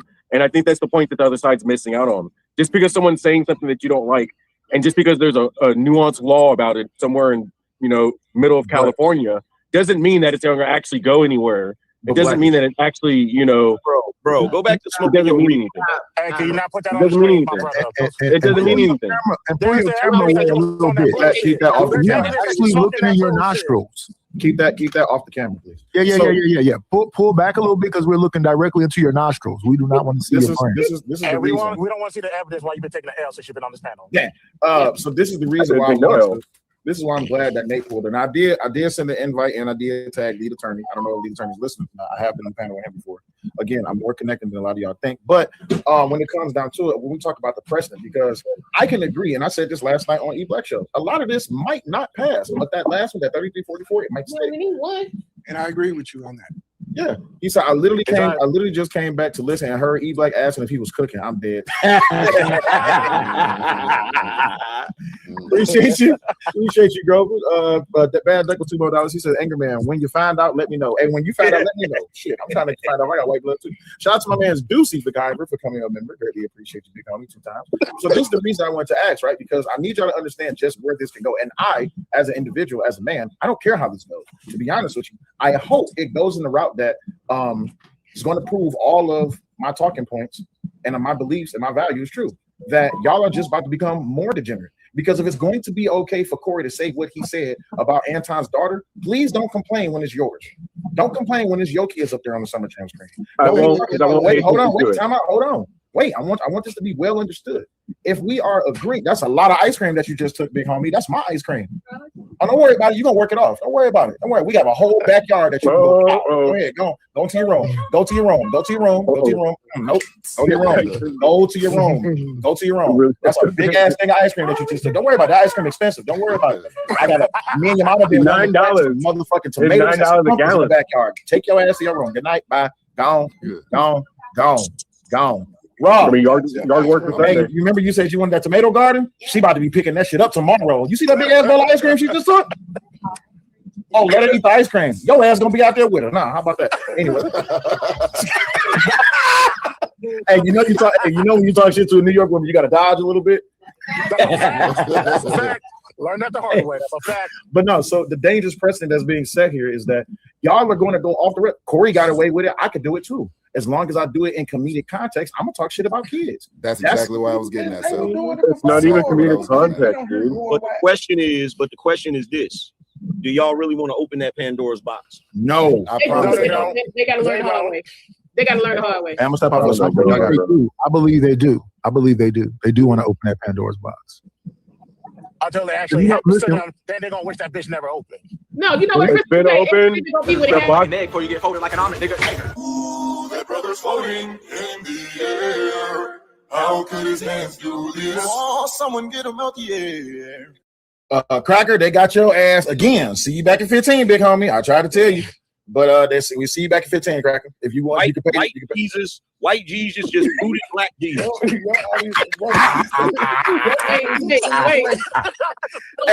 just about to stop out for a smoke. If y'all want to bring it back, it's $20. You can bring yourself back, or somebody can bring you back. Other than that, holla at you, Crackers. We'll see you back in 15 minutes. That will be 7:30. That's messed up because I wanted to ask him what's it like being a hippie in 2026. You can ask in 15 minutes. Let me go outside to smoke right quick. I'm gonna join from my phone. Oh man.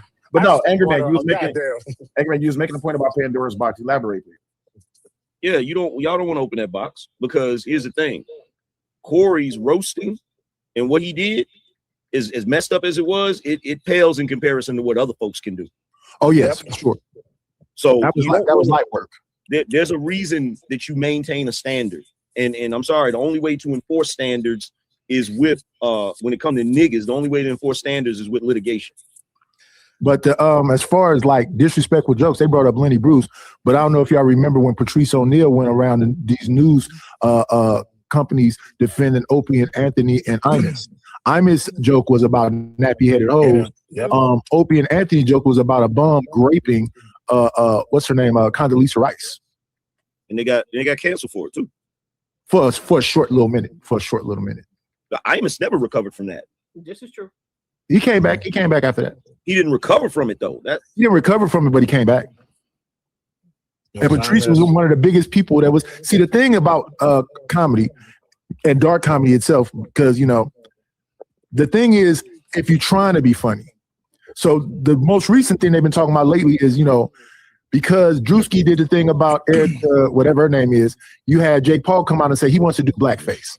Mm-hmm. And I'm sure when he does blackface, he's going to try to be as racist as he possibly can be. And we have a lot of people that's saying, no, if you do blackface, that's racist. I think that Robert Downey Jr. did the best thing of blackface ever. That was from Tropical Thunder. Well, see, that's kind of different, nice, because I mean, dark humor is one thing. It's in the course of what you're doing, and you just start, going through your routine, and it hits you, and it come out. It's something completely different when you step on the stage, or in this case, you turn the camera on because you're going for the sole purpose of going down this dark road. That's different. You know what I'm saying? I think that's kind of what differentiates, comedy from, you just fucked up. Well, yeah. When I look at Drewski, I think he didn't do anything that was necessarily distasteful. He just did exactly what that woman did, right? But if you do blackface, this is where I look at it. Be as racist as you possibly. What you gonna say? Chicken and watermelon? Okay, well here's the thing, right? Because this is where I have an issue with the culture. There are certain things that are specific to us culturally, right? So from one position, we'll be like, oh, Drewski didn't do anything wrong because there's no cultural implication of him making fun of a white woman and doing whiteface. But culturally, Jake Paul shouldn't do that because, there's implications of it racially. So we understand that as far as our culture. We understand it's a no-no for us to find it acceptable for people to do blackface. But then we'll turn around and act like we don't understand the cultural context of a comedian joking about underage kids inappropriately. That's part of our culture too. We have a culture where we don't like it when you mess with kids like that. But we're gonna act like we're gonna suspend that for Corey Holcomb. Well, if you look at it, Angry Man, we have a history. We don't like it, but we got a history of letting it go. That's why all these, we got all these uncles and mama boyfriends and cousins and all of that. And folks looking at them sideways at the cookout, but you still letting them come to the cookout. Yeah, and that's the implication. That's the implication that I've been speaking on ever since this happened, is how culturally we claim that we have an issue with this, but we keep picking and choosing. We keep allowing people to violate when we shouldn't be allowing them to violate. Jake Paul should do blackface. He should do it. I want to see it.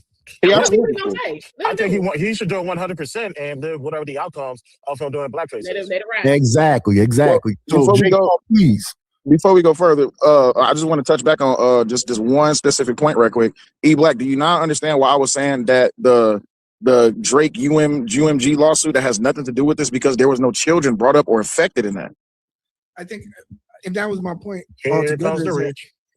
No, that was my point altogether. You guys were saying that it had nothing to do. I was saying it absolutely had everything to do with the first 1 through 5, and then I agreed with you on number 6.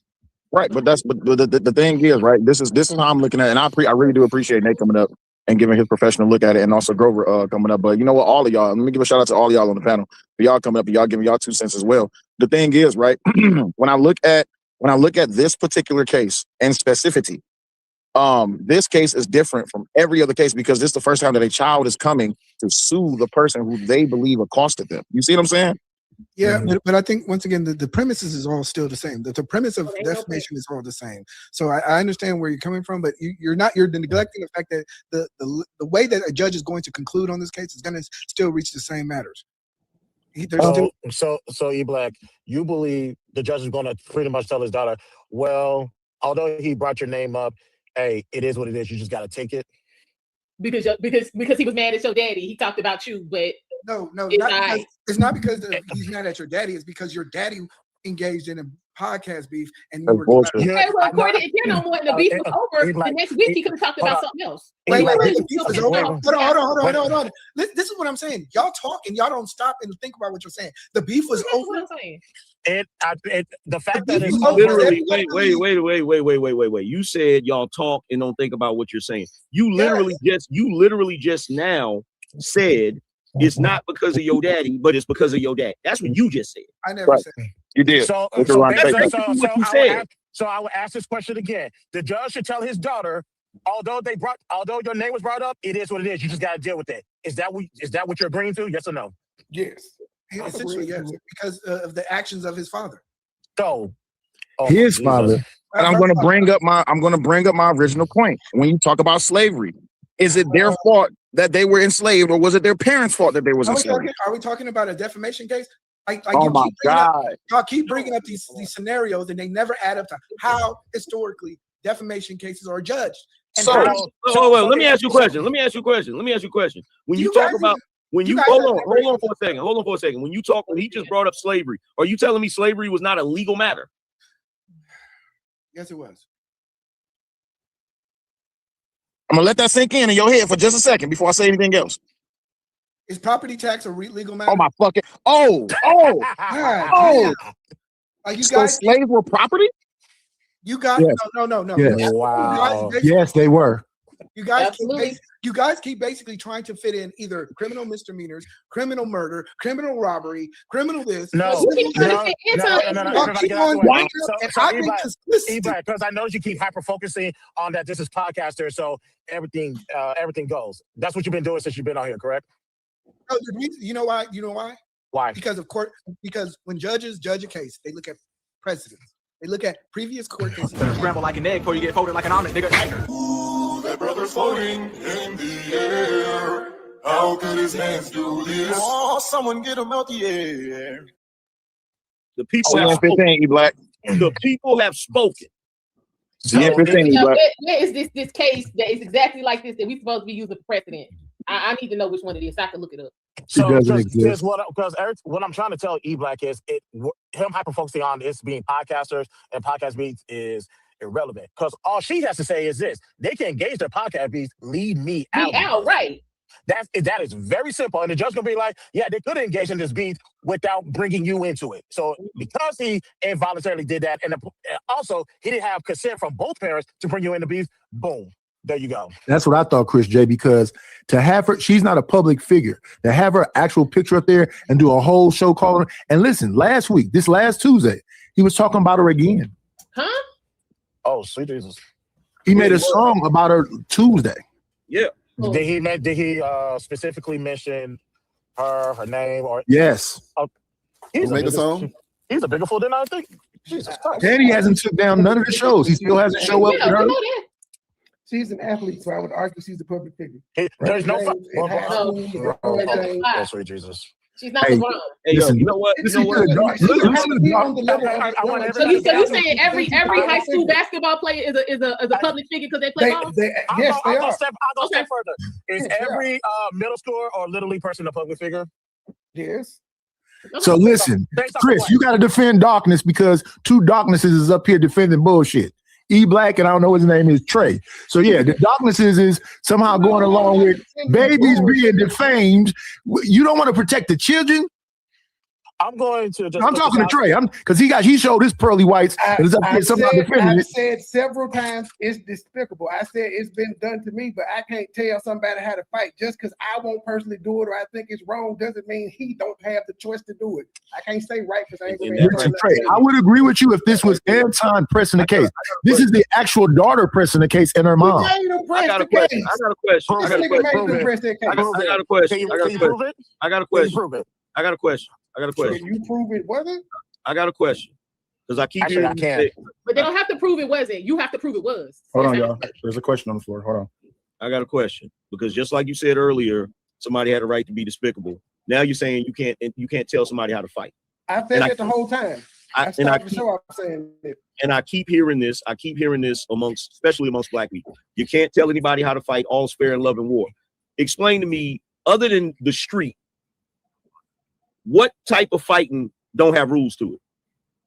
Any fight. If you at a fight, you may be punching. Somebody may bite you. Somebody may kick you in the dick. Somebody may grab you. Other than the street.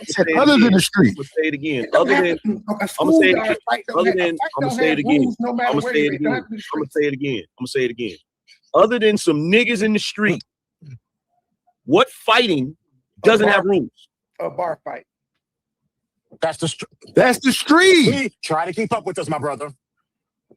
Darknesses. So all fights are street fights. Check this out. Do y'all see now why our community is the way it is? Yeah. Do you see it now? Because there's no rules.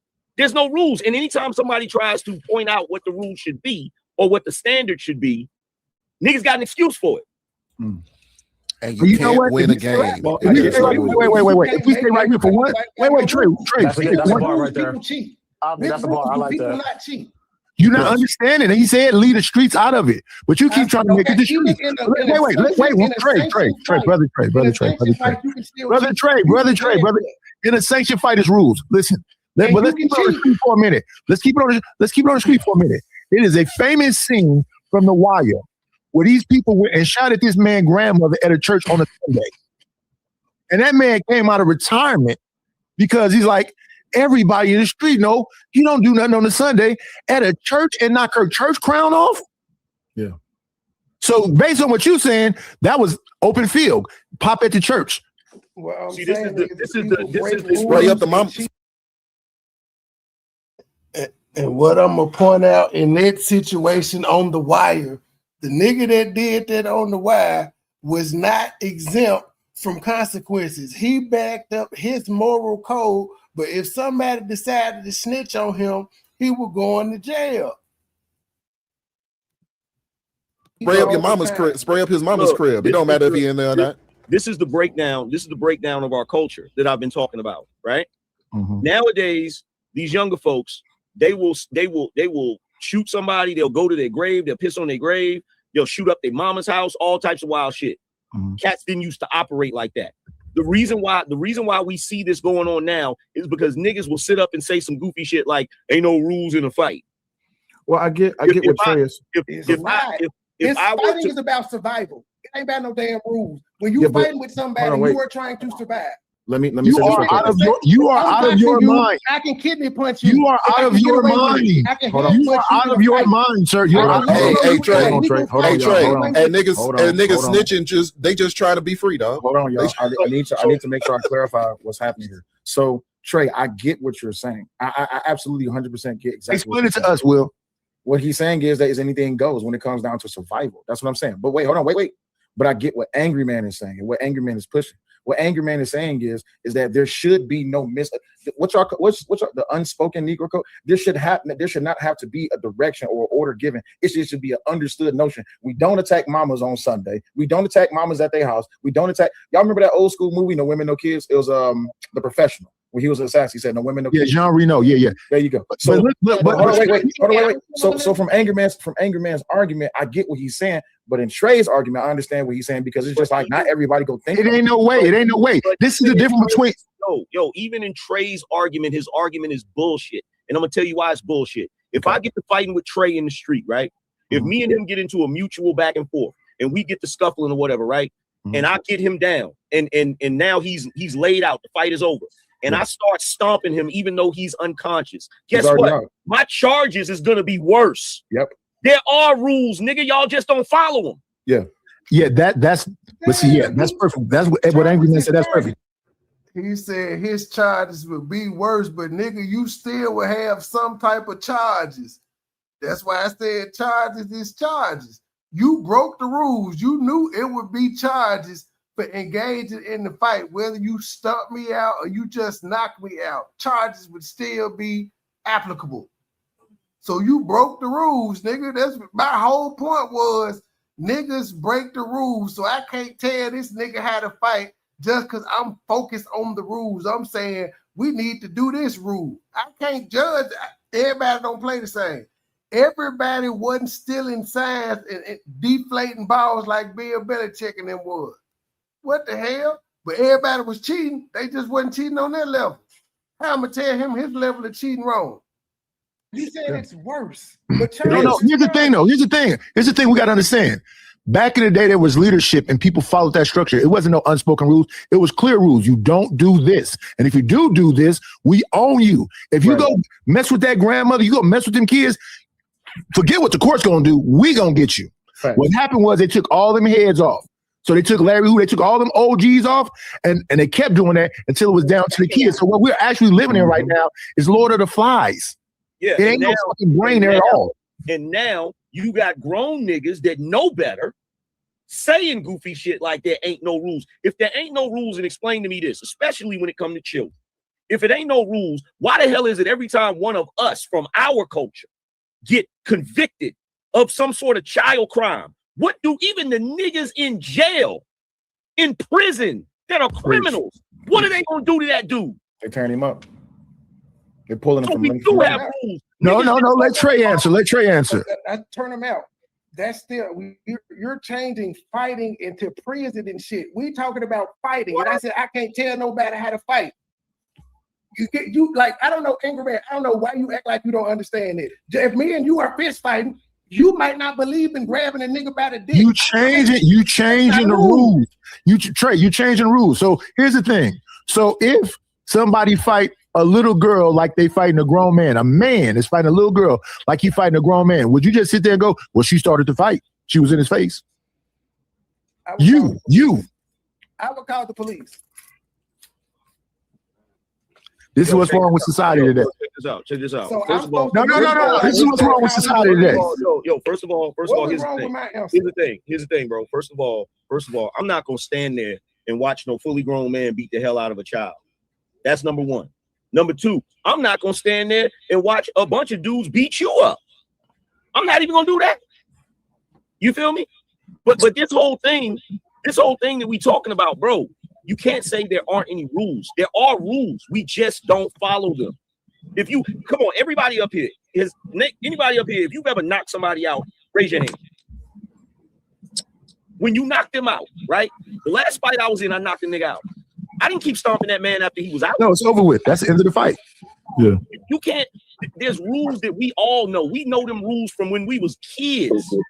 I said there are no rules, and I said, but in your case, when you were saying, I said they can be broken or you can cheat. So everybody is not gonna have the same moral compass and code. And you keep defending bullshit. Okay, that's true. What you just said is true, but there's a penalty for it. There's a penalty for cheating. There's a penalty for breaking rules. But what y'all are doing is you're trying. No, listen. What you're doing is you're trying to use the concept of you somebody how to fight to justify what they did. That's the difference. You're justifying what they did. I'm not saying that there aren't people out here that's going to break rules. Absolutely, there's people that's going to break rules. Absolutely, there's people that's going to fight dirty and do whatever they want. But we agree with that. that doesn't justify them doing it. Exactly. I can call it despicable and say I can't tell them how to do it. I'm not justified. I said off top, it's despicable, but I can't tell this nigga not to do it because that is just. So let me ask you, because here's the thing, that is justifying, because if I see a nigga, you a sucker for that shit. That's let me impose this right quick, Trey. So repeat what you just said to Angry Man before you just said that, because I had a question. I said it's despicable, but just because I wouldn't do it doesn't mean I'm gonna judge him for it and tell him he shouldn't. Because I wouldn't do it don't mean he can't. So let me ask you, despicable though. I said the whole night it's despicable. Yeah, let me ask you a question. So would you say right now in 2026 that debauchery, negativity, and despicableness is a norm? Absolutely. And now stay right there for a second. Let's say that's the standard across the board. What's the exception? I don't know. The exception. I would say the exception is self-worth, like not really giving a shit of what other people think about you. God, I remember like 20 years ago it was like that. It was that's great the time extreme. people could talk and not get offended all the time. And Blackish, kind of moral high horse. Blackish, hold on. That's yeah, it's very interesting to see Angry Man run on stage. Blackish, that's the extreme. Wait a minute. What do you say? What do you say, Angry Man? What? What did you say? I said with the first point. No, the last one. You said Angry Man or something. Yeah, he's talking about how he goes around and he breaks up all these fights all the time. So I'm just wondering when's the last time you've done that? Because I was not going to put my life on the line to save someone else's, because I have to worry about me and mine first off. Okay, well, guess what? It's very interesting that you're Superman. Well, guess what? Here's the thing. If you want to be a coward, that's your choice. I'm not a coward. I'm definitely not a coward, no. Okay, so then don't tell me. So then don't sit here and tell me, look, bro, if you want to be selfish instead of selfless, that's your business. See, this is the part where Mixed G's is finna get upset. Now, y'all heard me say, I'm not jumping in. I'm calling the police. That's what their job is for. So he talking about me too, but I'm not offended. I don't know this nigga, nor do I care about his opinion.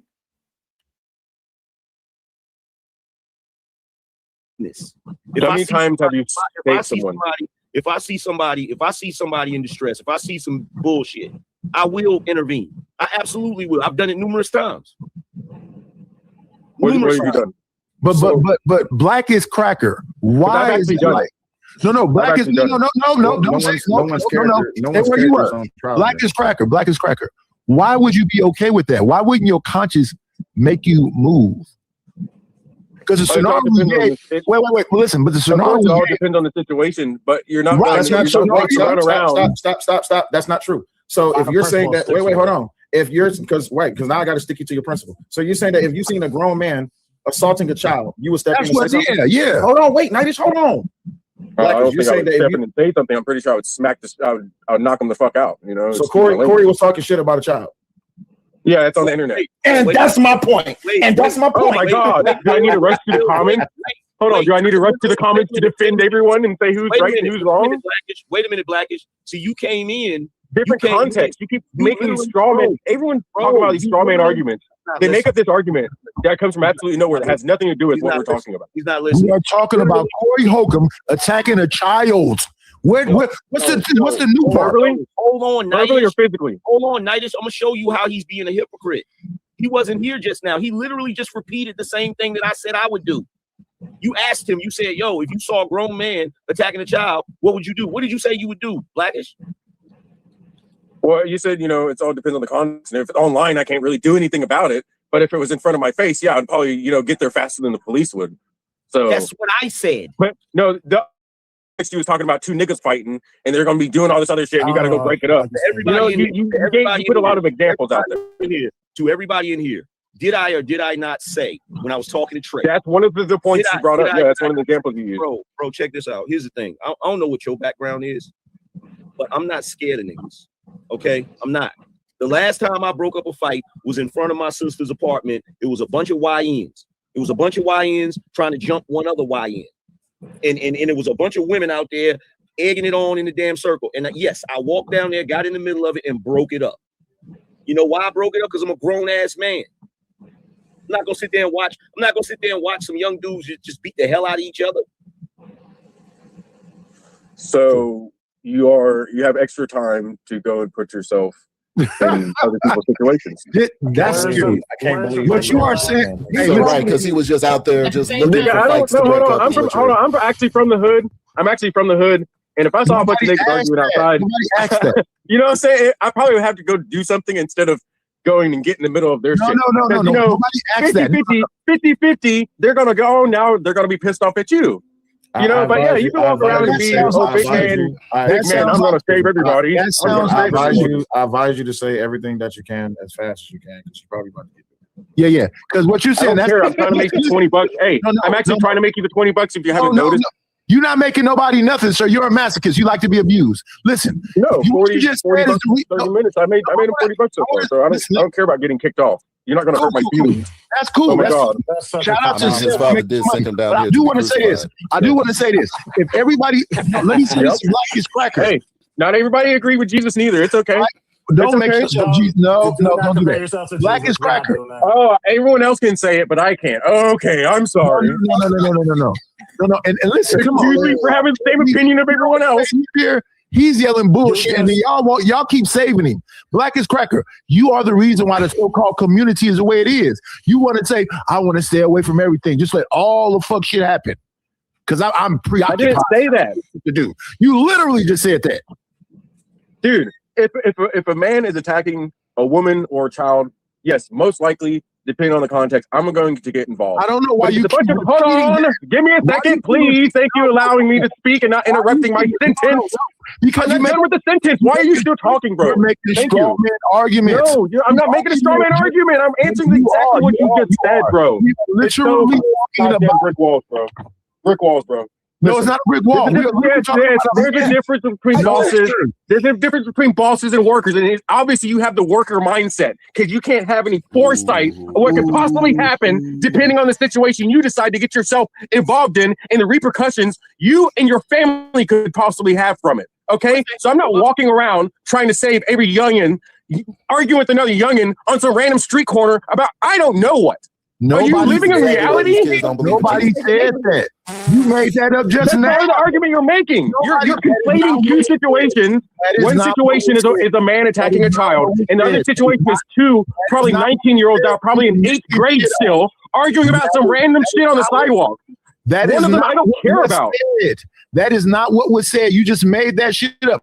We literally said grown man attacking a girl child. All that other shit. Yes, and then he came up with another example of youngins arguing outside, and he had to go and break it up again. You're making that up. That's some other shit. CoreyHolcomb attacked a child. Guess what? You just spent 40 to kick me off for 30. Here's the part you missing, Black. Here's the part you missing. The part you missing is the same nigga that's willing to attack a child is the same nigga that will see somebody getting beat up and not intervene. What is y'all's problem in this day and age with being grown-ass men? What about attacking women? Man, you know what's crazy? Hey, I'll tell you something else what's crazy. In the age of the internet, grown men think they can say anything online and not have any repercussions. But thank you for that little slight of hand insult, Mr. Angry Man. Stay angry. I'm going to say get the pussy. Check this out, bro. Check this out, bro. Check this out, bro. Check this out. No, I'm not stupid. I understood what you just said. It's okay. It's okay, Angry Man. I'm not going to attack you like that. Check this out. Here's the thing, bro. Idiot. That shit don't mean nothing to me. Idiot. If we was in person, I say this to your face. I'm in Miami, Florida, Hollywood, Florida. I would say this to your face. With no problem. No problem. Okay. Yeah. Because you just said that I'm the same person that would attack a child. No, that's not what I said. That's not what you said. No. You said the same person that's not willing to get involved in some youngins' beef is the same person that would attack a child. I did not say you. Oh, you didn't say that. Okay. Yeah. Okay. So here's the thing, bro. You need a replay feature on the show. Is the only thing I can suggest. It's a great show so far. You need an instant replay feature. Here's the thing. Yeah, we need that. Check this out. If you get out of your feelings for a second, I can say what I said verbatim. Oh, okay. What I said was the same type of men. It's a general statement. So you can't get out of your feelings. Yeah. He's emotional. You can't get out of your feelings. See, you talking about you gonna keep getting pussy. You can't keep getting pussy if you continue to be a pussy. Ooh. You in your feelings like I was a gonna call bitch. the police. I'm not offended by what this nigga saying. I'm calling the police. Y'all defaming this nigga. No, because he's up here acting like Black, I think I'm gonna sue you, sir. Black is full of shit. I'm gonna sue him.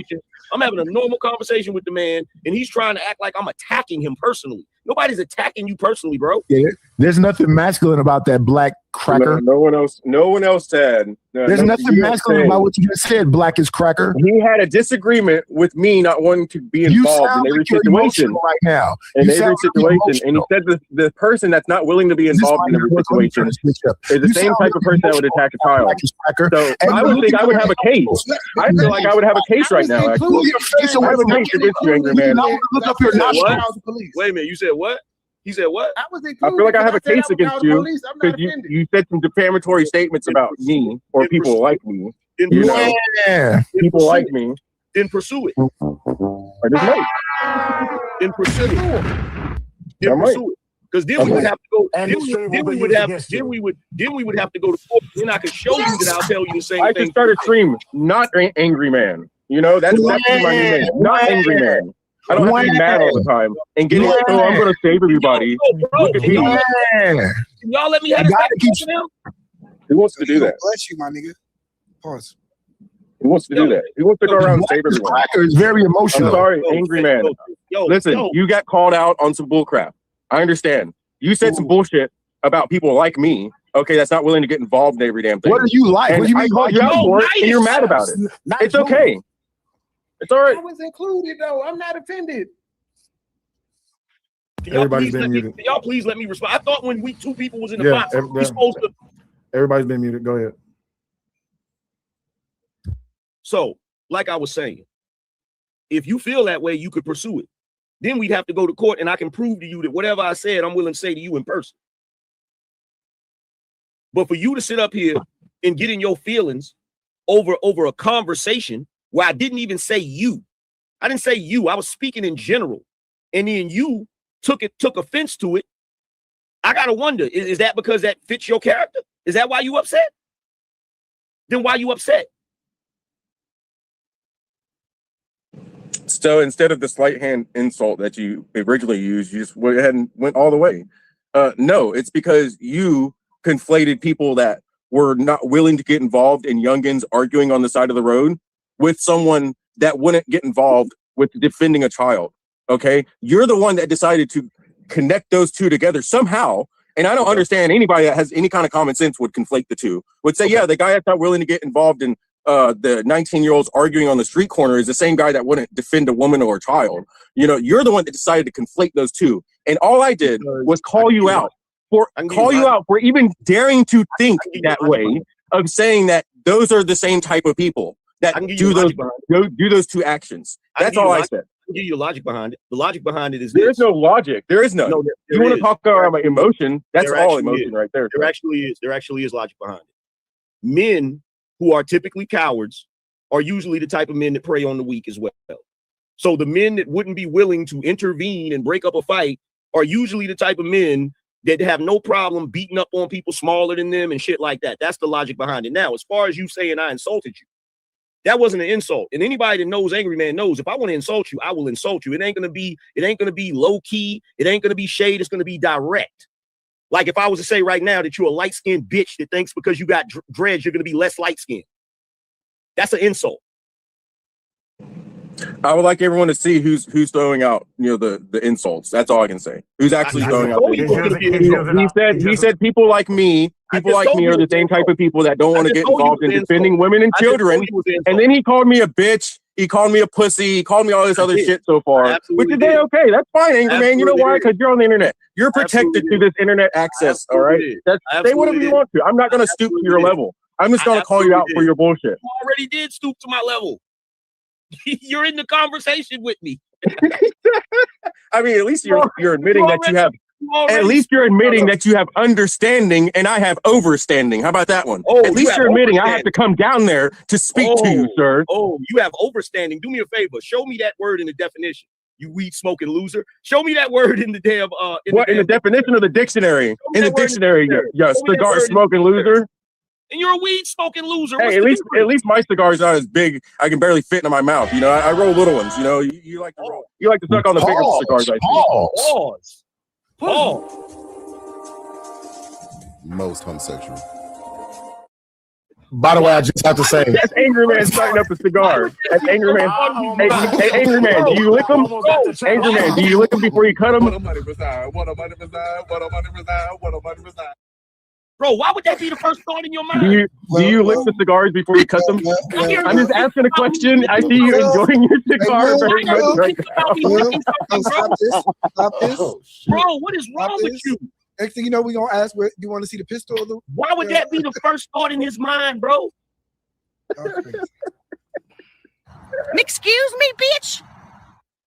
Wait a minute. Why would E Black keep in his mental Rolodex the pistol or the? Then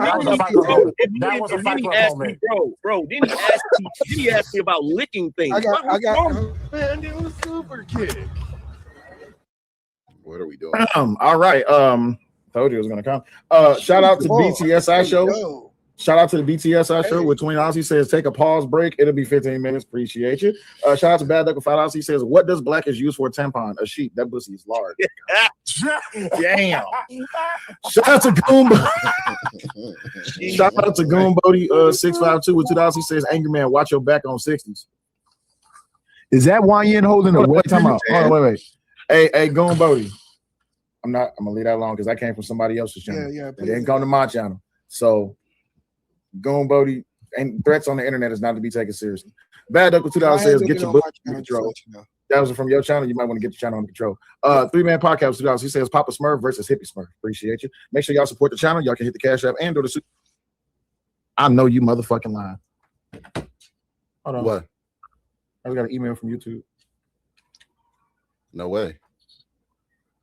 Was it because of that?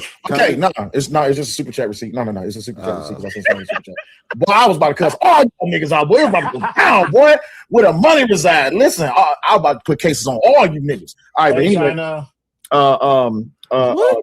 his name Blackish. He'll be back in 15 minutes minus the 3 that I was just talking. So you can come back at 8:12. Why was he so angry though? Hey, we're not smart, so you might want to just keep it to 15 minutes. Why is it so angry though? Why? I don't know. Well, if y'all didn't know what goes down that weekend at Willie's, this is what goes down. Now, I'm not saying I'm Fight Club, but all y'all kept complaining, we need another Fight Club. None of you niggas ever do it. So all I did was just open up a platform. We can come together, discuss the topic, and if y'all get into it, y'all just get into it. But Angry Man was indeed right, and I take responsibility for that. In the midst of two people being in the box as such, y'all do, on the bottom row, y'all do need to be quiet, honestly. Unless y'all really willing to jump in there and take the brunt of what's going on. But please, when people are in the box, please let them have it. Also, shout out to my man JT. What's going on, JT? Salute to you and what up, though? Yes, but yeah, all that gang banging that ain't. I didn't know cats was gang banging on the internet. Bro, they gang banging on the internet, bro. It's something different. Yeah, you didn't know that you got to type in all C's, which is why I don't understand. You know what I'm saying? He said on 60s, but his name is Goon Body. It should be Goon Cody or Goon Cody. It should be, yeah. I mean, I ain't never heard somebody on 60s use a different like. Anyway, I'm gonna leave it. Yeah, especially when you been creeping. Right. So back now, to Trey though. Trey was up there on the same thing. Actually, I'm going any further. Oh man, you okay? You been quiet. You been sitting there with your arms folded. Arms folded, yeah, the whole time. What's going on? You good?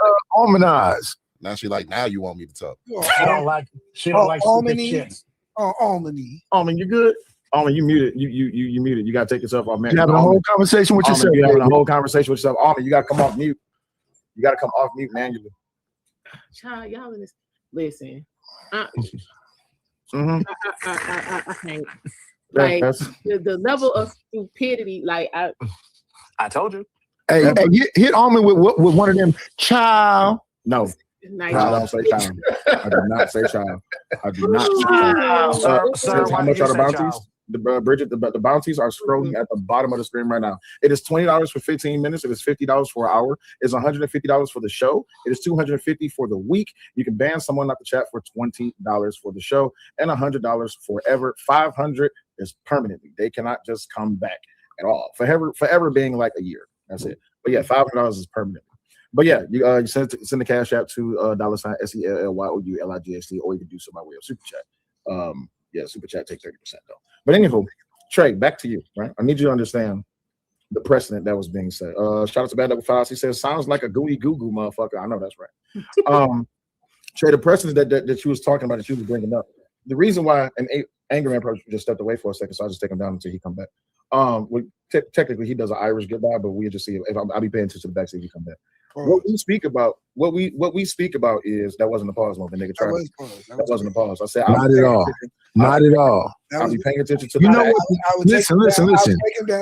When E Black and Trey, I don't know what's happening. Let's be real. The whole pause thing. Like, hold on. We gotta talk about it. That was crazy. We gotta talk about it. The whole pause thing. Y'all just apply pause to everything. No, it's not gonna get old.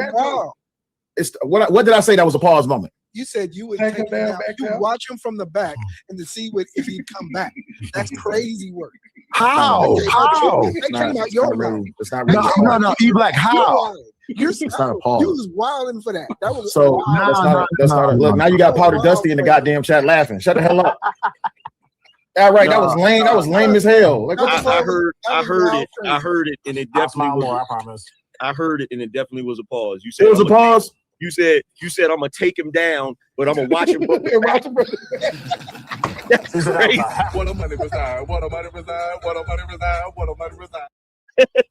That's crazy work, bro.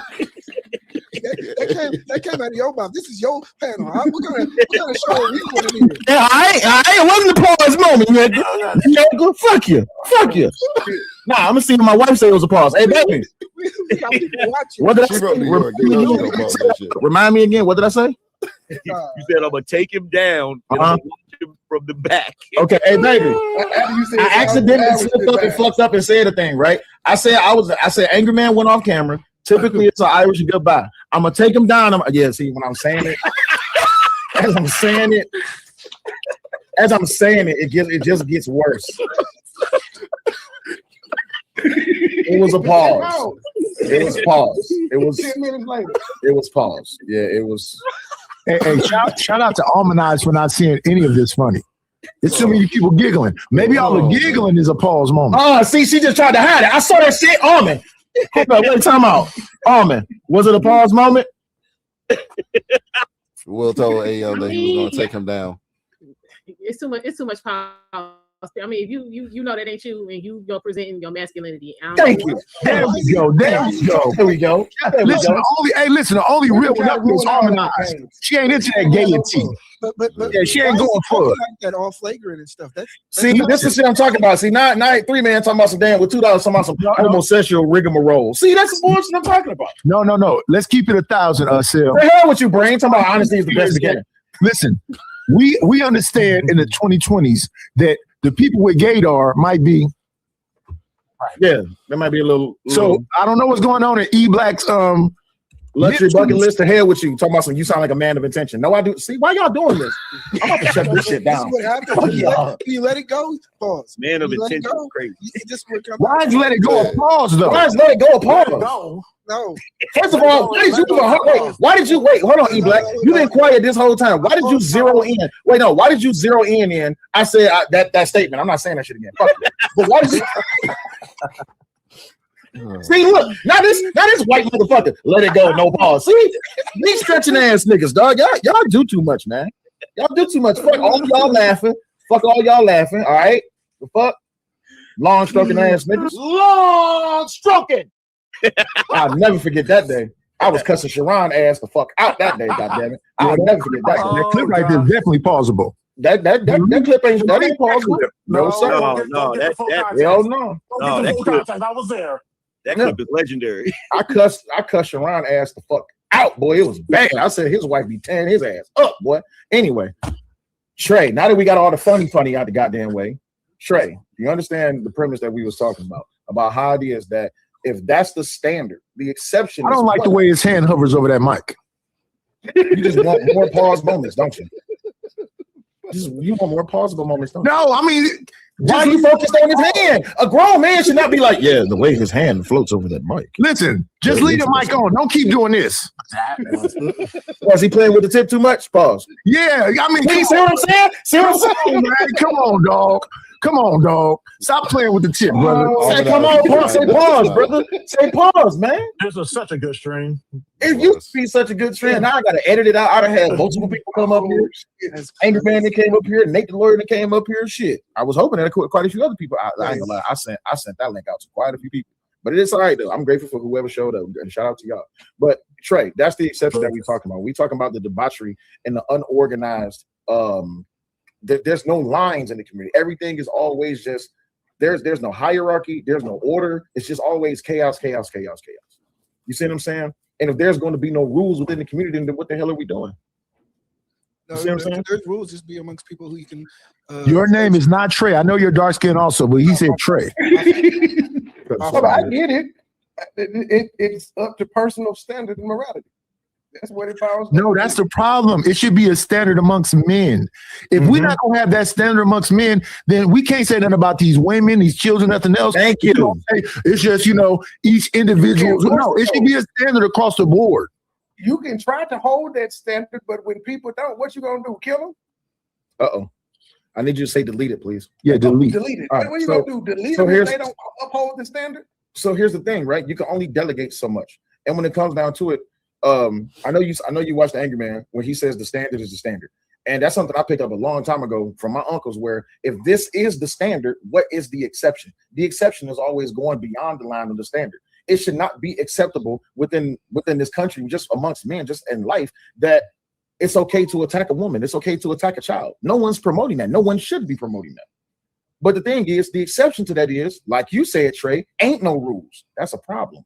Exactly. You get what we're saying now? I get it. Yeah. I don't know.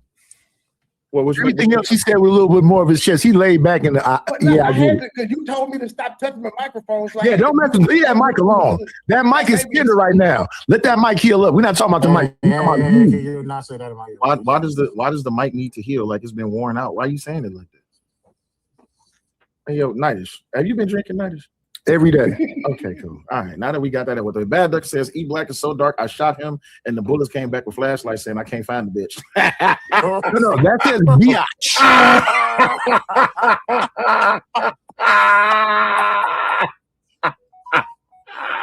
Hey, you know what, Bad Duck? This is funny, dog. Listen, Bad Duck, you been hero, Bad Duck. I didn't know you was this funny, dog. E Black, you gonna take that? You gonna take that from that white man, E Black? E Black, I know you got a racist joke in you. Come on, man. I don't even know who that is. Oh, he's an Italian white man that just love to crack racist. Take out darkness and stride. Facts. E Black. I'm sorry. The 3-man podcast says E Black so dark. Look underneath. He looked like underneath the bed. Now hold on. What kind of podcast called 3-Man? See, that's some such stuff right there. Go ahead. E The Black. whole podcast is a pause, nigga. Get the fuck out of here. Talk your shit, E Black. Let him know. 3-Man podcast. What kind of sus? No. Go after Bad Duck. It's still cold. You gotta. You gotta do better. Why'd you go after the black man but not the white man? Right. Look at your racism. You wouldn't even go after the white man, but you felt comfortable going after the black man. You don't even know if 3-Man is black. You don't know that. No. So why? How come you didn't go? So if Powder Dusty came up here right now, you wouldn't have nothing to say to him. Y'all, I would. No, you wouldn't. No, you wouldn't. Powder Dusty would come up here and cook shit out your ass. Fuck no. You don't think he would? No. I think Powder Dusty would come up here and cook your ass. Here's Well, I the mean, thing, though. you're already overdone. So Yeah. Well, you can't cook him no more. Respectfully. Hold on. That's a fantastic joke, right? Oh, bitch. That's what you want to do? Oh, That's what you want to do? Okay, continue your joke. Continue your joke. That was that's a fantastic joke, too. I mean, if anybody know anything about long, that would be you, right, E Black? Hey, you know a lot about long, don't you? This black on black crime has to stop, brother. Hold on. You know a lot about long, don't you, Daryl? I mean, don't you, E Black? Girl, that was a Freudian slip. Yes, it was. It was intentional. What do you mean, E Black? You better get, bro. You bet, E Black. I'm gonna let you live, bro. You better back that ass up. No homo, bro. Whoa!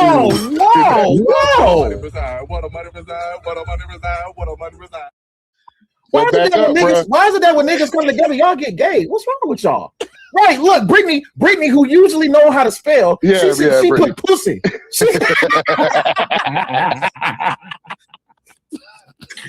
You can't say that, brother. Yes, you three, man, you can't say back that ass up. Not especially when your cabinets look as dark as you can't say that. You can't say that. And you know what? To keep it 1,000, you so dark, I can't tell if your hair is braided or you got it cut low. It's just it could be nappy, but that might be dangerous. You know, sometimes you get that shit. You know what I'm saying? You get that shit up in that dude. How many box wine crates are you sitting on? Listen, is that they say C4? Is that C6? Damn. Hey, leave Dominican Santa alone. All right. Dominican Santa. Man, y'all got some terrible. Y'all are terrible at roasting. Wait. Was that fucking Omni that said that? Why is this nigga chest naked on his avatar? Get the fuck out of here. That was him that left. I was trying to figure out who the hell left. So E Black, you have been roasted. No, I have not. Or Angry Man just left. All right, so E Black, oh yeah, you have been roasted, sir. You say E Black so dark. If he had a red light, he'd be a beeper. That's actually it's actually pretty goddamn funny. And he also said that you so black that when he shot at you, the bullets. You read that one already. But you ain't saying nothing. Damn, E Black is indeed roasted. Absolutely. Oh look, hey, now see you was talking that shit. Here he is. There you go, E Black. I'm here to look for E Black. I heard he was going to cook me. Y'all got me in a roasting battle with a crackhead Sylvester. There he is. You said a crackhead Sylvester Stallone. That's all you had. Yeah. Okay. What would you? Hey, yo, way too fat to be Sylvester Stallone. First of all, he had a flashlight just to find you on the panel. Virginia Slim smoking that ass. Oh, back. L&M. Oh, I get them $4 for $1 at the local quickie market, head ass nigga. Hey, none of your jokes is landing, brother. None of your jokes is landing, sir. Are you protecting your white brethren? You say, am I protecting my white brethren? Yeah, is that what Sir, you are melding into your fucking chair. Shut the hell up. What are you talking about? My nigga, you literally look like oil boiled the fuck over, my nigga. What are you on? Nigga, you look like a shaved duck, nigga. Shut up. What the fuck is you talking about? Nigga, you look like a bleeding cat. Nigga, you only got your shirt because they made them in a 5X. You said what? You only got your shirt because they have them in a 5X. Bitches, on your license plate, do it say WD-40 or WD-30, nigga?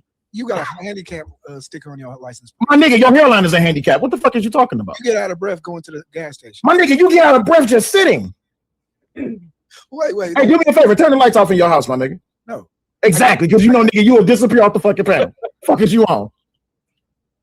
Nigga, when the police pull you over that night, they think it's a ghost driving the car. Shut the fuck up.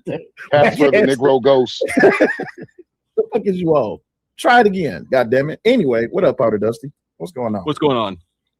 Should there be rules and should there be limits to the bullshit? Shut up, should there be? You know, Brittany will come up here and cuss your ass. Don't do it.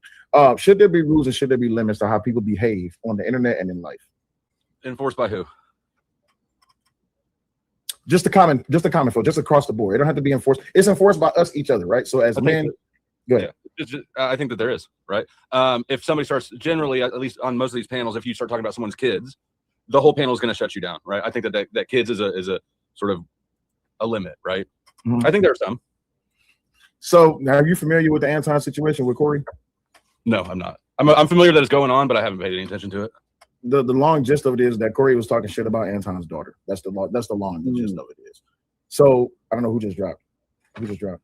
3 man.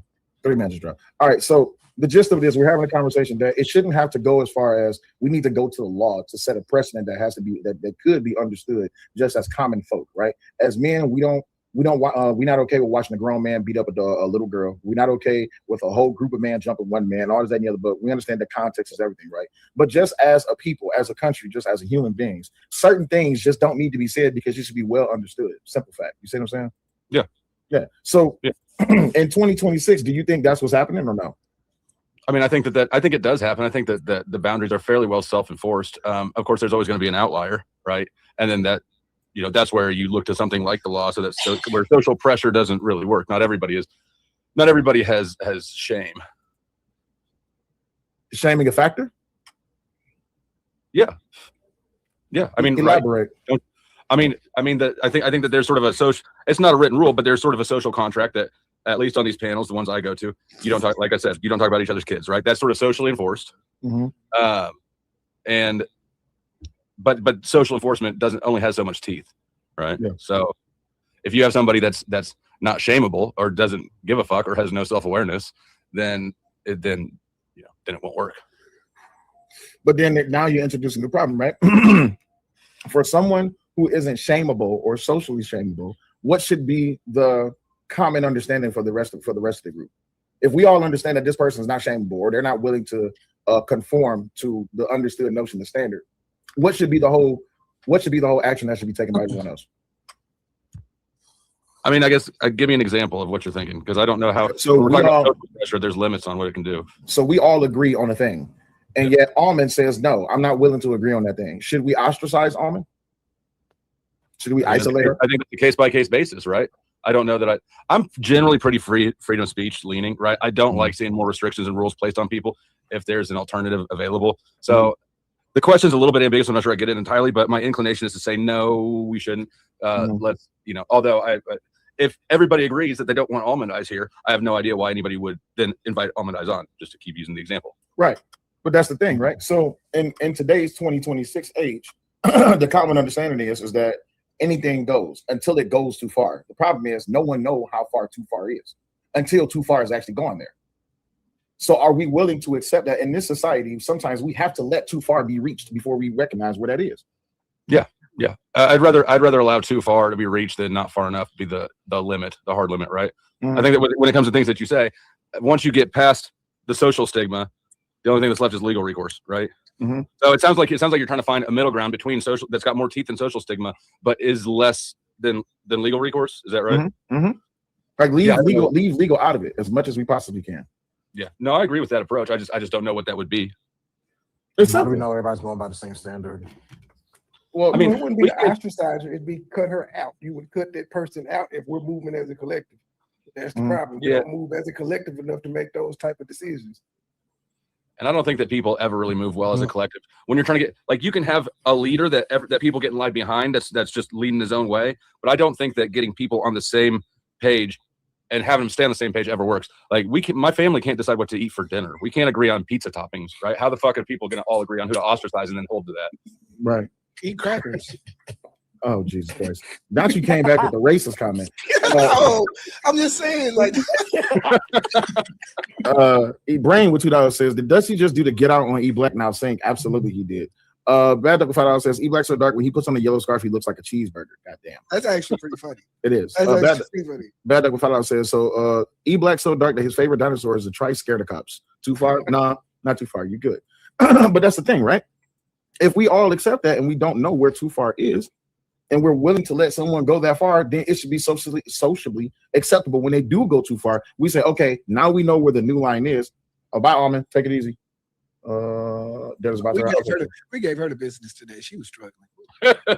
I bless that girl. She was nice. She's a nice girl, but she was struggling. How was she struggling? No, she was just struggling with us. Like, how was she struggling? There was a lot of pause going on before I got up here. Hey, Almond eyes held her own the whole stream. Oh, Christopher J, there you go. She's been here since the beginning. Yeah, I know. All I'm saying is that I mean, if anything, you're the one that got cooked. You just don't want to accept it. What do you mean? I got jumped in half and I'm still looking pretty. You know what I mean? No man should refer to himself as pretty. But no, you you got cooked on your own argument, sir. How I get cooked on my own argument? Okay. Wait. Since Powder Dusty has not been here. No. Since Dusty has not stop. Nope. Since Dusty, I don't care if you don't want to do it. Leave. Since Dusty has not been here that long, I'll introduce it to Dusty, and you tell me if I understand the context of the conversation. How he don't understand the context of the conversation? Because you asked him earlier. Okay. Okay. Right. The legal system always going to be the legal system. We got the document, so do we go based off of that then?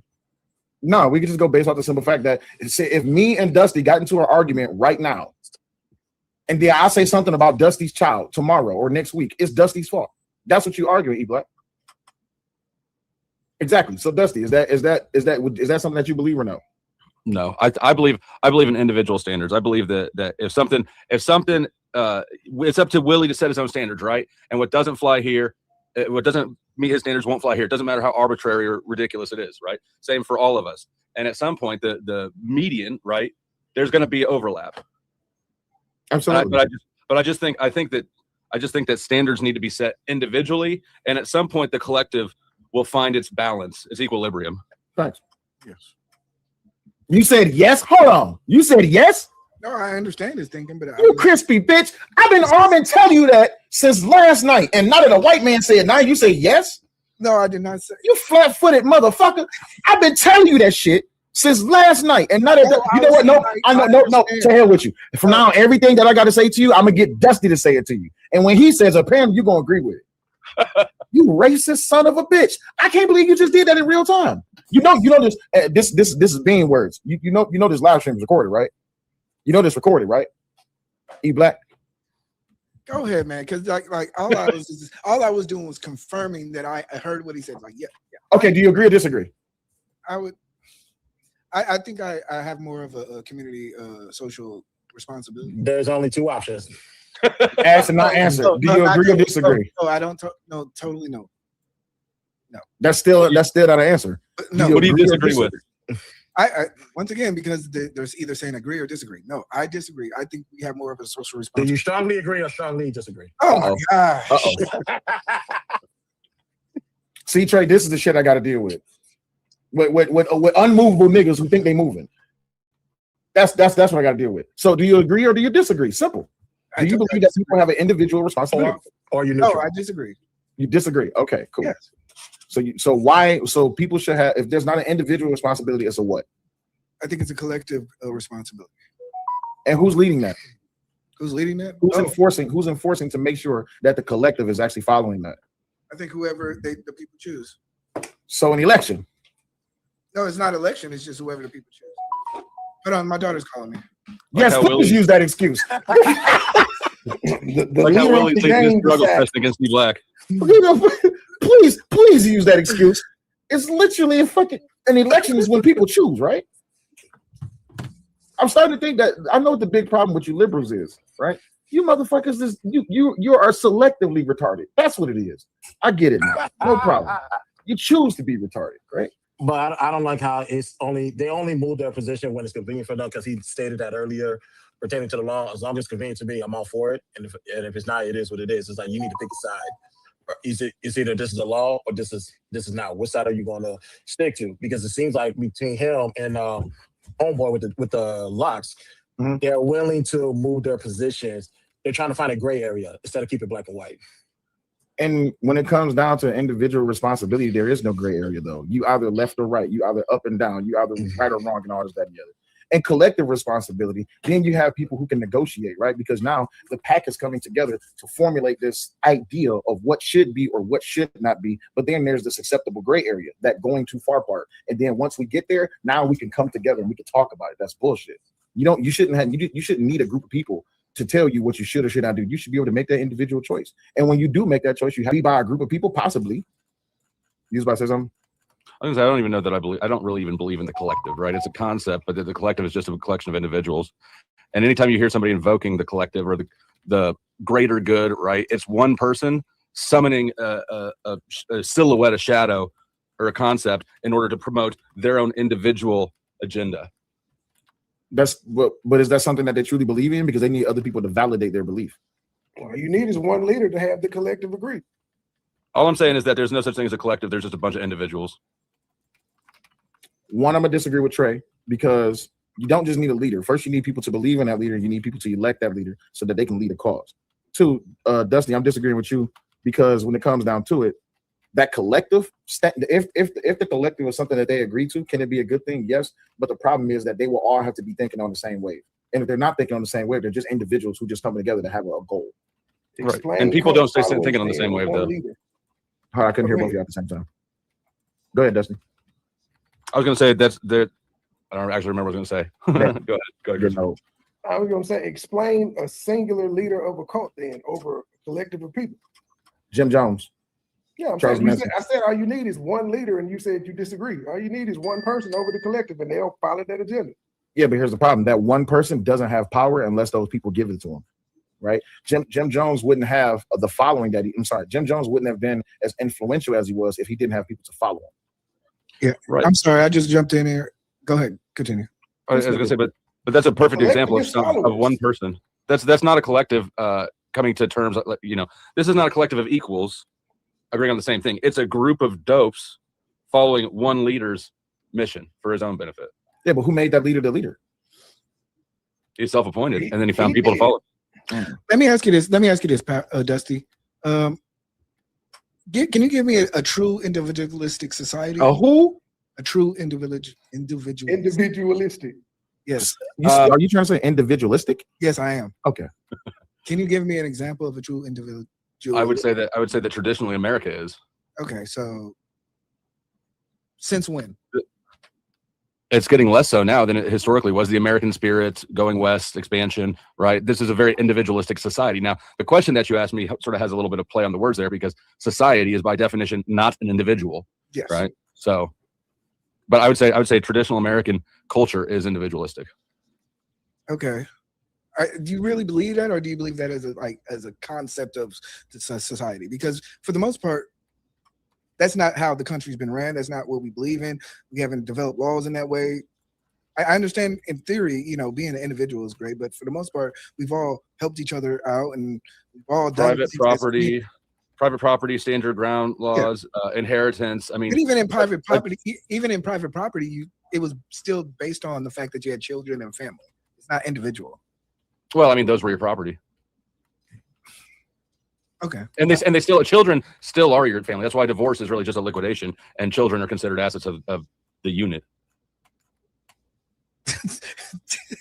Yeah, but I'll be honest with you. I just think that I understand it. It comes from what this libertarian thought. Hey, do y'all see E Black folding? He can't No. I'm accepting folding to the white man. Listen, it's bad too. I haven't even put on my cowboy hat yet.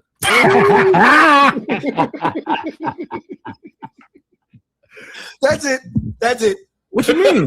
I'm done. What you mean you done? Why you done? Hey, so you've been hanging for a few hours. Now you coming to so you come into a conversation that you can't possibly win, and you back off. Salute to 3 man. Folding to the white man. Damn. Hey, you know what, E Black? You know what this remind me of? Remember when you was crying at Just Pearly Things? No, I don't. Oh, you don't? I got the clip. Don't worry about it. I still got. Yes, I do. I got the clip when you was up there begging. How come you don't? How come you don't beg Powder Dusty for an apology for what happened to black people in slavery? I do. Okay, go ahead, ask him. Go ahead, ask Powder Dusty for an apology for what white people did to black people during slavery times. Go ahead, you got the floor.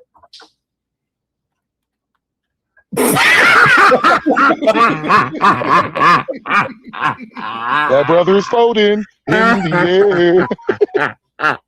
Oh, I hope y'all noticed that. When it comes to a white woman, E Black was willing to cry. When it comes to a white man, E Black ran. Boy, that's some strong black. That's some strong black jeans right there. That's some nigga jeans right there. That nigga said, I'd rather not.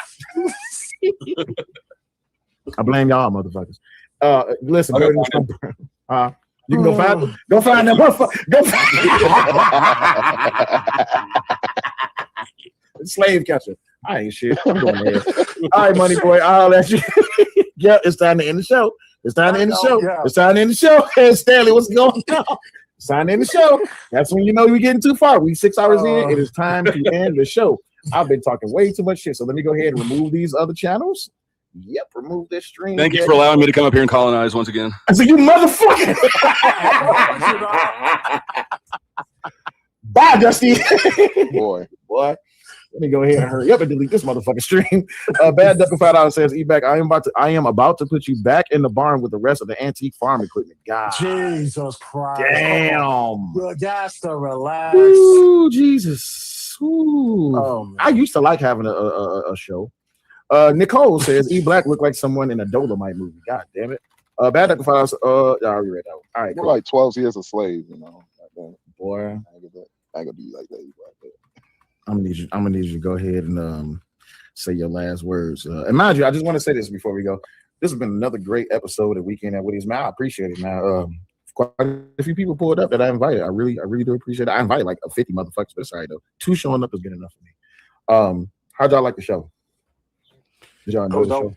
It was smooth till all the gay shit. Like it was dope, man. Yeah, hey, to your audience in the panel, hey, my bad about the homosexual rigmarole shit that came out of my mouth earlier. Nigga been drinking a little bit. It's my off day. So okay. Yeah. Well, I'm glad that you have an off day, sir, and I appreciate you and salute to you. Thank you for your donations to the your contributions to the Weekend at Woody's. We keep the lights on for another weekend. It's fairly appreciated. Omni, what did you say? Ow, mother. What's wrong with you? So yeah, that was Weekend at Willie's, everybody. Y'all have a good Low key, niggas hating cause they don't want no beef. State gang, true sippers, bitch, I bet we don't eat.